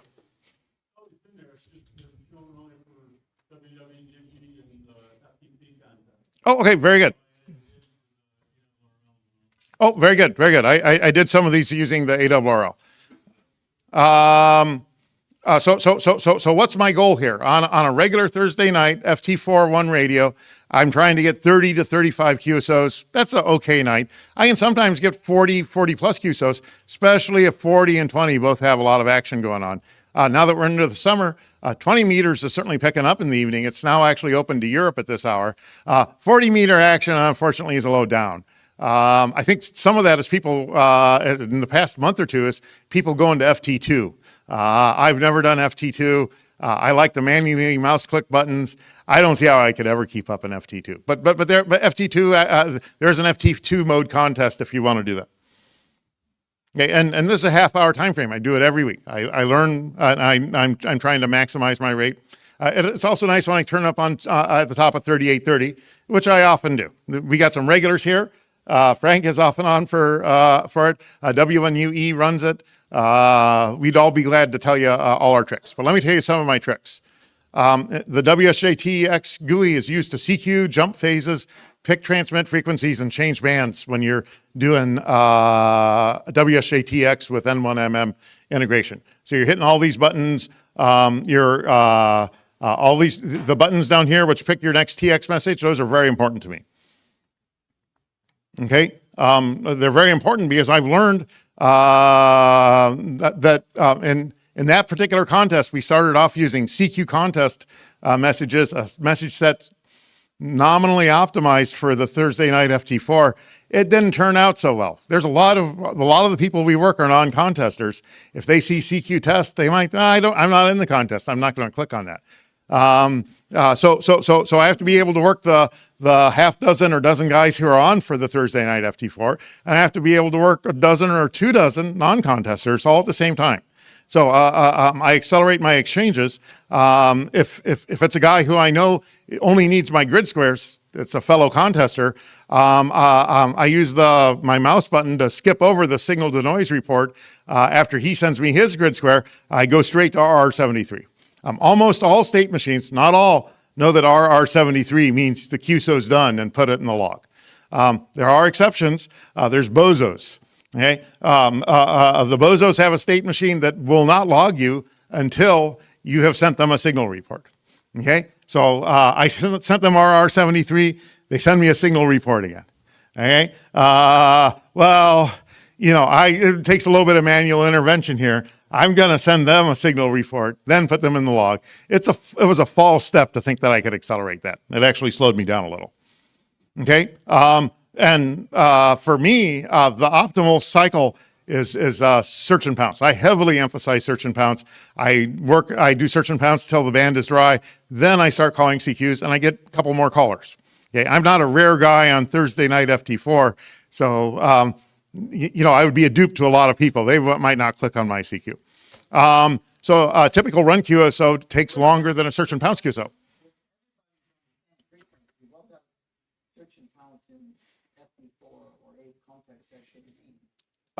Search and pounce means I saw somebody CQing, or in some cases I saw him wrapping a message with RR73. Yeah, so in general, for me, search and pounce means I know the other guy's grid square already. I'm going to send him my grid square, and if we're lucky, we're done, and we're going to hit RR73 and log it. If not, we might have to walk through a signal report. Maybe we need some repeats. I can't stick around for repeats. Most default auto sequencers will stick around for several minutes trying auto repeating, trying to get the other guy to respond. That's not a great strategy. You got to move on long before then. So lossage happens. I call CQ. A guy comes back with. If I call CQ, the worst case, a guy comes back with a signal report and not his grid square. Okay, if I'm calling in the contest segments or even in the FT4 segment, that seems less likely than if I'm doing it in the FT8 segment. Another form is guys who insist on signal reports, I gotta send them a signal report. If conditions aren't good, I should have chosen a guy with a very high signal to noise ratio to start with. In an FT4, you have a fraction of a second to choose these guys. So if I'm running 2 radios. I got a fraction and they're all, one's odd and the other's even. Every 7.5 seconds, if I'm trying to maximize my search and pounce, I have to go from window to window. If I'm in WWDigi and the unlimited category, I'm allowed to transmit both on even or both on odd. And that's a timing constraint because I might want to click in 2 windows search and pounce on 2 different bands. That's really pushing my mouse clicking and brain processing ability. So I've come up with a new, this is the new N3QE innovation. It's working on Thursday nights, even though there's no point-based scoring on distance-based scoring on Thursday nights. Instead of having the tabular display, I produce a graphical display.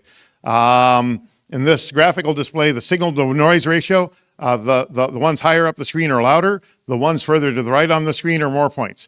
This here is a no-brainer. There's a guy in Europe who, if it was a distance-based contest, he would be the max points, and he's the loudest signal. Why would I click on somebody who's at -9 and FT4 and just worth 1 point? Doesn't matter. I want to click on the guy worth a bunch of points in Europe. This is an optimal case. This is the no-brainer case. In real life, you might work a couple guys at the upper right edge, and then you're left with some sort of blob in the lower left triangle. It's low pointers that are easy and high pointers that are going to be hard, but you got to make a choice. And in my scheme, it's the human operator making that choice. Okay, what am I having better luck with? If I call a low strength guy, it's unlikely to complete. So I'm going to do a bunch of medium strength, medium point guys. Okay, and under some circumstances, if I've worked everybody else, I'll just work a bunch of low point guys. And it's not the most productive thing, but man, would I love it if a high point guy shows up on my screen, then I move my mouse a couple millimeters, click on him. Okay, so this is something to help me click on the next QSO. Okay, so let's look at some of the stats in WWDigi with the new single op unlimited category. The listing ad here, correct me if I'm wrong, mixes regular single op with single op unlimited, and the guys who were in single op unlimited, that is, they could have more than one transmitter on the air at a time, get the asterisk next to them. Okay, I was single op low power. I came in number 3, single op low power unlimited. I want to up my game for this fall, for this August. I want to do better. I looked very closely in my all.txt of what I logged to see what N8HRZ and AA4 PA were doing. I noticed they were almost entirely search and pounce. In fact, in my logs, I looked at N8HRZ. I only saw him CQing 3 times in 24 hours. Okay, so he was very much search and pounce. He was working not just the contest segments, he was intensively working the non-contest segments. Like I said, it takes longer. You probably got to send the guy a signal report, and he may very well not be satisfied with just getting your grid in order for his state machine to move on. But he stuck through it, and he ended up maximizing his points. He beat me. So he was number 1. So I looked at what he did. I looked at what I did. I thought about what am I going to do. There are some advantages to single op unlimited that makes it very interesting to me. I can mingle FT4 on some bands with FT8 on other bands. The odd, one's a 7.5 second cycle, the other's a 15-second cycle. My low power attempt last week was just 2 radios, each with a 3 kilohertz slice. This year I'm upgrading. I'm using an SDR. I'm combining all my all my antennas. When they're not in transmit, they're going to feed SDR. That SDR is going to show up to 4 segments on the band, and it's going to show me the constellation of points versus SNR for each band, and let me make a choice as to, okay, that one's a no-brainer, high points, high SNR. And other times I'm going to have to choose something that takes a little more thought. But let me add one thing here. A station with superb in-band receive capability, capable of transmitting on, say, some 7047 FT4 at the same time and at the same time while transmitting on 7047 FT4, receiving it and having a QSO in the alternate cycle on 7090. Is that FT4 or FT8? What do we use that for? That's FT8. There's nothing. He can coordinate his actions. He can swap between a low FT4 segment and a high FT4 segment, but it takes excellent in-band capabilities. I can't do it, but I operate at some multis that do have in-bands that's probably that good. Certainly at the low power level, it's a lot more interesting. So, I don't have 3 amplifiers. My attempt in August is going to be 3 radios, low power, using my constellation display, as much search and pounce as possible, seeing what I can do. Okay, so I told you about my search. Oh, go ahead. Yeah, if you're running SL2R, you run on one band FT8 and on the other band FT4. In unlimited, I can do that, yes.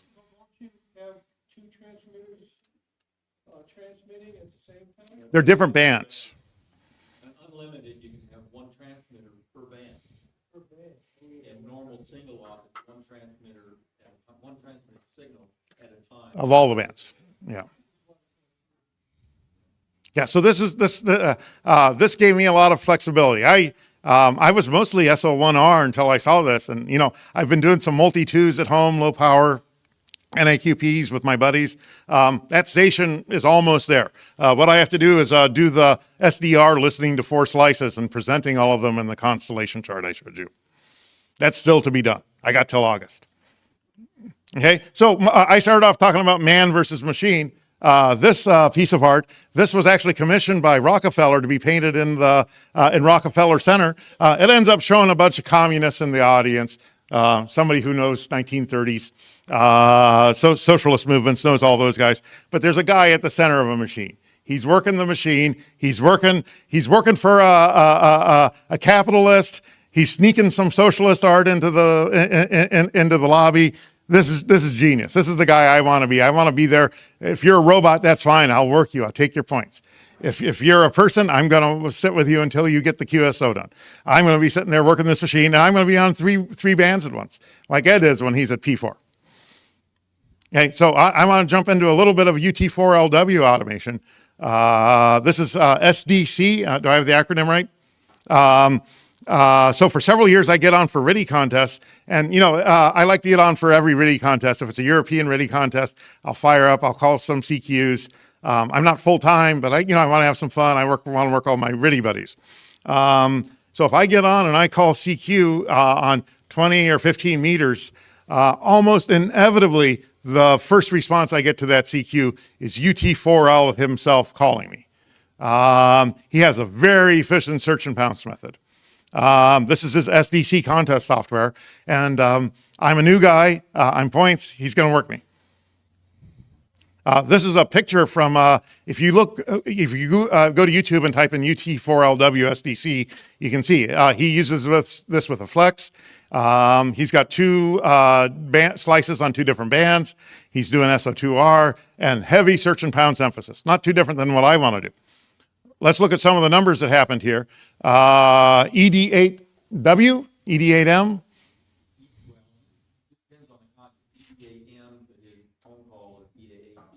Okay, he entered WPX RIDI, low power, very high search and pounce emphasis. Just what I want to do. SO4 entry as ED8M. I looked at a reverse beacon. He didn't call CQ until hours into the contest. Okay, just a couple hours into the contest, he was ahead of every other low power station by leaps and bounds. Okay, we can look at the best 60-minute QSO rates. Again, being a contester, this is what I live for. ED8W's 240 QSOs in the first hour, which I note here, is way better than any other low power entrant has ever done. So he operated low power. And better than every high power station. So, that says something about the search and pound strategy. It also, raises some questions about the extreme automation abilities that UT4LW's software gives you. I've never used it myself. Has anybody here used UT4L? Did you successfully use it, Ty? Okay. You what? I haven't used it successfully. I don't know what the functions they have, but I thought it was pretty. I'm like, I'm gonna try it again, but it's definitely, what you want to avoid is the auto mode. You do not put it auto mode, that's really. Okay. That means you can go away and eat lunch and come back and, Yep. Yeah, and again, I tend to be the man at the middle of the machine, working all the levers, trying to make everything maximize my rate, because rate makes me happy.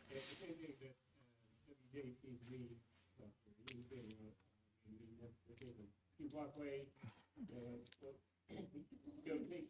stay with the month, come back down, and would be at this greater rate, but it'd still be, you make lots of contact when it's gone. Yeah, so again, the past rounds of WWDigi and ARRL International Digital, I think, took care of that, but that didn't mean that people weren't breaking the rules on. So this is a great segue into our last topic.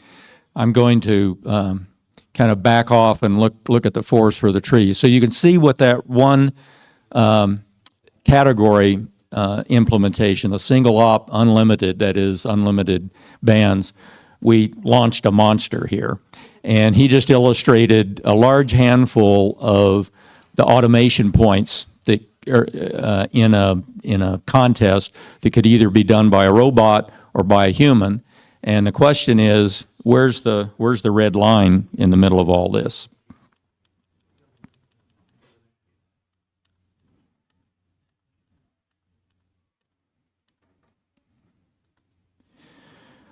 So let's come back just for a minute and set this in context, this automation topic. If you go back in time, for some of us, myself included, when I was in high school, I built an automatic CW keyer with, I think it had 2 or 3 vacuum tubes in it. And this was automating CW in those days. And it was actually controversial about, well, that's not really ham radio. You're really not using human skills because you're not using a hand key. The dots and dashes are being formed. And this progressed to PC keying, where now you just type and the whole letter and it can be sent. And then, of course, both the electronic keyers and PCs had messages. The entire messages could be sent. And so we've been automating for 6 decades that I've been doing contesting. AM came along, and there was no code skills, so that was really not fair to use your voice instead of real men used used CW. Then the PC came along. There was no longer paper logs or paper duping, dupe sheets and so forth. RTTY came along, different mode.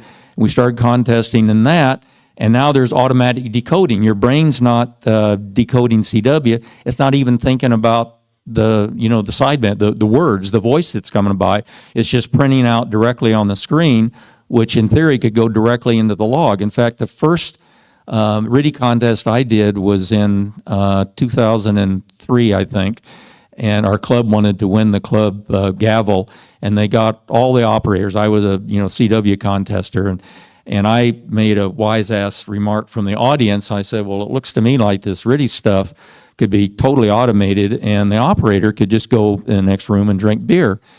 And, the presenter said, no, Ed, you don't understand. There's propagation. There's all these other things. And there were other things that weren't automated that the operator could do.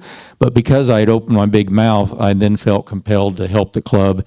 And that started another monster that got created. And now I'm doing a lot of RTTY contesting. So then we had spotting networks here on the right come along. And the first reaction to that was, so it was automated QSO finding, right? So now you didn't have to really search and pounce by tuning the knob. You could just click on spots, right? And so that was initially prohibited. That was absolutely, you can't have that automation. And then it kept building and building and building, and the pressure was building. And so now we created, okay, we'll have an assisted category. So it's a separate category, but now these guys can contest. Then some of the European contests started not making a distinction between single op and assisted. Everybody could use assisted. And then it broke in North America. In WPX a couple years ago, Bud and I added it to WPX, where assisted and single op is all the same. So you can see the progression of what's going on there. And then FT8 came along in 2017, and automation was a necessity within a QSO because, as Tim has illustrated time and time again, there's so little time to make it for a human to make a decision between the cycles.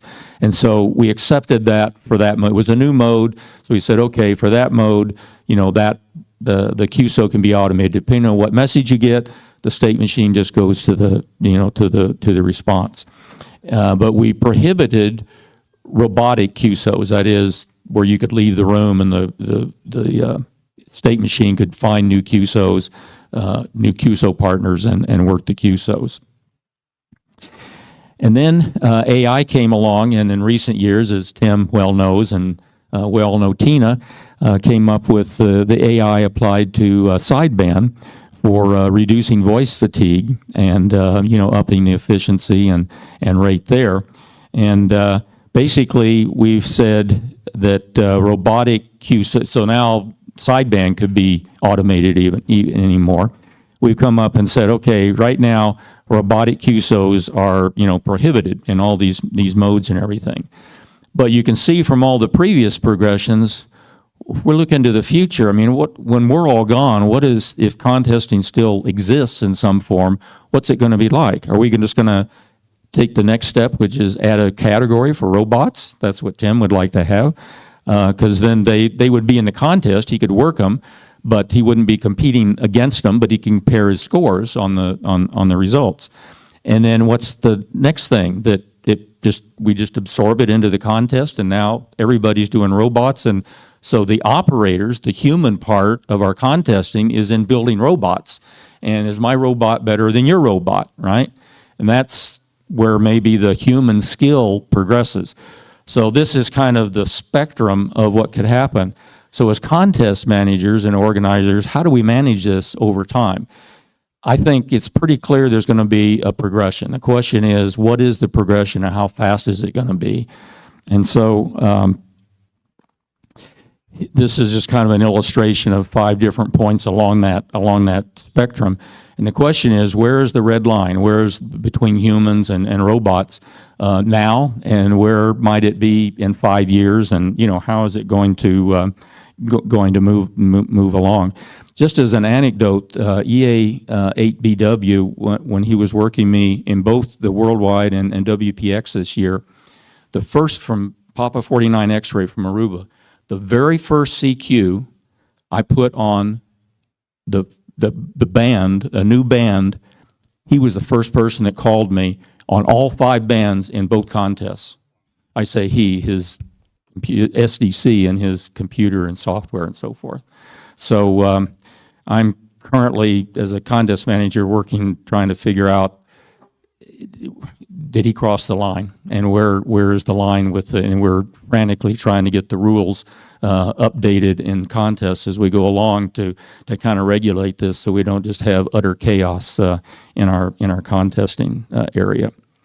So what was really going on, I think, with SDC is that they have upped the game. They've automated the decision making. So as a contester, you have to know what band you ought to be on. You have to know the propagation.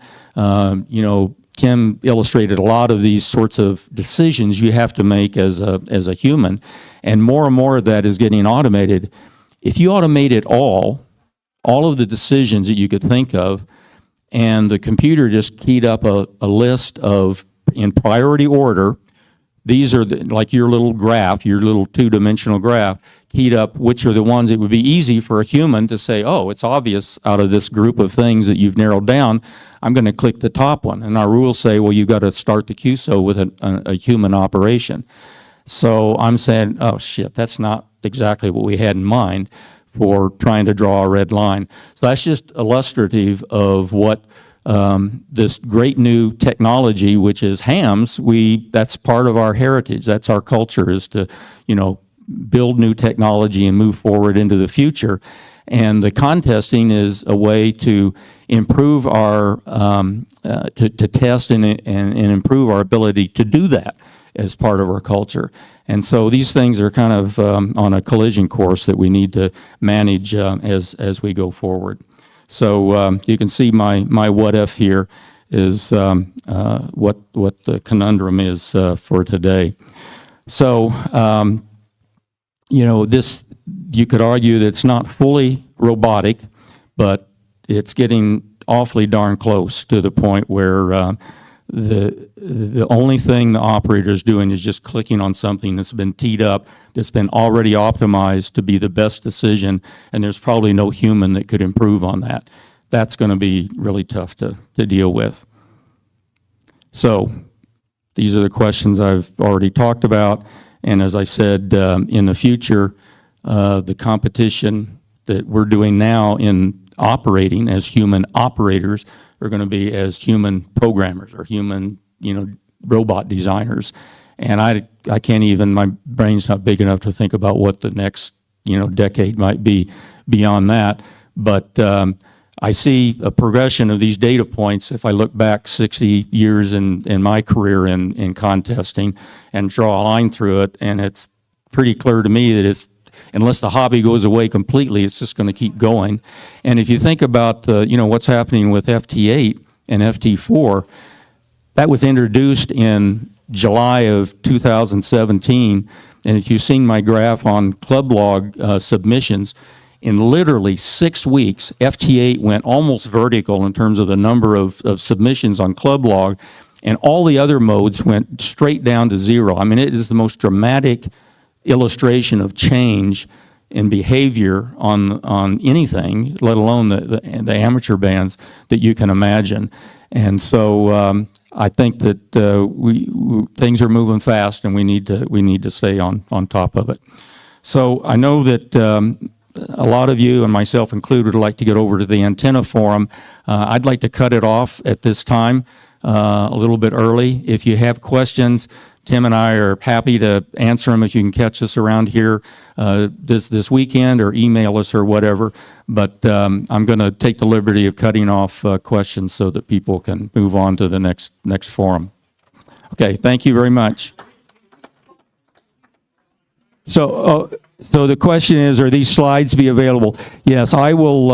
I'll figure out a way to post them on one of my websites, and this has been recorded, so you won't have the slides, but you'll have the audio. I'm sorry, you will have the slides on the video, and you'll have the audio, but you won't have video of us standing up here. But there's not much to look at. We're just standing in front of a microphone, so that'll be available through the Dayton organization. Okay, and I don't know how soon, but everything's being recorded that way. Thank you all very much.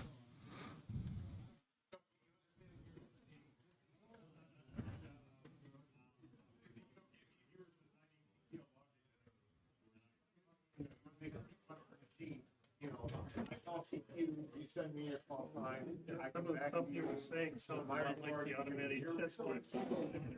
Yeah, it's the same thing.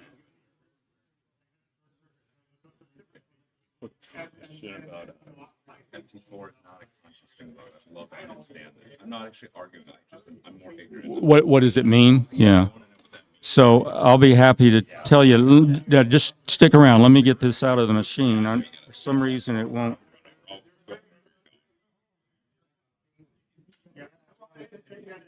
It's not telling me it's okay, so I assume it's okay. I don't want it to corrupt my stick. Okay, so. Yeah,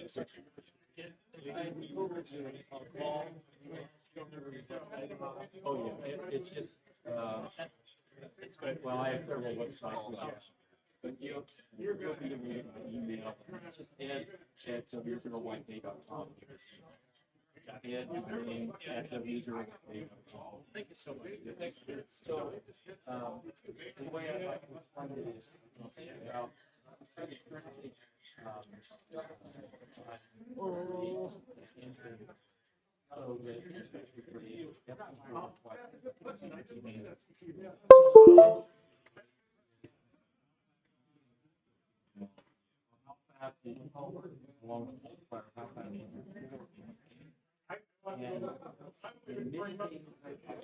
all right.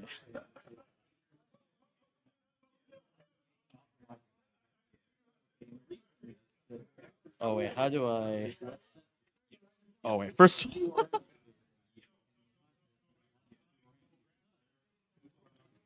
I'm wondering if this will be recorded or not, but. Or whoops, no. Or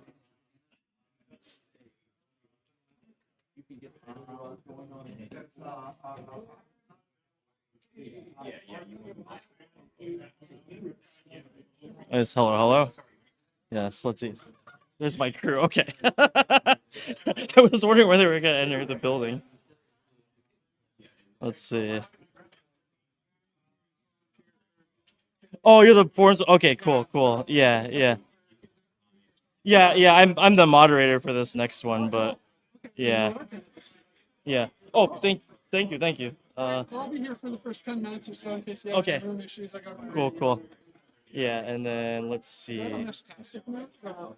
No, this is actually an RF monitor that tower service people use for RF exposure. So yeah, was curious how many times it would activate or at least beep, but so far it's been pretty good. So that's good. I mean, I've heard rumors that it can get pretty spicy. Yeah, that's always what I've heard. Yeah. But Okay. here I might feel it, you know. Yeah. Of course, of course. Yeah, no problem, no problem. Okay. We're probably gonna need my product. Oh, I just realized that I should probably have to share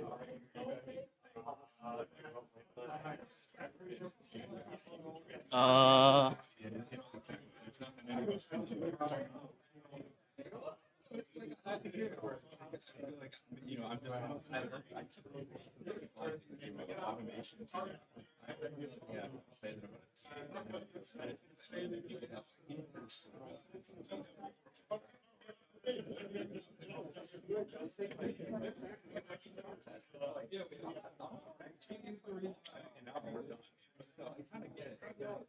There's so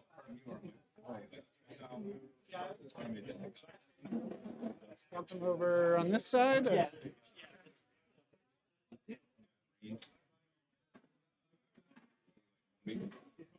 Well, let's have to edit this.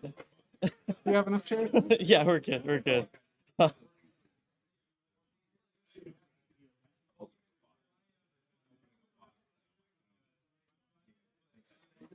Uh.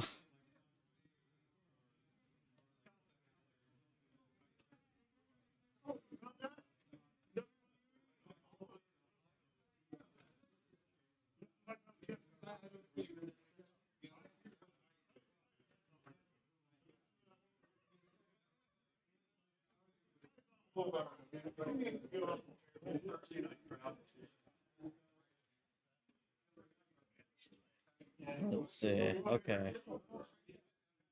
All right.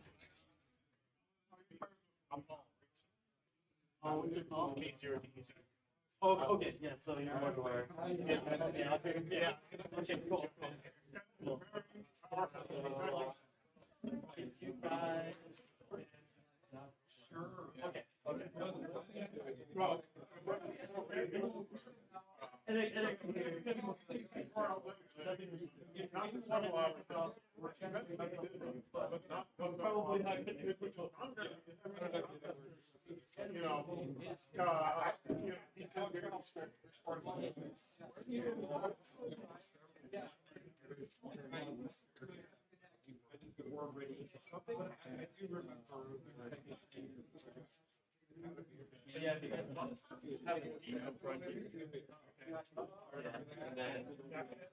I actually have no idea.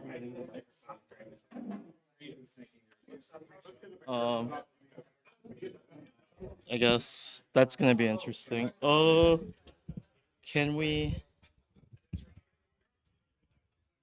move these up? Do we have to?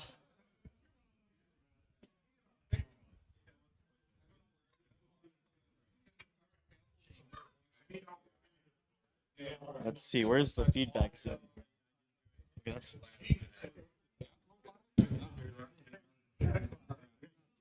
Great. So I had no idea you were going to be here. So great to see you. So we're going to run. I think we're all running for the antenna. But yeah, my voice is real I had to go like an hour. You got power up. But everyone. Because Oh, it's on the way. We go back. It's on the way to 1 and 2. The big sign. yeah. Come back to the range. It's Yeah, like I a got CW contest where he operates full. I've done that too, like with my own voice. To be consistent. And that's something we have to improve. You know, if you recording your own stuff. It's like a wave file. Or Yeah, bring a wave file. bring out a USB or something. I was thinking. Yeah. You can normalize everything. I need it. You can hear some. Kind of a compression of the whole. Yeah. And it doesn't. Yeah. Imagine. Yeah. Sometimes people record it, the voices are right there. Yeah. Right. Yeah. You don't have one entity that browses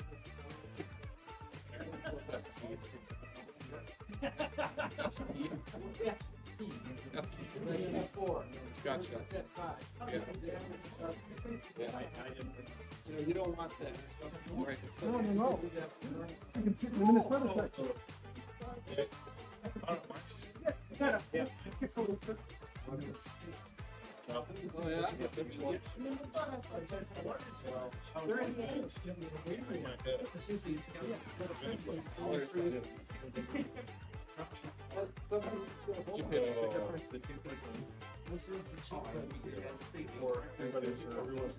That's the answer. That's the last one. I didn't realize. You got those from the garden. I have these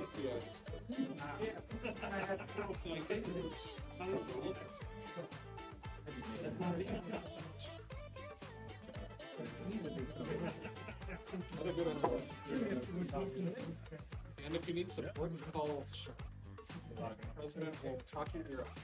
Help you. One of the reasons I'm coming to appreciate Yeah. you know, everything I hear about you do, support. Some people get good luck and some people Actually, good luck with this. And over to whatever. One guy. I wanted to buy it in a 710 for a 710, I guess. Yeah. And it took a couple of emails and a couple of phone calls to get them to test it. But then.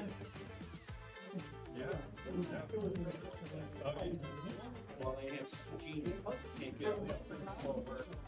And I'm pretty sure if I was either arguing that or it's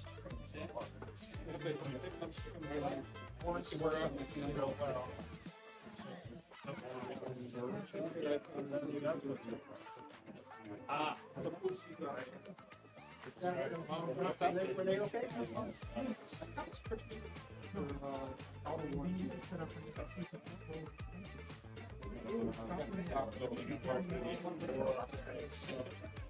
yeah, some other I don't know if I summarized the email. I was like, did you really get everything?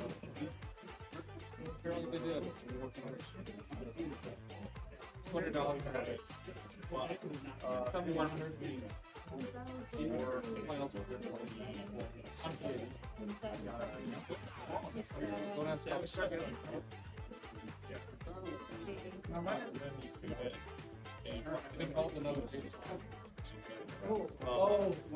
Right next to each other? Yeah. Little mistake in where the end of the pro access will go on. I don't know. Into a 9,100 block cave. But somebody wanting to.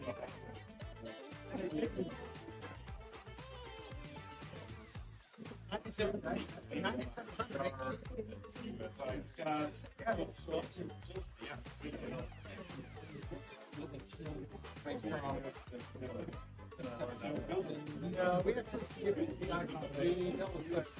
If they actually had the real radio, even under glass, I'd have gone there to see it. You're pretty sure it's gonna be the Right. But the plastic, It's such shiny. I've got plenty of people who get 3D glasses. I guess I didn't hear what they said. They haven't said much about it. Oh. I turn out to take it. Right. And then like, I also read it so August. where they used to like just rip the work out.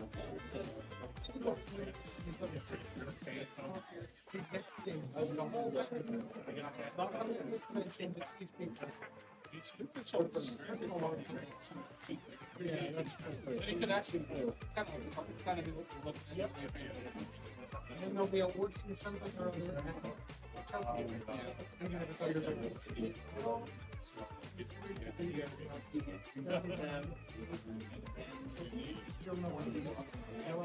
That's my guess. It's about the only mission. And there's two pieces. So giving it the 5200, which is also two pieces. Here's a little new thing. It's the video they put out, like a video. It showed like, separate, show a lot of antennas on the vehicle. It's probably $7,800 to download.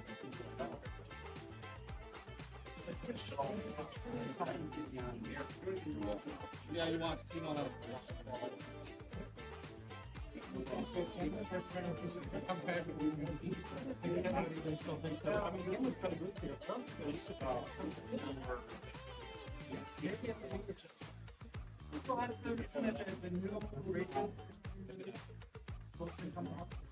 Oh, that one, yeah. They've been saying they're coming in 3 years. It's been RSN. My name's Karen. Are you from Minnesota? We met as a meeting. For our students, we sit down. St. Paul and for our students, we have a president and secretary of the radio. Oh, really?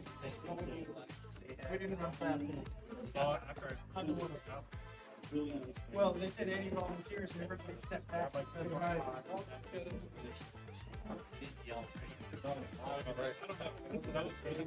I'm all fucking like that. We can put it on over that. Let's be president. Regional radio.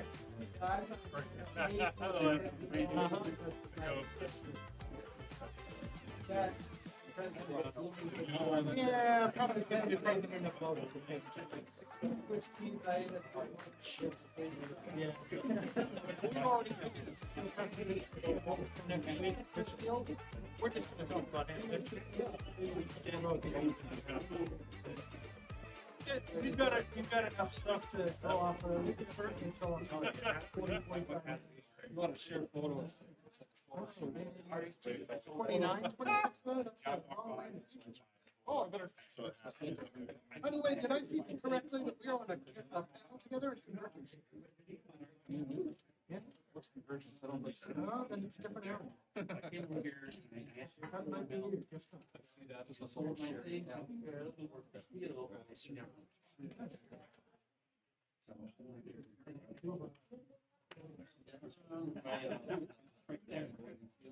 I gotta figure out the challenge.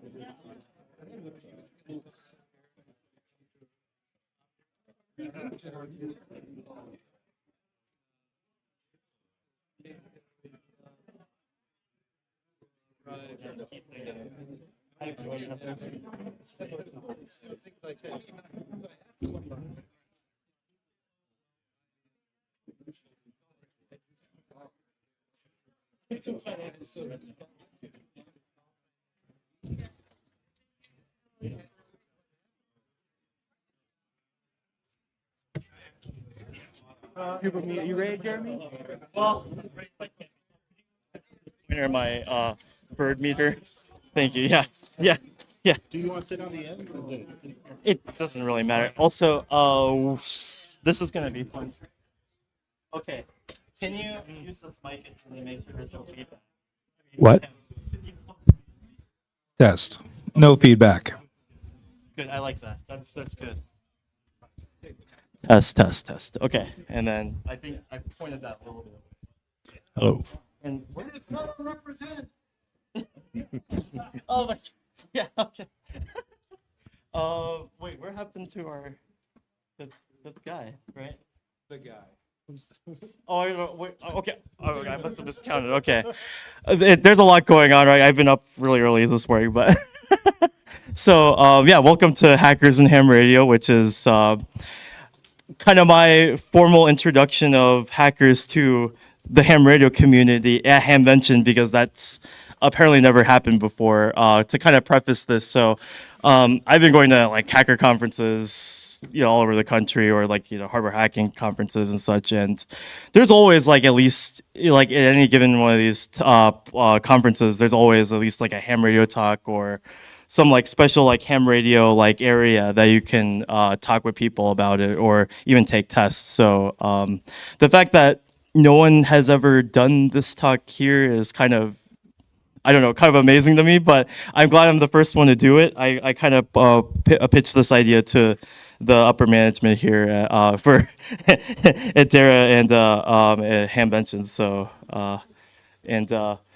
and then unfortunately we have a few people missing because of scheduling conflicts, and then last minute like just work came up and stuff. So yeah, but guess what? We adapted. we improvised. We hacked it. Yeah.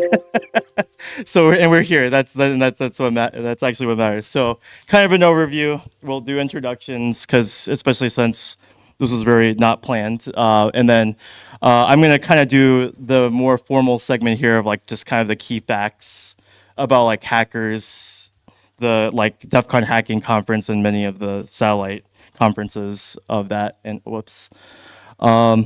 then just kind of like tying that into ham radio, and then doing Q&A and such with more of the panel discussion.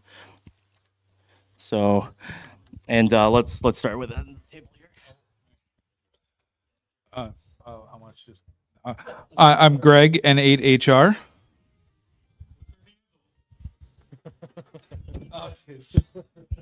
Online, I'm known as Tyler Swift. I love that. That's good. I'm Terry Shano. My call sign is NV0O. My handle is Shooter, and I'm the founder of Can It Ham at DEF CON. Yep, and my name is Jeremy Hung. I'm the moderator of this forum. Call sign is KD8TUO. My handle that I've kind of used at different conferences is Hardware Hacksaw or just HW Hacksaw. Hand this down to them. Oh, actually, yeah, there you go. This one. And I am Paul Kenyon, K0DEZ. My handle is Rickson. And I'm from Kansas City, and yeah. Yeah, Casey's like, you gotta represent your...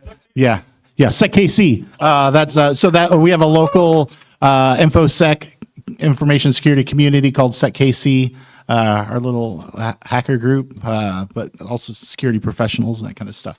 And it's a very, very active community, and about half of us are hams. And I just got to give a shout out because we use Discord, which is a pretty popular chat platform, especially for gamers and stuff. And the #1 active channel is a ham radio channel. Okay, cool. I almost forgot the most important thing because he shouted out his home club. So shout out to DC937, which is the Dayton DEF CON group. Yes, very important. Yeah, call them out. We're actually having our conference next weekend locally here, so looking very forward to that. And now, actually, I should mention. So just kind of the rundown of the original speakers. So right, Ed Wilson couldn't make it, had his daughter's graduation, and he's director of ARRL, division director. Okay, yeah. So he's like a pretty high ranking like ARRL guy. And then Arsenio is a dear friend of mine from the Nova, right, DC Nova area. Really cool guy. Worked at NASA at one point. They vastly underpaid him, and then so he switched jobs. But some of the coolest things he's done is he actually went out to Ukraine for with a nonprofit to do a nonprofit NGO that did reverse engineering of Ukrainian or of Russian and Iranian munitions and systems that fell in Ukraine or maybe used or in parts and pieces. And then Brian, who couldn't get in contact with when I got here, not sure what happened there. I actually don't know his background at all. I don't know if you have any insight. But has a really cool call sign, w4www.com. No. So yeah, just a little bit of background here before we kind of start our panel discussion. And of course, I'll have the panel kind of have their input because it's been a moment. That picture, right? Oh, okay, cool. Yeah, so there's probably going to be people maybe here in this panel and then maybe in this room who've been to DEF CON, maybe even got their license there, which I'll kind of talk about here. But yeah, this is the Ham Radio Village at DEF CON, which again, it's a special like set aside area. Like villages at DEF CON are kind of like special interest groups that have their designated area where there's like activities and talks going on simultaneous to DEF CON happening. And then like right, there's the ones that I always attended were like Hardware Hacking Village and then the Ham Radio Village because lots of overlap between those two. And just for oh, this text got really messed up. So what is DEF CON? So for the uninitiated, right? DEF CON, right? That term comes from the from DoD, right, for Defense Condition. But what really brought that to as a household name was the movie War Games. Back in the 1981-ish, right? I think, and in there, right?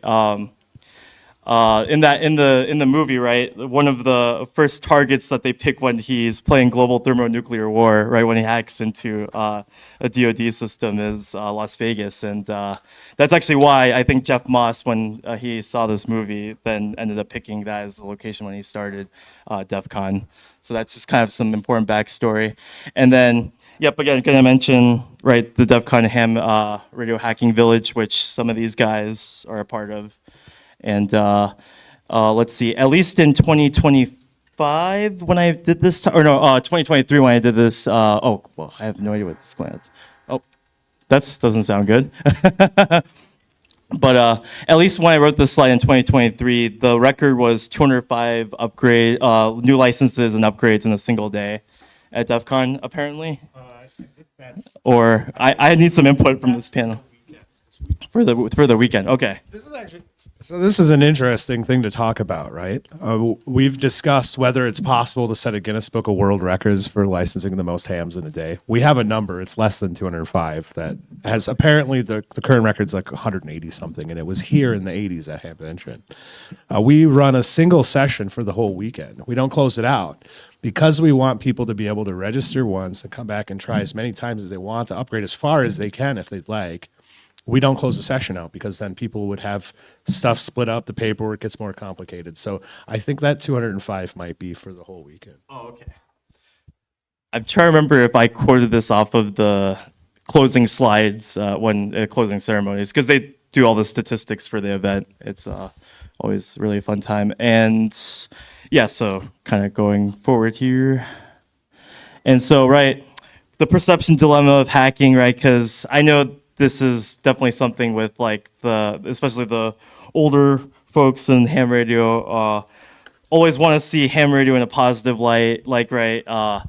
Because I know one time I remember mentioning to one of our members in our club, like, oh, you know, the show Stranger Things, right? And, you know, there's ham radio is portrayed in that show and stuff, right? But then they didn't want to be associated with, like, you know, that term stranger thing, you know, like, right? So there's like just, come on, guys. It's like any publicity is good publicity, right? How many of you have ever cut a wire too long and had to trim it down?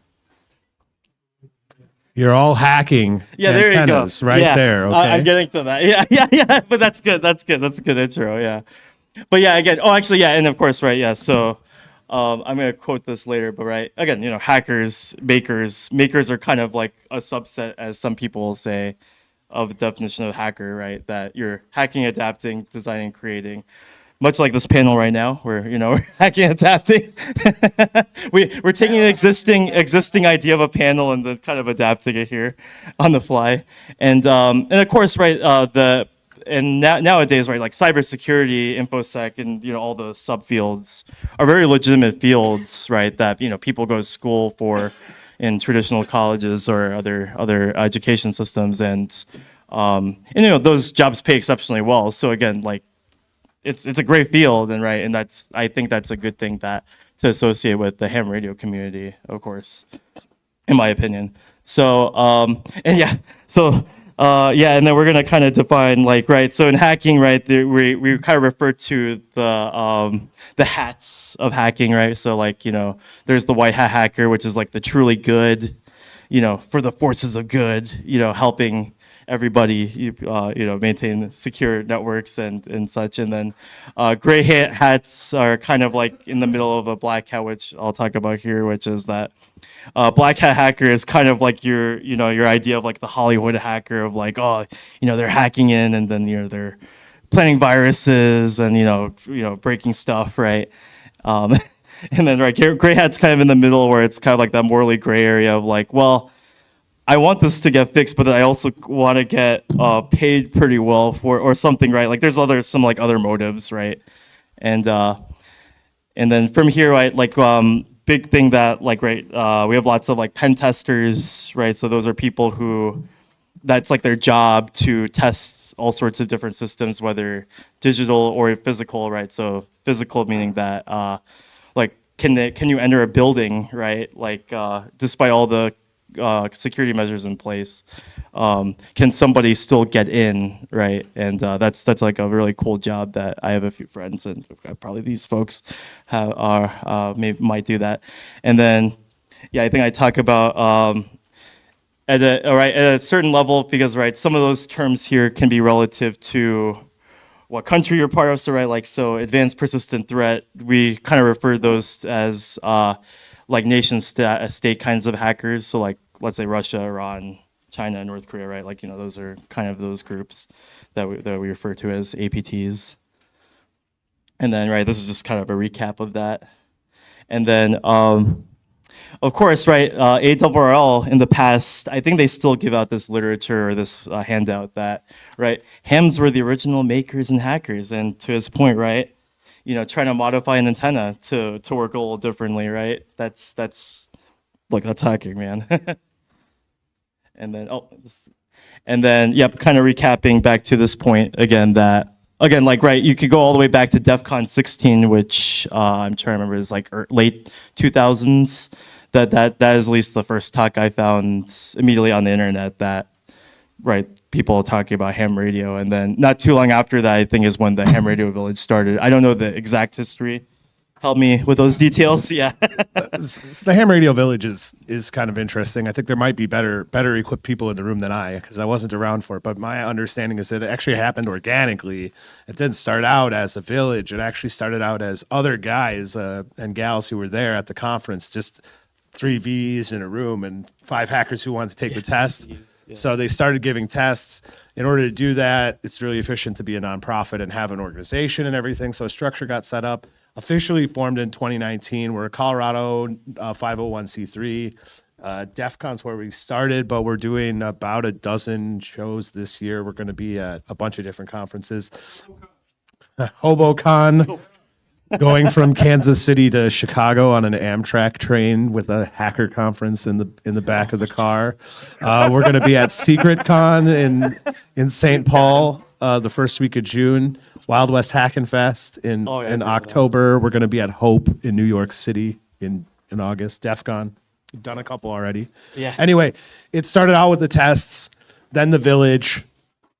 During COVID, the people who were running the Fox Hunt at DEF CON, which had been independent of ham radio village people, couldn't make it because of the travel restrictions. So then we started running the Fox Hunt officially.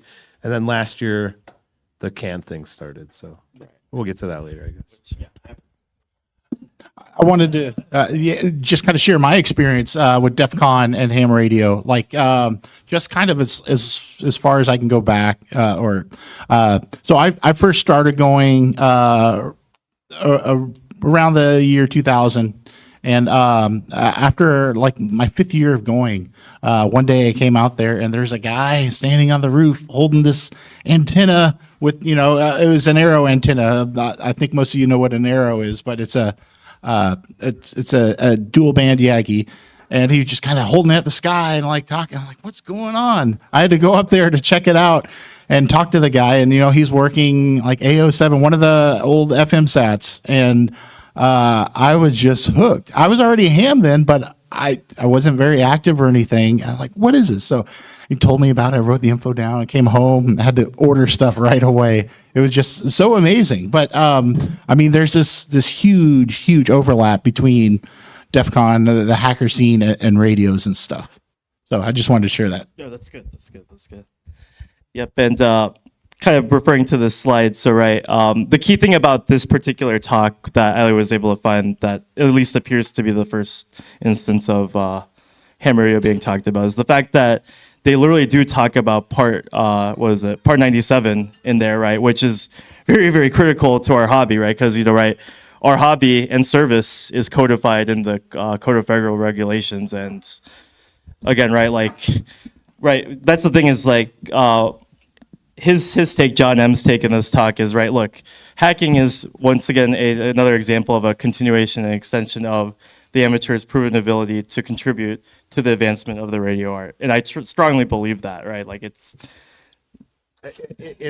core to the mission. Yeah. Actually, right? Like to experiment. It's the only federal radio service that's explicitly encouraged, allowed. I don't know what the right word to use for that is, but yeah, like the experimentation angle. Any of ham lawyers in the radio. room? Yeah.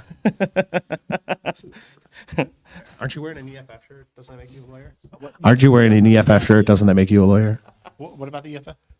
Aren't you wearing an EFF shirt? Yes, Doesn't that make you a lawyer? Oh no, I don't work for it. I'm just giving money. They give me the shirt. Yeah, the EFF, the EFF Electronic Frontier Foundation is an old nonprofit organization that is for the advocacy of rights online. The early days of the internet, is kind of this wide open territory and stuff. And like, okay, we're all kind of doing this thing. We don't know what's going on. We want to see how we can make it not like, the government freak out and lock everything down. We want people to be able to experiment and do stuff on there. So there's kind of that same hacker overlap is like, how do we keep this a safe place to be, but also not a place that's just locked down out of fear. So the EFF is a organization that has supported that goal for a long time. So they've always had a big presence at DEF CON and been big among the hacker community and stuff. They're quick to jump up and support like people online who like may have made a mistake and done something, but a lot of times when someone makes a mistake, they try to make an example out of them. So they'll kind of go to bat to defend somebody. Rickson, I think this is a perfect opportunity to talk about Mitnick. Right, Kevin Mitnick. Oh yes, please. please. So Kevin Mitnick was a famous phone freak to start with. That's a hacker who hacks the phones and not computers. Not really a term people use anymore, but at the time it was relevant. And Kevin put a modem on his computer and he dialed a number that belonged to AT&T, and the computer on the other end automatically answered the phone. And Kevin did nothing but dial the number, and the feds arrested him for a computer crime. And they held him without charges for 8 years in federal prison. And eventually they dismissed, I don't think they charged him with anything, or they made a plea deal. He didn't get charged with anything that would have kept him in prison for 8 years. They just held him that long because the law wasn't codified enough to say dialing a number and not doing anything is a crime, right? They couldn't prove anything. What he did probably wasn't fully legal, but they put him in jail, and that's part of where the EFF started from. The electronic freedoms and the online stuff was important, but there was also this movement to codify the rules so that you couldn't just hold somebody indefinitely and say, we know it was bad, but we don't know what you did wrong, right? So Kevin's in jail. There's this movement in the mid-'90s in the hacker community to free Kevin. I should have a straw hat with the free Kevin pin on it, but I forgot my hat at home. So the free Kevin thing is where I got involved in the hacker community, right? I went to a 2600 meeting at the Mall of America in '97 or something. And they were like, hey, are you going to the bookstore later? And I'm like, bookstore, what? This is a computer meetup. Why do we need books? Well, we're going to go protest the free Kevin. And we handed out these flyers, just in the mall, like with some facts about Kevin. Anyway, I'm getting sidetracked.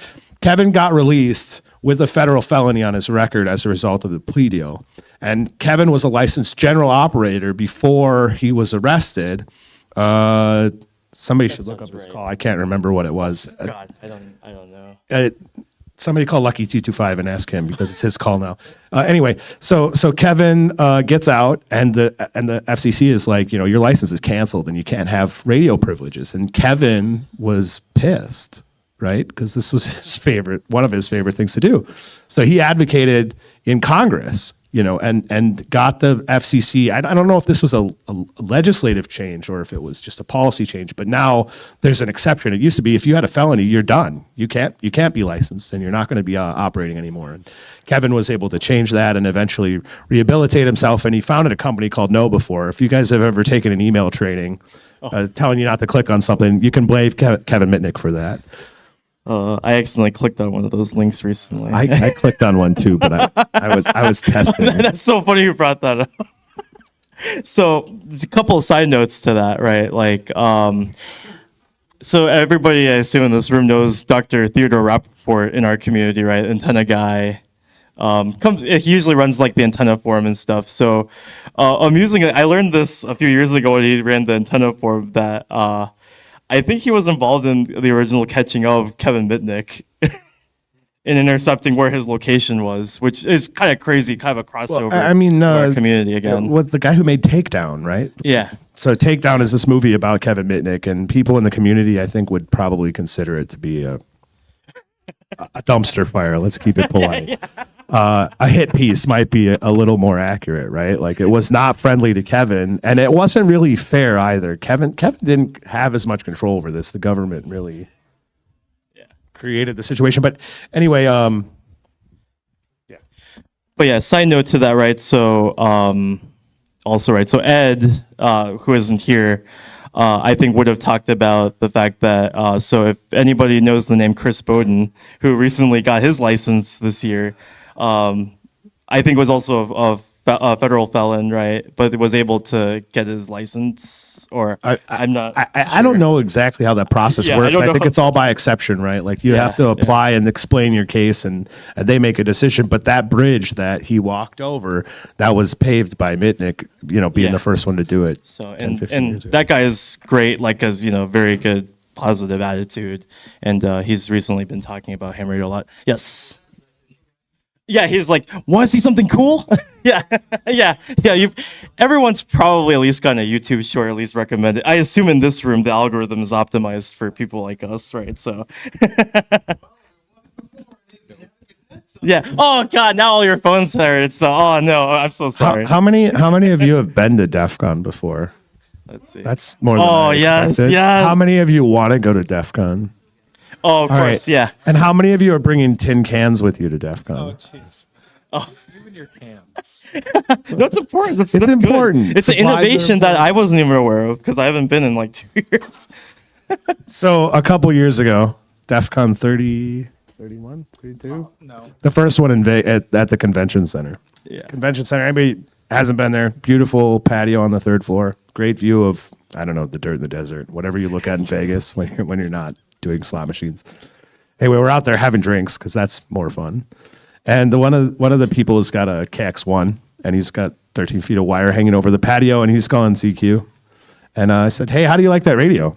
He goes, "Yeah, it's pretty good, but it's kind of expensive." And I said, "Yeah, how about that G90?" He's like, "Yeah, I like the G90. G90's good." Somebody else goes, "You think the G90 could tune the patio?" Oh yeah. And I said, "Yeah, of course it can tune the patio. I just don't know if the patio can ham or not." And that was the birth of Can It Ham, which is a contest that I would say developed, but really we got drunk and tripped on it on the patio. That's good. effectively, I love that. So we give people tin cans, wire, whatever garbage they want to bring from the hardware store or off the street, whatever they can find in Vegas, maybe an old satellite dish, a jalopy, a trash can. I don't really care. If it conducts, I mean, G90 is going to get it 5-1 at least, right? That's a cantenna. Yeah. Somebody should take Incredible. Rickson. Oh, here, we got this. We got this. All right. All right, what do you want me to say? Well, No, I just said somebody should take the mic from me, or I'm going to keep talking about cans. And so I guess we'll kind of enter more of the formal questions now from at least my pre-planned slide deck here. But so what was y'all's entry into ham radio? Kind of let us go through that a little bit. I was at DEF CON. I got drunk. Questionable life choices ensued. It's a little more complicated than that. So I got drunk the night before DEF CON at Black Hat. Bought this T-shirt. Vendor drinking is the best kind of drinking because somebody else is paying. So Like numbered bottles of Blanton's. I have no idea what happened, but the night ended well. The next morning, I woke up with a headache at like 5 a.m, and I needed something to do before the doors opened at 8. So I started studying the exam. I was going to take it at some point during the conference, but I walk into the Riviera Trop. Which building were we in that last year? Oh, what? Which one of the casinos when it was at Caesars the last time? Was that Flamingo. Flamingo? There we go. Walk in the Flamingo. There's birds, right? I'm hungover and there's birds and there's a line and the line's like down the block, around the building, out the door. It's going to take 3 days to get through it. Well, that was the Red Team Village. I thought it'd be cool to go check those guys out. But I saw the line. I was like, no way. But across the hall was the Ham Radio Village, and there was no line. Nobody in line, right? incredible. What can I do here? oh, you can get your license. All right, cool. So they give me the test. I take the tech. I pass it. They ask me if I want to take the general. This is actually a strategy the village uses quite a bit. We usually encourage people to test and test and test, even if they're not prepared, even if they don't want to, even if they're not ready, they don't know anything. So they put the general in front of me. I haven't studied any of the questions, and I got 20 out of 35. But somebody screwed up and read the wrong score. They told me I passed the general, and they asked me if I wanted to take the extra. So then I took the extra on 0 prep, and I got 14 out of 50 on that. Hang on, we're not done. So then Sunday, I was like, hey, paperwork or something? And they're like, yeah, here you go. And the paperwork says technician on it. And I'm like, wait, I thought I passed the general. And they're like, no, you failed that. That was a mistake. Sorry, buddy. And I was disappointed because I really, like, I'd been watching stuff. I really wanted a G90. I wanted to do HF. I wanted to get on the waves and, talk to other places. So I crammed for 5 weeks. I was traveling to New York City for some work stuff, and I went to the Long Island VHF Club, and I thought maybe I would pass the general, right? And they gave it to me. I passed the first try, about 15 minutes. And they're like, you want to take the extra? Like, I don't know, maybe. Passed that too. But I got from 0 to extra in like 5 weeks. Incredible. Next year decided if the village did this for me, I need to give back, so I volunteered. Then the drunken can conversation happened. Last year, I spent the whole duration of the conference running the contest and running around, doing ham radio shenanigans and having fun, chasing this guy around. I'll get to how I became a ham in a second, but in relation to him, like, not him exactly, but we've had people who tried like 14 times in a row, failed 13, and on their 14th they passed, and then they were back the next year, and they were a ham. They stick with it and everything. So we don't care that you just keep failing, just keep trying, and then you'll become a ham. Those are the dedicated people. We've also had kids who have tried several times in a row. Eventually they get it, but it takes a little bit. I was a ham way before DEF CON. I've been a ham for 15 years, 16 years now, actually. But I got drugged into this by, not drugged, but dragged. Very good clarification. Yep, thank you. Yep. And by one of the people who organized this at DEF CON. And he needed it because he was underage and he couldn't buy a hotel room. So then he was like, hey, could you give me my hotel room and come along? I was like, sure, why not? And then I've been going ever since. I love this conference. I go there like I was... I'm not like a computer hacker or anything, but I like experimenting on hardware things. Sure. Yes. He doesn't get paid for hacking. Yeah, I don't get. Yes, I'm not a professional. There we go. But I always have like the mentality of for a long time I was a custodian at work, and I would always figure out like, well, if I locked my keys into this room, how do I get into it? So I know, and always there's lock picking and stuff like that. It's big at DEF CON and other places, but I would always like I have a desk at work, and it's gone through probably 20 people before me, and there is no keys. So you always have to like, how do I get into this, and how do I could I build my own key? And you could make clippers, and like I could go to the shop and take a mill and a file and make my own key. I've always wanted to. I haven't yet, but I need to. But that's my journey in DEF CON, and I just enjoy it.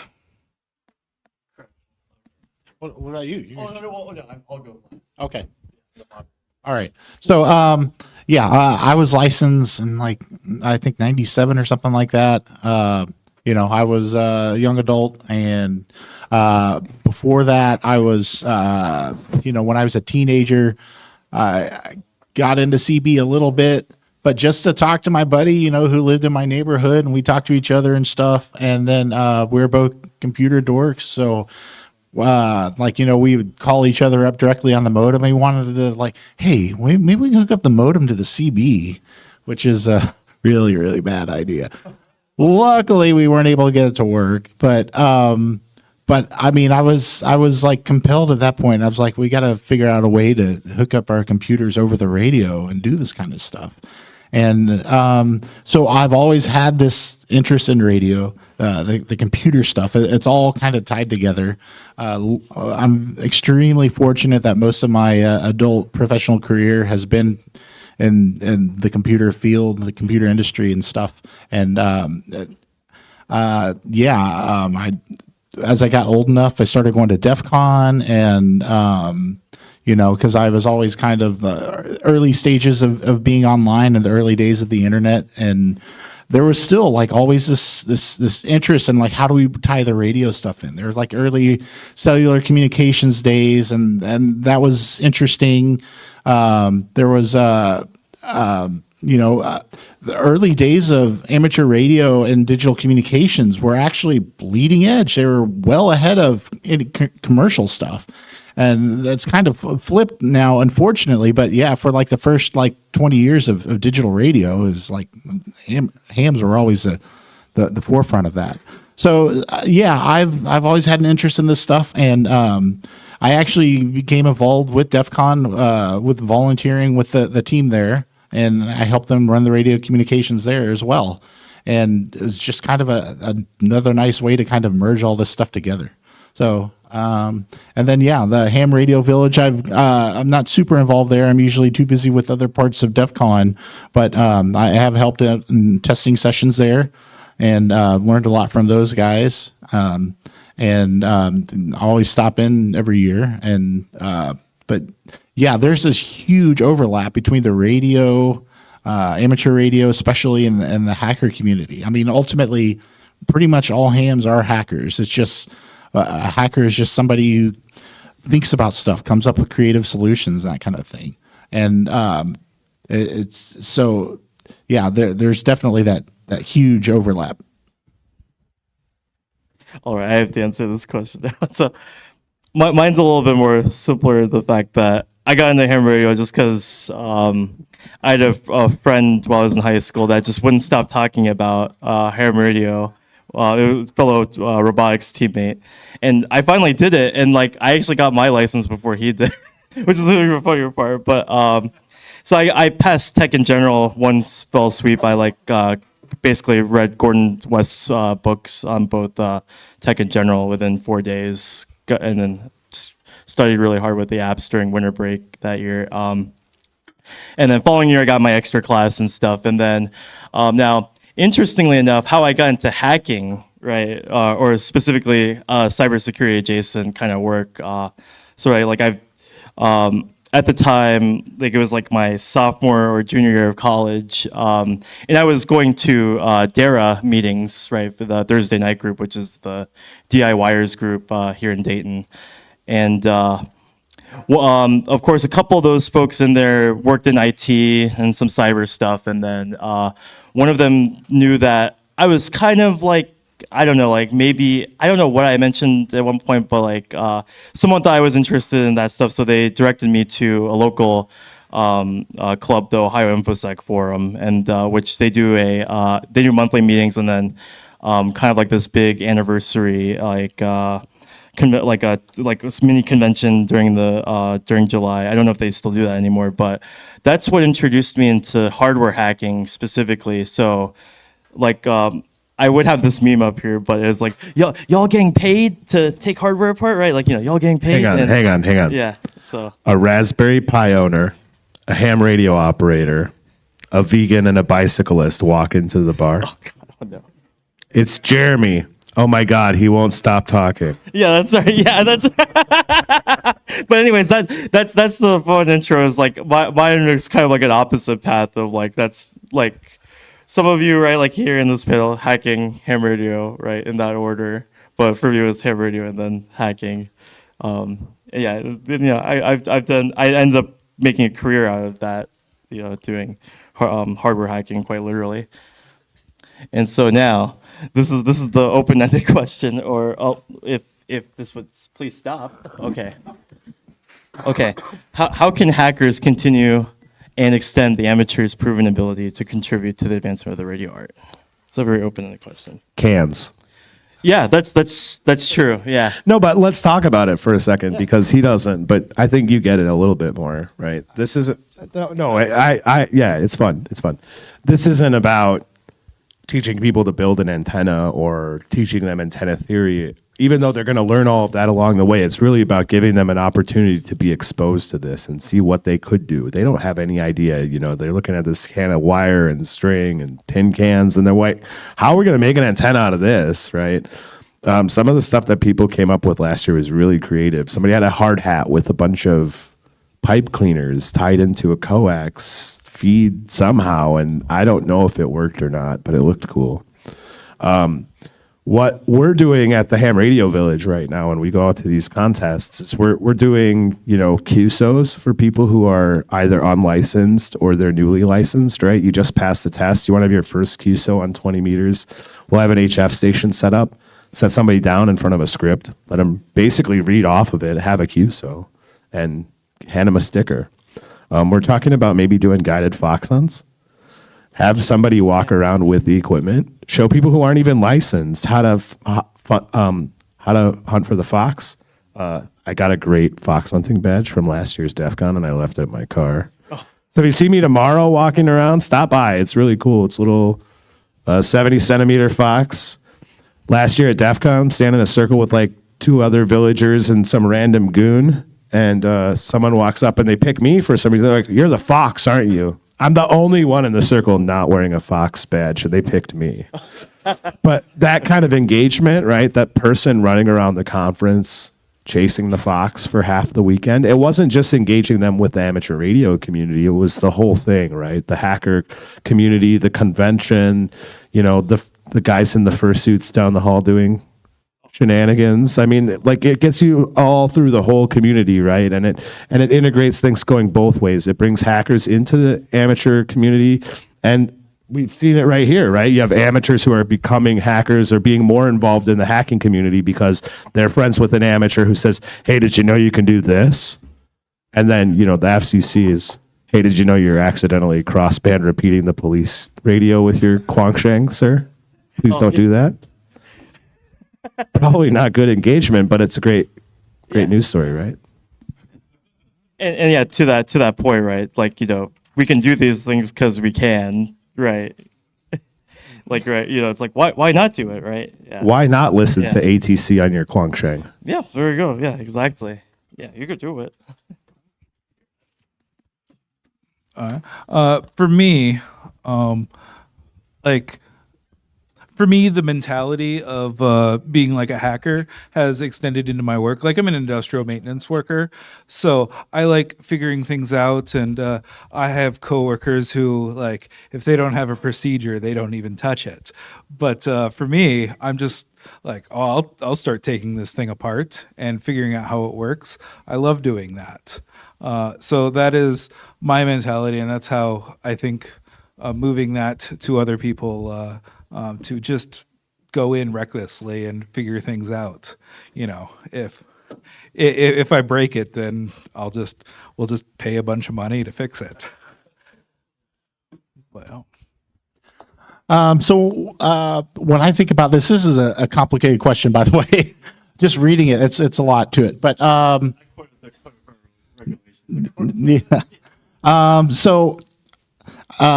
can hackers continue to extend the amateur's proven ability to contribute to the advancement of the radio art? This is pretty complicated, but the way I see it is in our modern day, everything is so commercialized and just put out there for us, and it's available for us to consume, which is awesome. It's great to be able to go and go to your local ham radio shop and get this nice radio that just works out of the box. It does these digital modes and everything.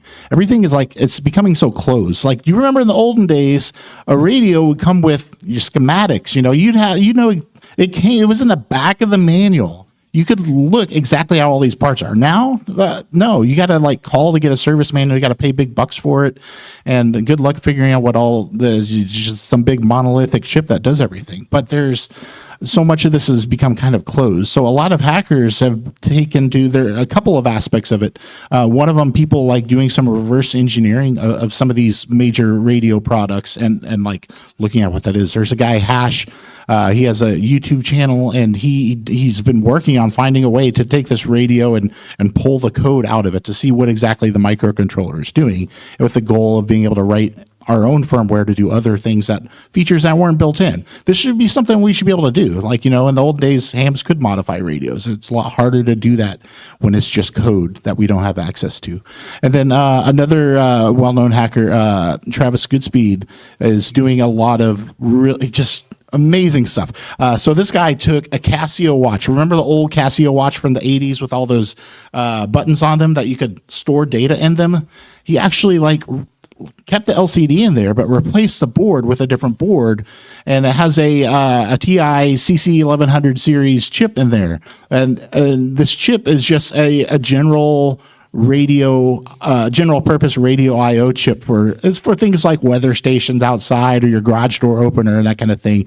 And he has wrote his own firmware for this that goes on here. So now you can program it to monitor, it'll actually on the LCD screen draw a little spectrum scope with it. And then you can also have it send out your CWID, on a wristwatch with a little tiny battery. I mean, these are the kind of things that I see some of the hacker scene doing. That's just really awesome, and I hope that continues. But I think those are the kind of things, that's this kind of overlap that we don't see too much in the local ham community, but I do see in the hacker ham community. And that kind of blend there, I think, to me, that lifts me up as more of a local ham guy, seeing this other stuff. Oh, I need to start doing some of these other projects and doing this kind of stuff. So that's how I see that overlap. What do you think if we used AI to write another mesh-tastic firmware? Oh, no. That's a source of This no, that's out of scope of this this panel. Yeah, we will not be talking about vibe coding. We're not talking about it. We're not admitting to it. Well, both. Yeah. Okay, I guess this is kind of my group question, but right, how can we help the amateur radio community in attracting more of the youth? And then I'll also just open it up to just other questions, but what are your kind of general ideas? I got an answer. Well, I'll start back at my end down here. Okay, so there are a lot of young hackers at DEF CON, and it's kind of cool. I think some of those things that I talked about before brings a lot of exposure to ham radio. So I'm a bit older now, but when I was younger and going to things like Hamfest and stuff like that, people, I'd have the Elmers coming up to me telling me, "Oh, it's so good to see younger people getting involved," or my local ham clubs and that kind of stuff too.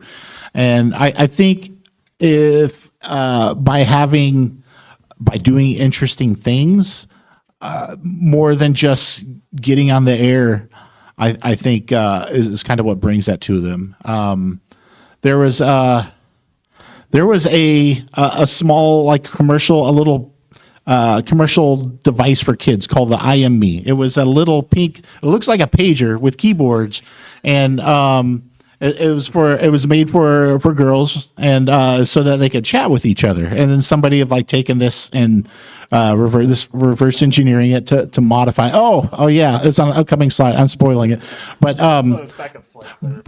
these are I think by taking this kind of stuff and putting it out there, it exposes it, I think, to people that might not otherwise see it. Yeah, I think the Flipper Zero would be a great tool to be selling at Hamvention if we were doing this talk at DEF CON.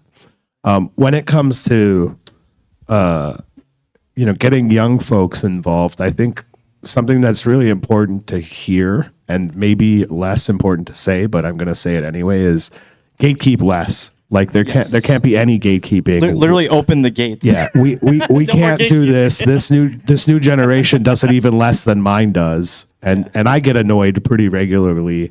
I'm 43 years old, and somebody asked me a couple weeks ago if I had a call sign. I'm in a shop buying equipment from you. If I'm here, you think I have a call? You think I'm coming in here because I don't have my license yet? Like, what are you saying? I got more call signs than I have hairs on my head at this point. But the other thing is, we're really encouraging kids when we have the opportunity in the village to take the exam. And like he was saying, every year, at least one kid passes. We had a 12-year-old take the test at Colonel Con a couple weeks ago. She didn't make it, but she wasn't really ready, and she knew going in she probably wasn't going to test, and she was kind of getting over the anxiety and stuff. We all really encouraged her. We tried to make it as good as easy as we could for her, and tell her afterwards, like, hey, you got more points than I did on this one. You're doing better than I was at my point in your journey. And then I think eventually our goal is to hand every kid who passes the exam a radio when they do it. And something that we can do because we don't have a ton of kids coming through and, like it or not, it's probably just going to be a CCR. But, you can get a Guangsheng for $20 or $30. And that's an investment I'm willing to make in this community to make sure that there's somebody to have a QSO with in 40 years when I'm on the other side of this equation, right? So. Yes.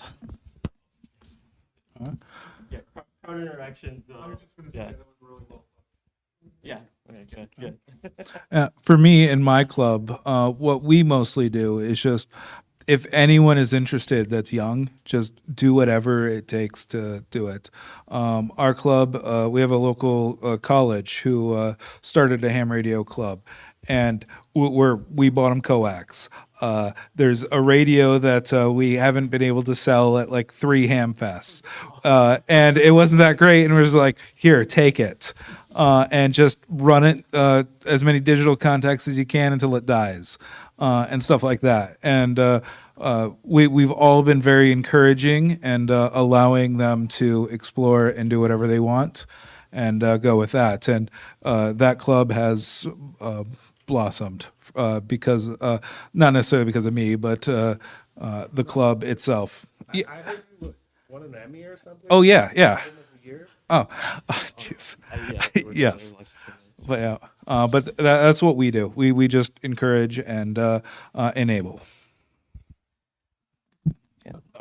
One other thing that the village is working on right now is hardware. Right, we're building systems, or not building. This isn't the right word. We're buying stuff and putting it together in a way that's repeatable for other clubs, or in the village we kind of call them neighborhoods, right? There's like regional groups that are going to the regional conferences, and the village is for DEF CON. So these Sec KC guys doing all of their exams, right? We're fighting over whether we're Midwest and they're North, or it's the other way around, right? But there's these two villages, and we don't have the same gear. We show up to a conference, and it's like this guy's got his HT, and that guy's brought a ATV rig, and somebody's got a satellite truck in the parking lot. So the idea was to like create a bomb of like really cheap equipment that you can use. You could buy, say the club has $1,000 to spend, you could buy this stuff, show up and demonstrate anything you want, SSTV, APRS, FT8, from 70 centimeters to 80 with, like $1,000 in a Milwaukee pack-out case. And you could have anybody show up from any group who knows how to do the thing, hand them this equipment. He can demo this thing that he's passionate about. He can demo this thing that he's passionate about. And the club is providing the equipment as a conduit to get that done. All right, we are at time. So any last questions, commentary that we should keep notes of for posterity? With the what? The Guangxing. The cool thing you know, the Guangxing. Guangxing. K5, the cheap, Yeah. the Oh. firmware, the HT. I haven't done anything with it. Oh, Fast. yeah.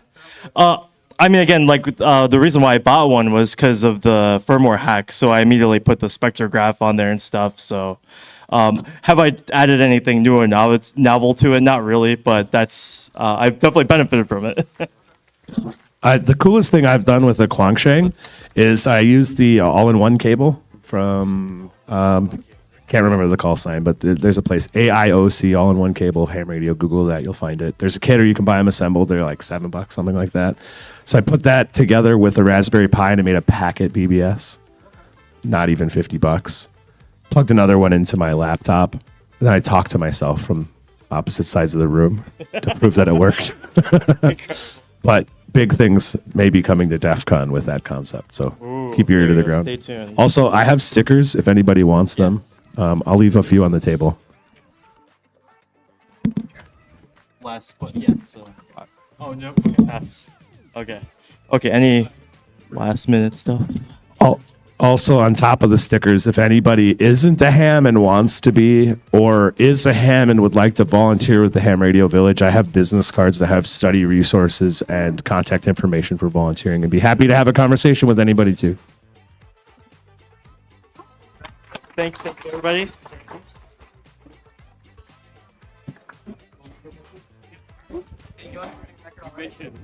Yes.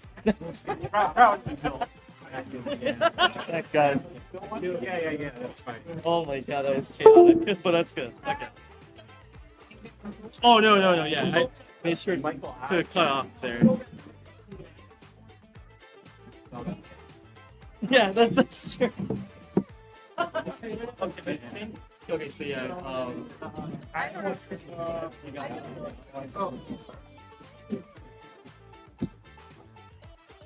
thanks guys, that was...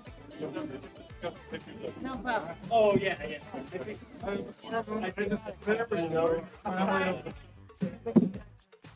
That's a business card? It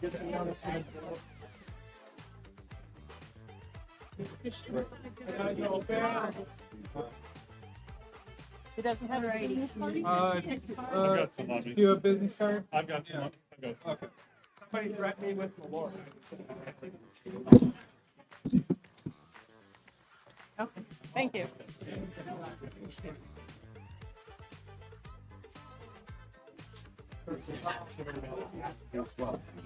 So if you're in your 40s, what do you do for a living? I'm a network. Oh. Business card? You're a what? Yeah. So don't feel too bad about taking it. So don't feel too bad about taking the last one. No. I dropped out of college school. You stopped out of college. You guys are local to... So most of the things I grew up in Okay. All of us are different stations, like kind of chicken. Okay, this we color. We're just color. We That's it. We already shot. Thank you. Good talk. we put it together for every last one. Hey, sometimes those are the best ones. Yeah, it worked. Now, side question. Yeah. What are your thoughts on the legal project and war crime in general? Have you done any of that? I haven't done anything with that,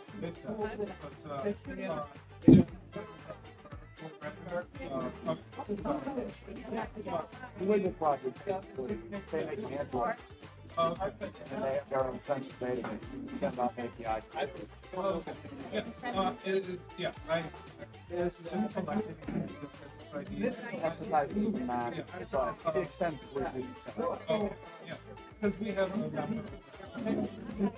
I got it. That's walk around. I don't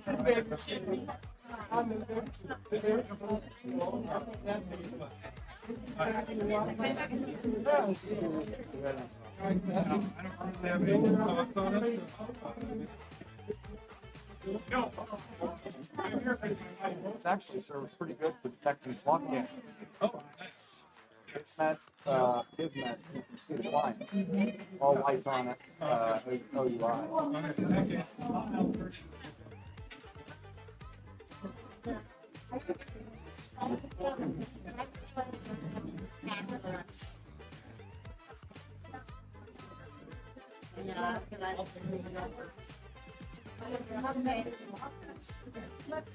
right. Log in.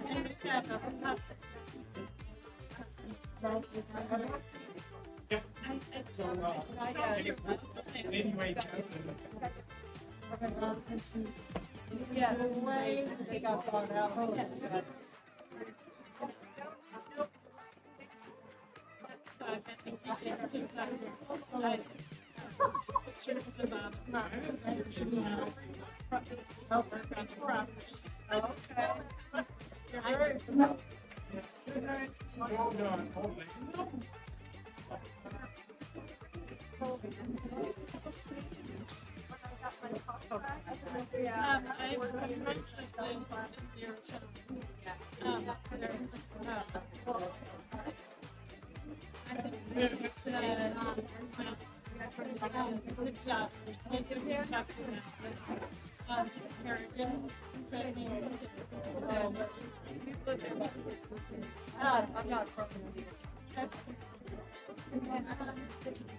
But you know, it's not.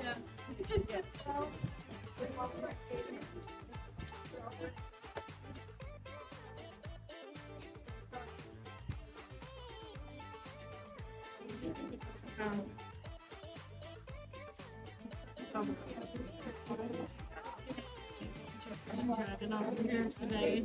We did good. We did on Indy. There was a really bad car accident on Spinner Run to 465 South Holiday Airport. They were struggling.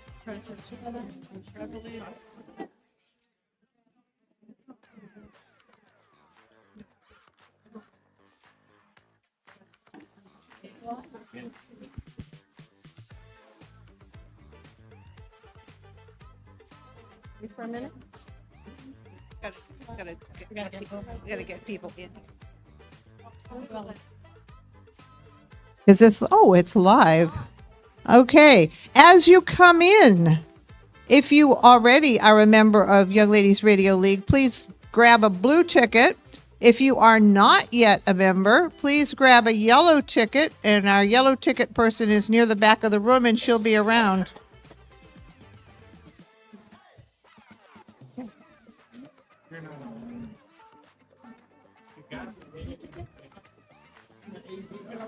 Oh, good. Everything that you need. Are you doing? Blue tickets.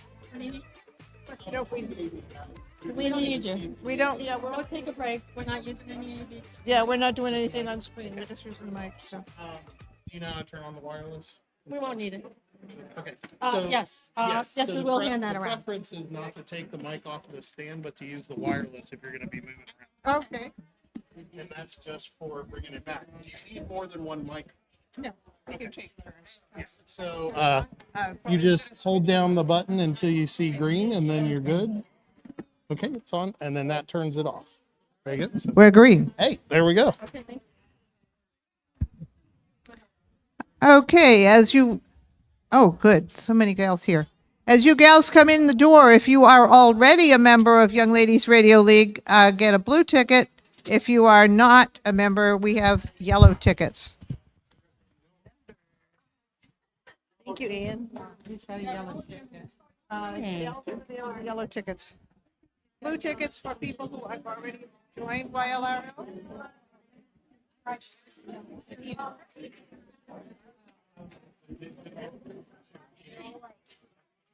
Oh, ticket? Awesome. Thank you. Yeah. Yellow for non-members and blue for people who are members. I have non-member. Okay. Linda, raise your hand up so the gals that are looking for yellow tickets know where you are. There she is. Yep. Paul, you got it. Good job. Oh.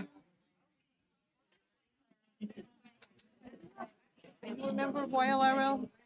Are you a? Okay, you need to get a yellow ticket. Are you a member? No. There, the gal with the orange sleeves. Who hasn't got a ticket yet? Do you folks need member or non-member?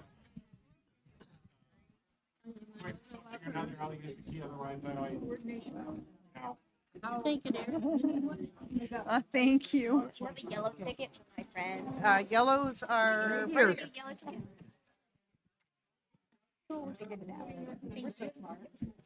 Uh-oh.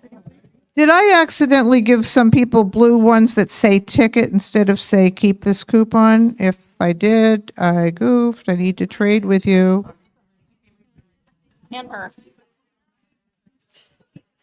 Yeah, is there anybody that,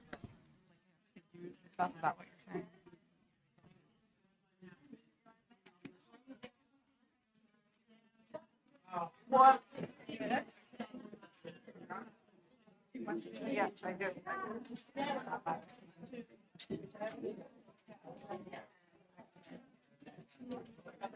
Oh, okay.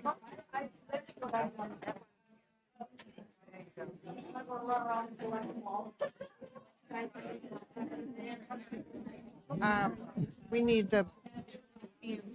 Hello. Hello, hello. Welcome to the YLRL Forum.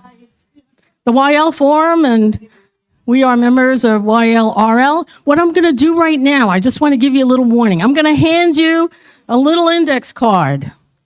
And what I want you to do is write a tip, a technique, or a question you have about anything in amateur radio. And don't put your name or call on it. This is anonymous, and then we're going to go around and collect them. Okay, so I'm going to hand these out right now with a pen, or if you have a pen, that's great. And then we'll get started in just a few minutes.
So maybe we'll test these. Maybe we'll test.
Okay, there are cards that question cards that Diane's been passing out.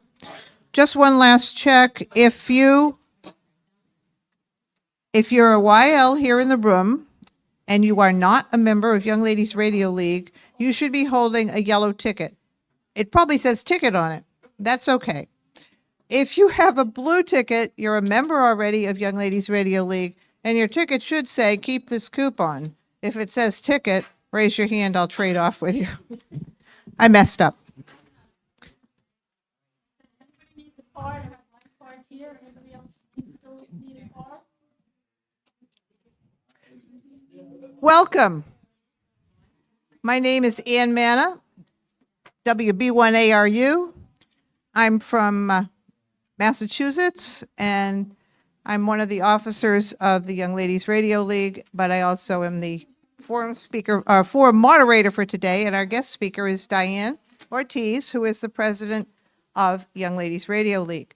And before I turn the mic over to Diane, I just want to introduce the other officers that are here, or volunteer workers in our group, and one of them I know that's here is Carol Lafferty, which I saw her walk in. There she is, our certificate manager, K4SAF.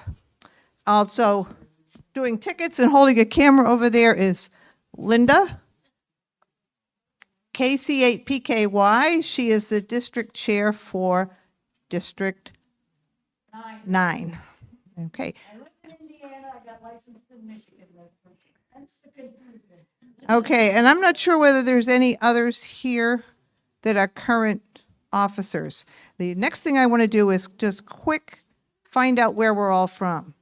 Who else is from District 1 besides me? Okay. Who is here from District 2 besides Diane? No other that's New York, New Jersey. Okay. How about District 3 down DC area and Pennsylvania? Okay. District 4. I know I've met some District 4 folks today down in the southeast part of our country. Okay. How about District 5? Texas and Oklahoma. Very good. How about District 6, California? I know I talked to somebody from California this morning. There are some California folks here. District 7, that's that giant district that runs from Washington State all the way to Arizona and New Mexico. Welcome, Nancy. How about District 8? Ohio. We're in your backyard. India, 8 is Ohio and West Virginia. Okay. How about District 9? Yes, Wisconsin and Illinois. And District 0, 10, Midwest, Kansas, Missouri, Colorado. What about, is that District 0 in Missouri? Yep, Missouri, Kansas. All right. How about Canada? Very good. How about any other DX? Any place in the world? I am a DX. No, where? I am OA4. Okay. Figure out where OA4 is. Okay. Anyone else? From Germany? Yeah. Okay. All right. Berlin. Okay. Okay. Well, we welcome all of you and also the guests that have accompanied you, the fellows that are here. We welcome you as well, and we're happy to have you here. And I am going to turn this over to Diane, who's going to entertain us. Okay. Hello, everybody. So I'm the new president starting this January. My name's Diane Ortiz. My call sign is Kilo 2 Delta Oscar. I'm from Amityville, New York. Yes, the home of the horror house. And despite my young look, I've been a ham over 50 years. And I was a ham before my OM. That's okay. It's okay. All right, so if you have that card, hand it over to somebody, bring it forward, hand it to the person in front of you, and I'll collect them. Okay, well, hold on to your pen because I only have one hand. Okay.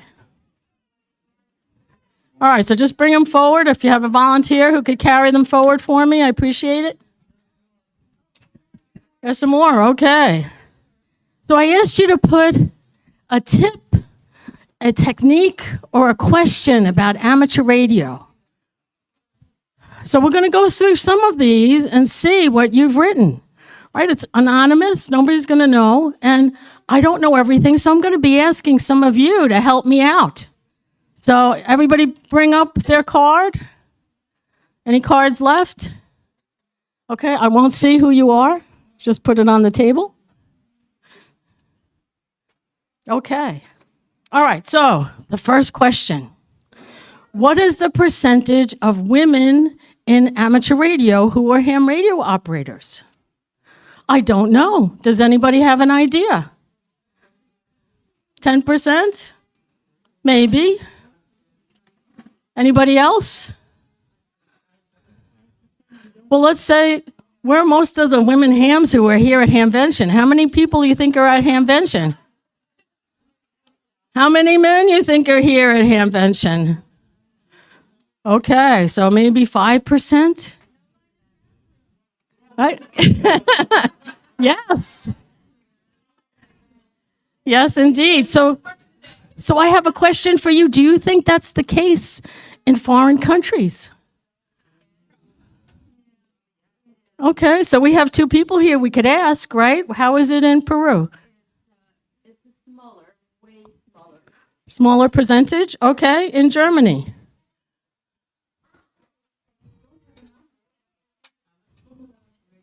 Okay, all right, so it's kind of the same. Okay, good. Okay, yes?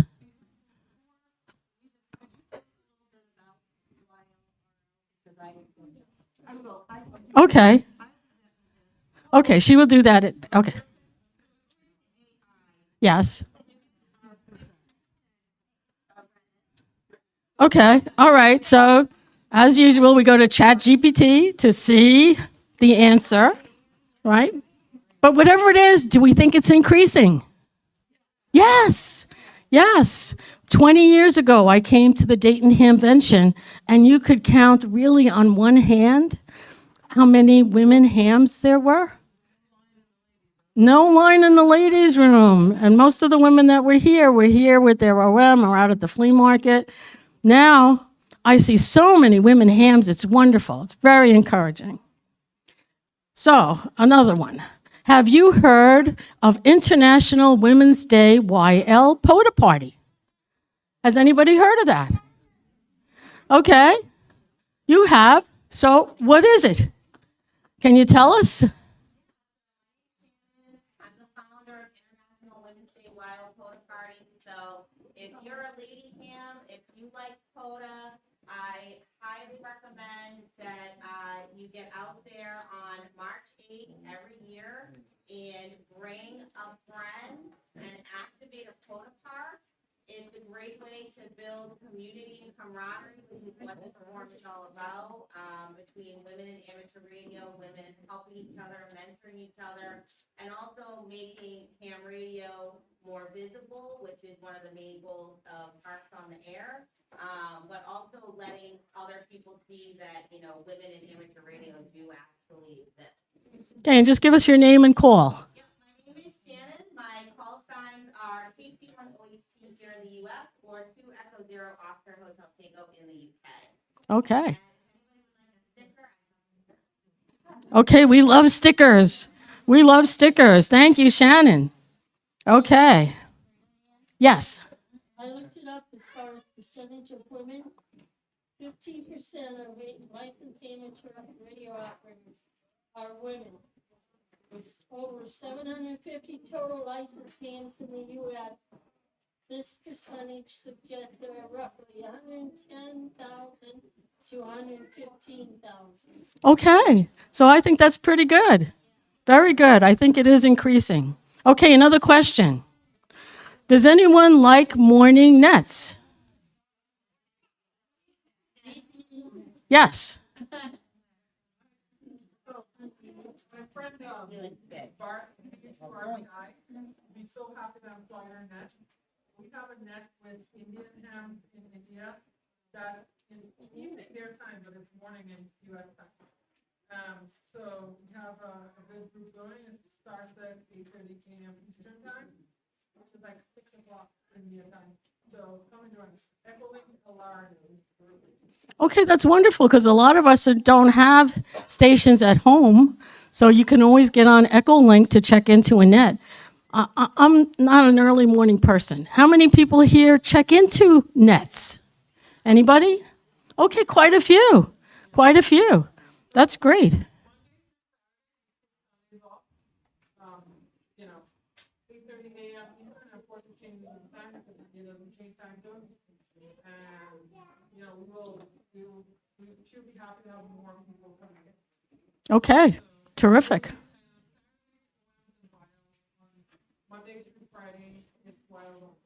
Okay, good. I like that. All right, and your name and call? Okay. Good job, Ria. Thank you. Okay. Okay.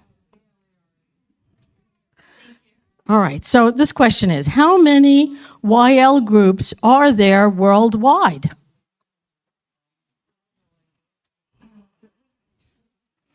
I'd say that about 25, maybe 15, 20 YL groups worldwide. And Canada? Because Clara Well, does not exist. Australia, Japan. New Zealand.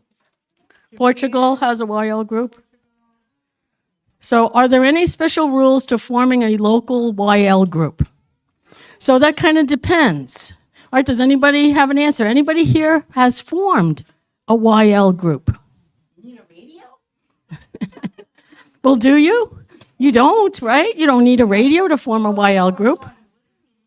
I would think so, yes. Well, it depends if you want to be an ARRL official group or not. I mean, nothing's saying you can't get together with a group of YLs and give yourself a name, right? And have formed that way in recent years. Yeah. The Hamettes of Kansas City got started that way. Yeah, just like any other type of group. So, but if you want special recognition, or if you want to be a YLRL official club, or you want to be an ARL club, there are different rules to that. You could find that on the ARL website. Okay, let's see what else we have. Okay, we have a tip. My tip for new hams is get on the air and call out on 146.52 or join a local net. That is one of the ways to meet other hams and practice your skills. So what do you think about that? Why 14652? That's the calling frequency. We know you know.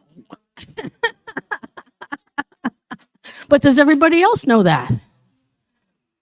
Right? On your way to the Hamvention, if you're in your car and you have 2 meters in your car, which most of us do, did you know you could go on 14652? You don't have to use a repeater, right? That's kind of pretty much. And you'll probably find some other hams.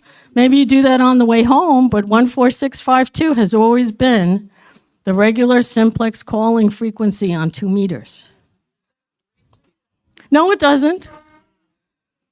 10, 15 miles, but those are the only people maybe you want to talk to, right? Right? So, Put out a call and darned if somebody didn't come back to us, and we're out in the middle of God's country. yeah, absolutely. Okay, let's see. I need a ham radio plaque. I only have certificates. Okay. So who has ham radio plaques and how did you get it? Yeah, did everybody hear that? What do you have to do to get a plaque? Enter a contest. Right? Anybody here a contester? Okay, good. How can you get a nice plaque? State QSO party. Yes. I did the Indiana State QSO party last year, and all of a sudden in the mail came first place, Stark County. I won't tell anybody I was the only applicant. But I Good for you. Good for you, Linda. Anybody else? tiny QSO party where there's not very many people that are amateur radio operators in the state, like the Idaho QSO party or something, and then you work single off, you can get a fancy little plaque and it's not that hard to get first. Okay, and where do you find out about these contests? Okay, QST magazine. Any place else? Yes. Where else, Rhea? I would say that again. Okay, another place. Is there any other place? Yes. Yeah, that's another website. So there's lots of places where you can find out where these contests are. And what's the most important thing about entering a contest? Okay, besides having fun. Okay, you have to submit your log, but what do you have to do first? Let's say you want to enter. You found this QSO party for your state and you want to enter. What do you have to do? Follow the rules, right? Know the rules and submit your log. Good. Good, very good. Okay. How are ladies using or participating in ham radio? I've only heard 2 ladies doing POTA in 1 year in listening with my partner. Okay. So anybody, how are you using ham radio? Excellent. We're in stealth mode. And then you check that call sign, see if it's a lady operating. You can do that too. Good. Like you have big contest stations like HPLR with wild operators, like 7, DL1, Right, and she mentioned specifically POTA. So how many here operate POTA, that Parks on the Air? Okay. How often do you do that? Once a month, once a week, once a month? Hopefully it's not every day. Okay. All right, so we are out there. We are out there. Okay, good. Okay. How long did it take to get past mic fright? 2 years. Okay, but you got past it. How did you get past it? I had a local club near me, so I would get on the radio with them. They would let me, well, they're like mentoring me the whole time. And I started contests because it was so formatted that I had a specific script that my parents would write down on a piece of paper and I read off the script. Okay, that's great. Anybody else have a suggestion? Okay. Okay, POTA, the Parks on the Air. Good. What else is coming up the end of June? Field Day, right? Has anybody been to a field day? Hopefully most of you have, right? What can you do at field day even if you don't have a ham radio license? Right? Yeah, have a go-to station. Yeah, so look, where can you find where these field days are? Anybody know? Okay, probably your local club, but is there a place on the internet besides ChatGPT where you can find out where these field days are? Yes, yeah, so on the ARL website, they have a field day locator. I think you could even do it by zip code. Yeah, so, and if most of the clubs usually are very, very welcoming, and they're happy to have visitors. They're happy to have you come, and they'll be happy to explain amateur radio. If they're not, well, then maybe you turn around and go home, find another one. Okay. What are some favorite uses of ham radio? Okay, we got a lot of POTA people here. Okay, what else? Okay, and as Ann said, public service, right? Who here is in Tornado Alley, right? How much is amateur radio used, right? In Oklahoma, in this whole section, just recently, right? Skywarn. Yes, yes, right? Always fun. What else? Finding new people when you're traveling. Yes, yes, absolutely. Is anybody here met other hams in other countries on a trip. Yeah, you have, right? And I'm sure you're here, so you have, right? Right? And you too. Yes. So it's a great way to meet other people. And sometimes you get the privilege of working somebody, talking to them on ham radio, and then actually getting to meet them in person. And that's a thrill. Yes. But to kind of piggyback on talking about calling out on 14652, last fall I went to a World War II reenactment event at the American Heritage Museum in Hudson, Massachusetts. And I brought my handy-talkie with me, and I was walking around and I was calling out on 14652, just giving my call sign, saying, looking for any stations anywhere, if there's any other hams. And someone actually came back to me that was reenacting for the German side, and he was a ham, and he was like, I wasn't even sure if I was going to bring my handy-talkie, but I happened to turn it on, and I heard you, so then we met up and we exchanged eyeball Fuso cards. So it was a really cool experience. So I would definitely encourage, if you're going to like any kind of event or, amusement park, if they allow you to bring in radios, like bring a radio and just call out. And you can't just do it once, right? Because they might be scanning, they might be on a different frequency. Call out a few times and just see if there's any other ham radio operators out there and if they want to meet up and chat or, just say hi. Okay, and what if you have mic fright? What else can you do on ham radio? How else can you communicate? Okay, but what other modes can you use? CW, right? CW, nobody knows who you are. And what else?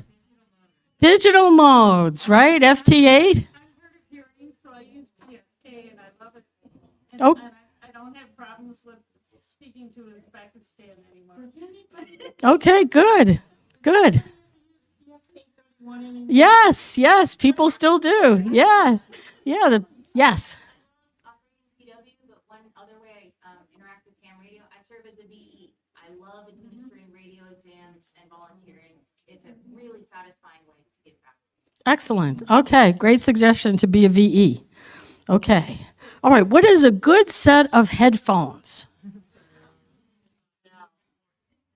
Heil, okay.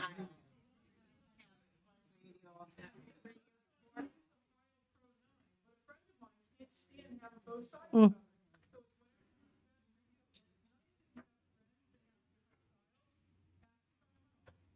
Okay. Anybody else? Mm. Yes. Yes. I think something has to be comfortable, right? And as she said, try different headsets. This is a great place to look for a comfortable headset, right? Okay. Yes. Yes. Well, I have tried like many things here, and maybe I have a small head, but they were all too big for me. So I don't know if anyone has any suggestions on something. Did you try radio sport? No. I don't know. That's why we don't let the men speak at these events. Okay, another suggestion. Looking for a headset, not with boom mic. I use earbuds, and that works when I operate on CCW. Yeah, so did you hear that? Earbuds, if you don't need the microphone part, if you're just listening and you're using a separate mic or you're sending CW, earbuds work great, and they don't cover your whole ear, so it doesn't have to fit exactly. Yes. That they designed them for male and men in mind. They really don't. The marketing doesn't really look at it for women. Okay. If it's too high on top, you can always add foam to compress it. Yes. And that'll help, especially if you've got it depends on if it's too wide between the ears, it's different. You have, pieces to worry about. But if it's just the top, you can add foam and just wrap some cloth around it or something. That'll help with the padding. Yeah, lots of different suggestions. Okay, we're running out of time, so we'll just do one more. Yes? We have time for one more? I got time. Okay. Okay, terrific. Okay, question. I'm not active on ham radio.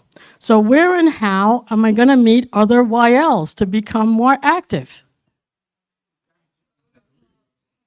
Okay, clubs, ham radio clubs. What else? Okay, get on it. Find a net to get on a net, right? Echolink. So you don't even need a radio. No, that's a great way. Very relaxed, drop in. Okay, where are the YLs? That's a question, right? Where are the YLs? So where are you? If you wanted somebody to find you as a ham radio operator, what do? DX Summit, the cluster, and say you're the YL. Okay, good. Okay. Anybody else? CQ1L, CQ you're called, the Kilo Charlie Zero Tango Mike Delta YL or YL KQ0 TMB. Okay. How does that, what's the proper procedure? Well, anybody want to tell her? What would you say? You're getting on the air and you want to talk to other YLs. What do you say? CQYL. And then your call sign. CQYL and then your call sign. And sometimes, they say, oh, I can tell you're a YL by your voice. No. Sometimes maybe I've made that mistake and it's been a young man and I was so embarrassed. So you can't assume anything. Update your profile on the QRZ. Yes. Just advertise that way, like you mentioned any other hobby. Yes. Okay. Very good. Very good. You could also join YLRL and get yourself known and find other YLs through the monthly newsletter. But Ann will talk more about that. Okay. A tip. Find a ham club near you and join, even if you are the only YL there. So has anybody joined a club and they're the only YL? Yeah, so I think extra congratulations to all of you for joining the club. And you know what happens when there's one YL, right? It's like the deer on the road. There's more that'll come, right? Once they see you there, then somebody's going to say, oh, there's already a woman there. Or they walk into a club meeting, right? And you're a YL ham and you've never been to a club meeting before, and you see another woman ham. You say, oh, thank God. Right? Okay. Very good. If the first club you visit doesn't seem like a good fit, don't give up on clubs. Try another one. Yes. Okay. Is there a script template that a new ham can use in order to overcome the intimidation of getting on the radio for the first several times? If a written script is not available, how does one overcome the fear? Okay, that's the modern answer, but right. So somebody was saying, I think you were saying, right? You had a script for some contest or for field day that you went by. Where did you get that script?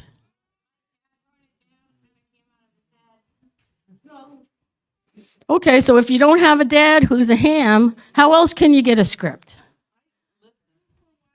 And heard how other ham radio people talk. And I kind of wrote that down as I went. They don't all have the same way, but I kind of picked and chose what I heard and made my own and wrote it down that way. What a great idea. If you're doing a field day or another contest, log for someone, and kind of, as you said, listen to how they speak and kind of what their pattern is, write it, and either have them write it down or you write it down, and then try. Excellent. Your club application, like my club, Fairlawn Amateur Radio Club, go when they're operating nights, there'll be other operators there, and they will help you. Good. It's very scripted. It's the easiest way, I call it a gateway drug. Because it's a very scripted, very easy exchange. You can look online, you can get the script, it's very minimal, especially as a hunter. There are tons of prototypes you can talk to all the time. That's my recommendation. Okay, terrific. Getting on a 2-meter net. First time I got on, I had to write out Kilo Charlie Foxtrot, Oscar, Sierra, because I knew the minute I had the mic and I pushed that button, I wouldn't be able to read it. And usually, nets are very okay, they're kind, they aren't gonna yell at you, you know? So I would suggest something of that nature, because it's in a smaller area, you don't have to worry about talking to everybody in the whole world. Good, good, great suggestions. Anybody else? Okay. What does XYL mean? Why is it not used anymore? We get slapped.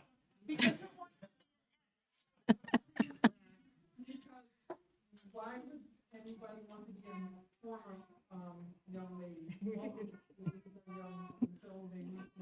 I go with you, yes. Longevity.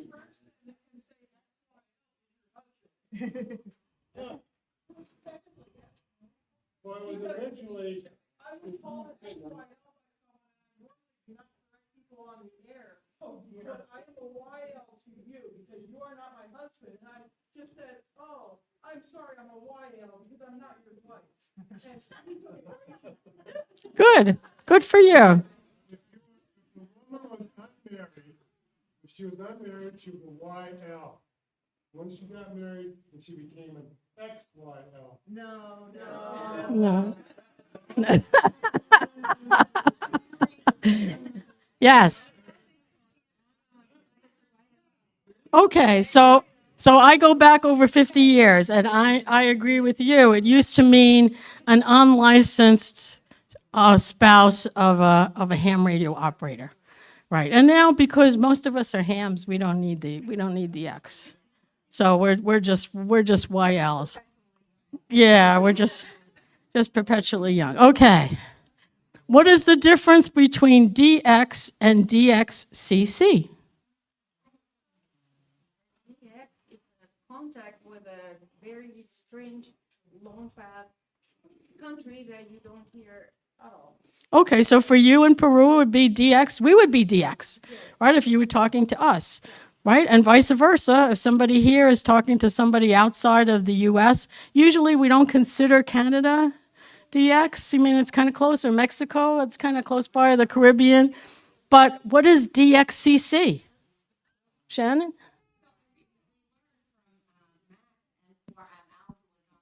Bay Island, the expedition, that the definition of the DXCC is a politically or geographically distinct area. So that's why, like, Alaska and Hawaii are different DXCC because they're geographically distinct from the United States of America. Okay. I'll add to this that it goes back to the early days of ham radio. You'll hear the name Clinton D. DeSoto, who was the original founder of the DXCC program. And DXCC is a workaround that DARA, and DXCC entities are essentially a way to count countries' work, but they're not always politically, countries. There is a far apart, there are islands, there are office buildings like the United Nations where I used to work, and other little places too. So, there's a lot of rules in there. And hams, DXers are the most particular group about that. And I would just like to say too that like DX, when you get DX, it doesn't necessarily have to mean like a completely different country, right? Like for me, on the east coast of Massachusetts, Washington State, Oregon, California, it's way harder for me to go to the west than it is for me to go to the east. I can hit like European stations all day and night, but to get, a station in the rest of the United States is much more difficult. Okay, I get what you're saying, but typically I wouldn't say that at the DX dinner tonight.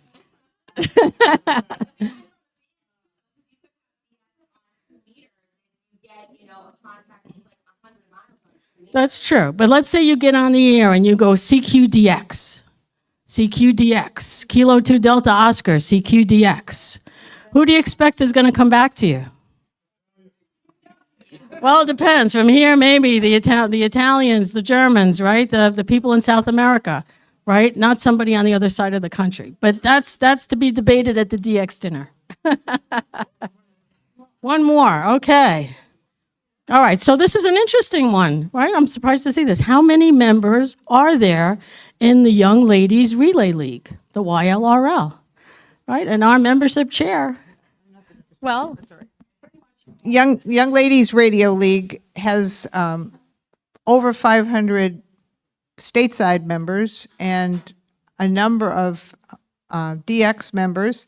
And when I say stateside, I should also include Canada, because we include Canada and the U.S. as being part of our basic membership. And I guess that's a good segue into talking about Young Ladies Radio League. Yes, I just have one more thing. I have my own tip for the group. Okay. So I have 3. It's like kind of those of you who are old enough to see someone like the Jay Leno or the other talk shows, they have this list, right? So I have 3. I only have 3. So the third one, the one that's, okay, is don't be afraid to talk to anybody when you go to a radio club meeting or field day. It doesn't matter. Just go up and say, what are you doing? Hello. People love to talk about themselves. So you just go in there and ask them, what are you doing? How do I do that? What am I going to do? Okay. So, and the number 2 tip is, if you have a call sign, be proud of it. Wear a badge or something with your call sign, a hat, a t-shirt, something, so people know. Be proud of being a ham. And number 1, the most important. Now, today was the first day of the Hamvention, right? Okay, so tomorrow I have one recommendation, because when you go in that porta potty or bathroom, you better have a piece of paper, because guaranteed there's going to be no toilet paper in that porta potty. Okay, and with that, I turn it over to Ann. Okay, thanks, Diane. And actually, it's not so bad anymore, because they take care of us here. Well, I was asked if I would speak a little bit about Young Ladies Radio League, which I've been a member of almost since I was first licensed. And I have to share how come, because I was on the air bravely making a few contacts, and with the return back in the days of mailing QSL cards back and forth, a gal in Pennsylvania included a membership application for Young Ladies Radio League. I knew nothing about it. I thought, well, it sounds reasonable. Might as well find out what's going on. And so I filled it out and sent it in. And the rest, they say, is history. I've been a member ever since, and an officer, past president and district chair, and now I'm secretary. Our group, I like to say, we're a networking group. We connect YLs with each other. We moved our former print publication online a couple of years ago, partly because the cost of postage and printing was becoming overwhelming, and also because by going online, it enabled us to have a bigger, better magazine. How many of you have noticed the difference since we went online, those of you who are members? Instead of being limited to 24 sides so that we could get the postage at a reasonable rate, we have been able to add color as well as size. So if you check us out, you don't even have to be a member to go to ylrl.net and check the tabs for the word harmonics, which is our YL Harmonics, which is the name of our publication. You can see past issues all the way back to 1939. And the only ones you won't be able to see are the last 2 years until you join for $15 a year. And then you can do that online as well. If that's a problem for you, contact us and we'll help solve that problem. But we'd love to have you as a member. If you're not already a member, go to ylrl.net membership and you will find it. I was looking at the pile of questions here, and there's one that says, does YLRL offer scholarships? Funny you should mention that. We just awarded 4 scholarships this past week, 3 for $2,500 and 1 for a part-time student of $1,500. We had many applications, and it was interesting experience making the selection. Have we announced them publicly yet? Okay. They know, but it will be announced shortly. I believe in June. It will be announced publicly in June. So this is the Young Ladies Radio League Scholarship Program, and we're very pleased that we're able to do that. Does anybody have any questions about YLRL?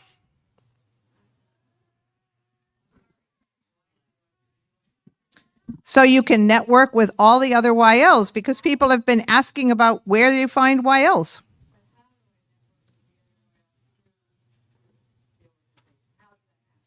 Well, you go and find in the magazine, you will find by where you live, there is a district chairman. Her email address is published for you to contact her, and she can connect you with other YLs in your district.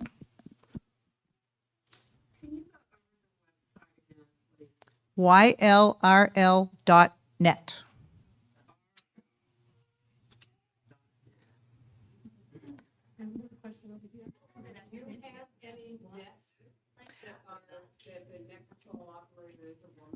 Yes. Okay. Yes, some are on our site. We're working on getting more of them up. Unfortunately, with a net list, it's hard. We had a big net list for a while, and then you check, somebody says, I couldn't find anybody there. Oh, well, we discontinued that net. Nobody tells you they've discontinued their net. So we're trying to figure out a way to get a net list up again that's current and accurate, because it's very frustrating to have things that aren't. Linda mentioned the Thursday night Echolink net, 9 o'clock on the Alara. Rhea mentioned the net that's on Alara.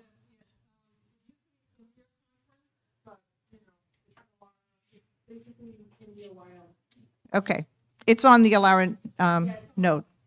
On Wednesday evenings, 9 o'clock Eastern, 8 o'clock Central, 7 o'clock Mountain, 6 o'clock Pacific time, on 14.288, 20 meters, we have a YL meetup. I keep telling them I'm not net control. They keep telling me I am. However, it's run as a round robin as much as we can.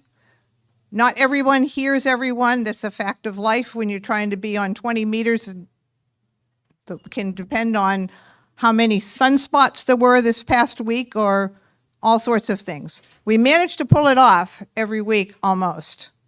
We have a backup frequency on 40 meters, but we haven't used it in quite a while.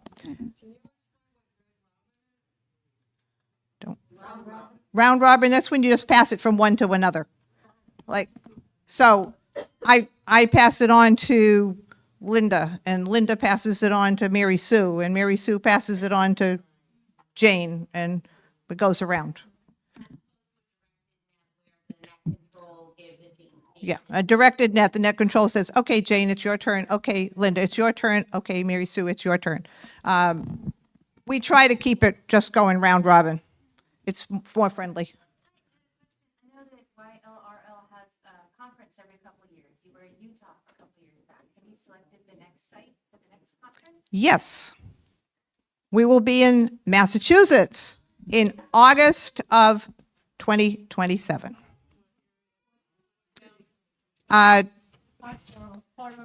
No, it's Marlborough. Marlborough, it's a western burb. There's already a ham exposition, which is the New England major convention. It's going to be at the same time, but longer or different, overlapping days. So, yes. And the last few years, the cost of motel rooms at that site has not been out of line. I know because I go every year. So it's been just over 100. They get a conference rate. And there are a couple of POTAs right there. If you're a POTA person, you'll be in heaven. There's also you can tourist yourself to death in eastern Massachusetts, so. And the ARRL is close by. It's northern Connecticut. It's not far. So yes, details are completely unknown at this point, including dates. So we will announce it as soon as we can do that. Any other questions? I just got a comment on why I was getting together. In Milwaukee, we have a repeater, and the group is called the Pink Hamsters. Yeah, so they get on there on Friday for a whole hour, ladies only.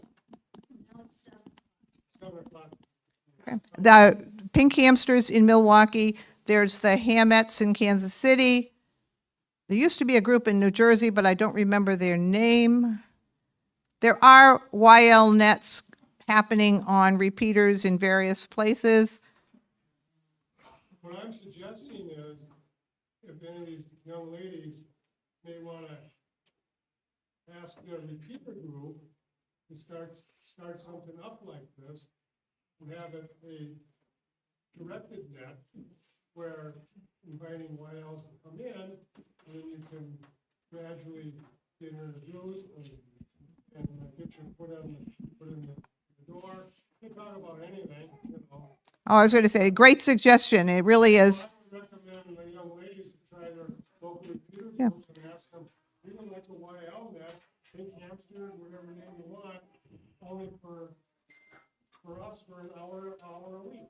Yeah, I think that's a great suggestion, and I know it's been done in more than one place where YLs in a club have asked for a little space on their local repeater. So I want to make sure that 2 more things happen before everybody leaves. And I know some people have to leave for various reasons a little earlier. They scheduled us a little later this year, so we're here. We've got the space till 5 o'clock, but I know not everyone can stay that long. The 2 things: we want a group picture of all the YLs that are in the room, and I want to give you time to walk around the room to somebody you heard speaking and you want to meet them, you want to talk to them, you want to say, tell me more about what you were talking about. I want to be sure you've got that time. So those are 2 more things that I want to have happen before we have to leave. Yes, Shannon. Saying about, people say that like computers are dying and nobody's using them, but part of that is like everybody listens, but then nobody wants to be the first one to talk. So if you want to start a YL group, right, like even if you can just find one other YL friend in your area that you guys can both read the same repeater and just meet at the same time every day and say, hey, how's your day going? What do you have planned? Have you done anything in amateur radio? And even if you're only talking for a few minutes, you never know who else is actually listening. There could be another woman and they could end up coming in, or there could be a gentleman who's like, my wife is a ham, but she doesn't really have any other lady ham friends. Maybe she can join you guys sometime. So just like with anything in amateur radio, you have to be the activity that you actually want to hear on the air. So That's the one thing that we try to do with that Thursday night Echolink net. We purposely called it the drop-in net. We don't specifically have a net control. And we go round and round, and we try to keep it so that if somebody's brand new to it, they aren't afraid to talk to us. So come and join us, the more the merrier. And if you do know of a YL only net anywhere, would you please let YLRL know so we can publicize it? Yes, ma'am. Yep.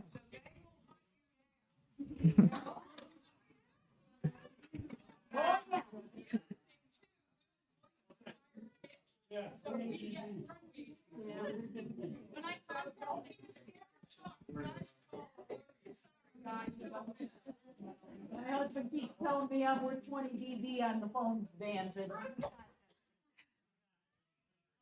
One more. Yeah, on that hamster's net, where I found it for my wife at like a swap fest. Women were there, they had a little eyeball hamster net, and she gave it to me, I talked, oh, me and my wife would try. So if you wanna promote it, go to Hamfest, some of you women, start putting out flyers or something, say, we're looking for other people to come in on a net. Okay. All right. We've got some door prizes to give away, a couple, one for each reel. If you haven't got a ticket yet and you're a YL in the room, if you are not a member of YLRL, please raise your hand and Linda will bring you a yellow ticket. If you are already a member of YLRL, raise your hand and Linda will bring you a blue ticket. Last chance. All right. So I'm trying to decide, we've done the picture in a couple different places here. I think the best light and the best wall is the one with the Ohio State logo on it. I know some of you are in mobility devices and you can stay in them. We'll just put you in the picture and we'll gather around you. Tall people, please go next up against the wall. We'll put some chairs for some people that would prefer to sit in front. I think we can make it work if we get over there. And if you've got your own camera, maybe you can ask one of the gentlemen here to take pictures so you can be in it. We have a tripod set up for a camera.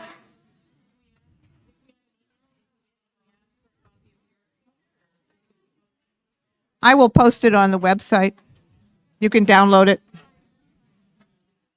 George will take a picture. George will take a picture. Good, good. Anyway, George can do Linda's camera. Yeah. All right, folks, let's gather over here for the picture. The gentlemen can stay in their seats or hop up and take a picture. Don't go too far.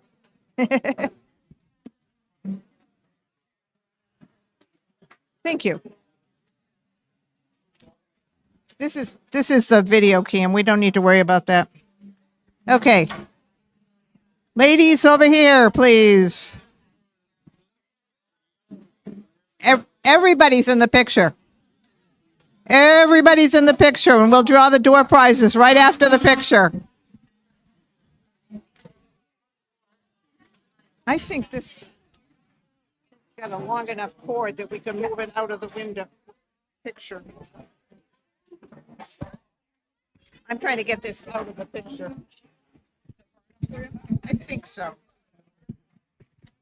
Would there be a chance to make an announcement about the expedition pages since ladies only? Yes, let's get the picture and the door prizes done, and then you can grab the mic while people are checking. Okay, ladies, let's get over here. Close in so we don't have too long, wide a picture. If you can't see the camera can't see you.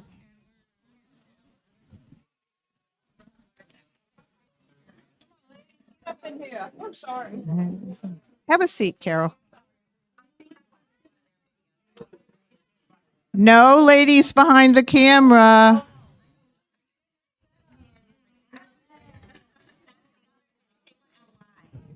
Come on. Nobody's, your face is going to be so little, nobody's going to know it's you.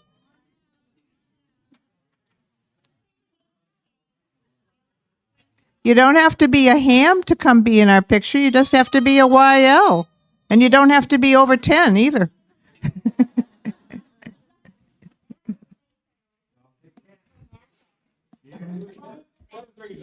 Linda, why don't you have a place, Linda?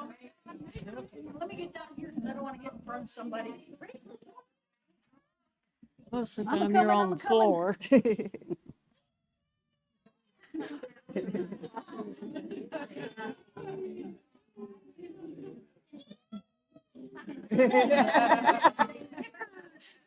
Got the baby hams in. She's been in the picture for 3 years, I think. Yes, indeed.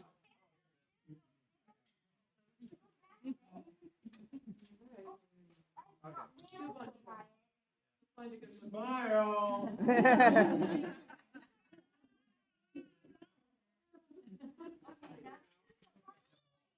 Just Photoshop the eyeball. All right. Thank you. Now, don't go anywhere because I'm going to pull a couple of numbers out here.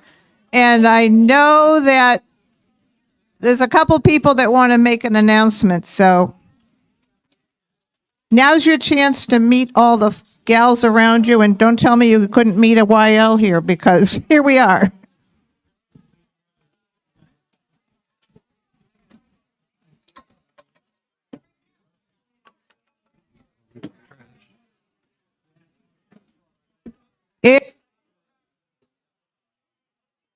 If you are holding a yellow ticket,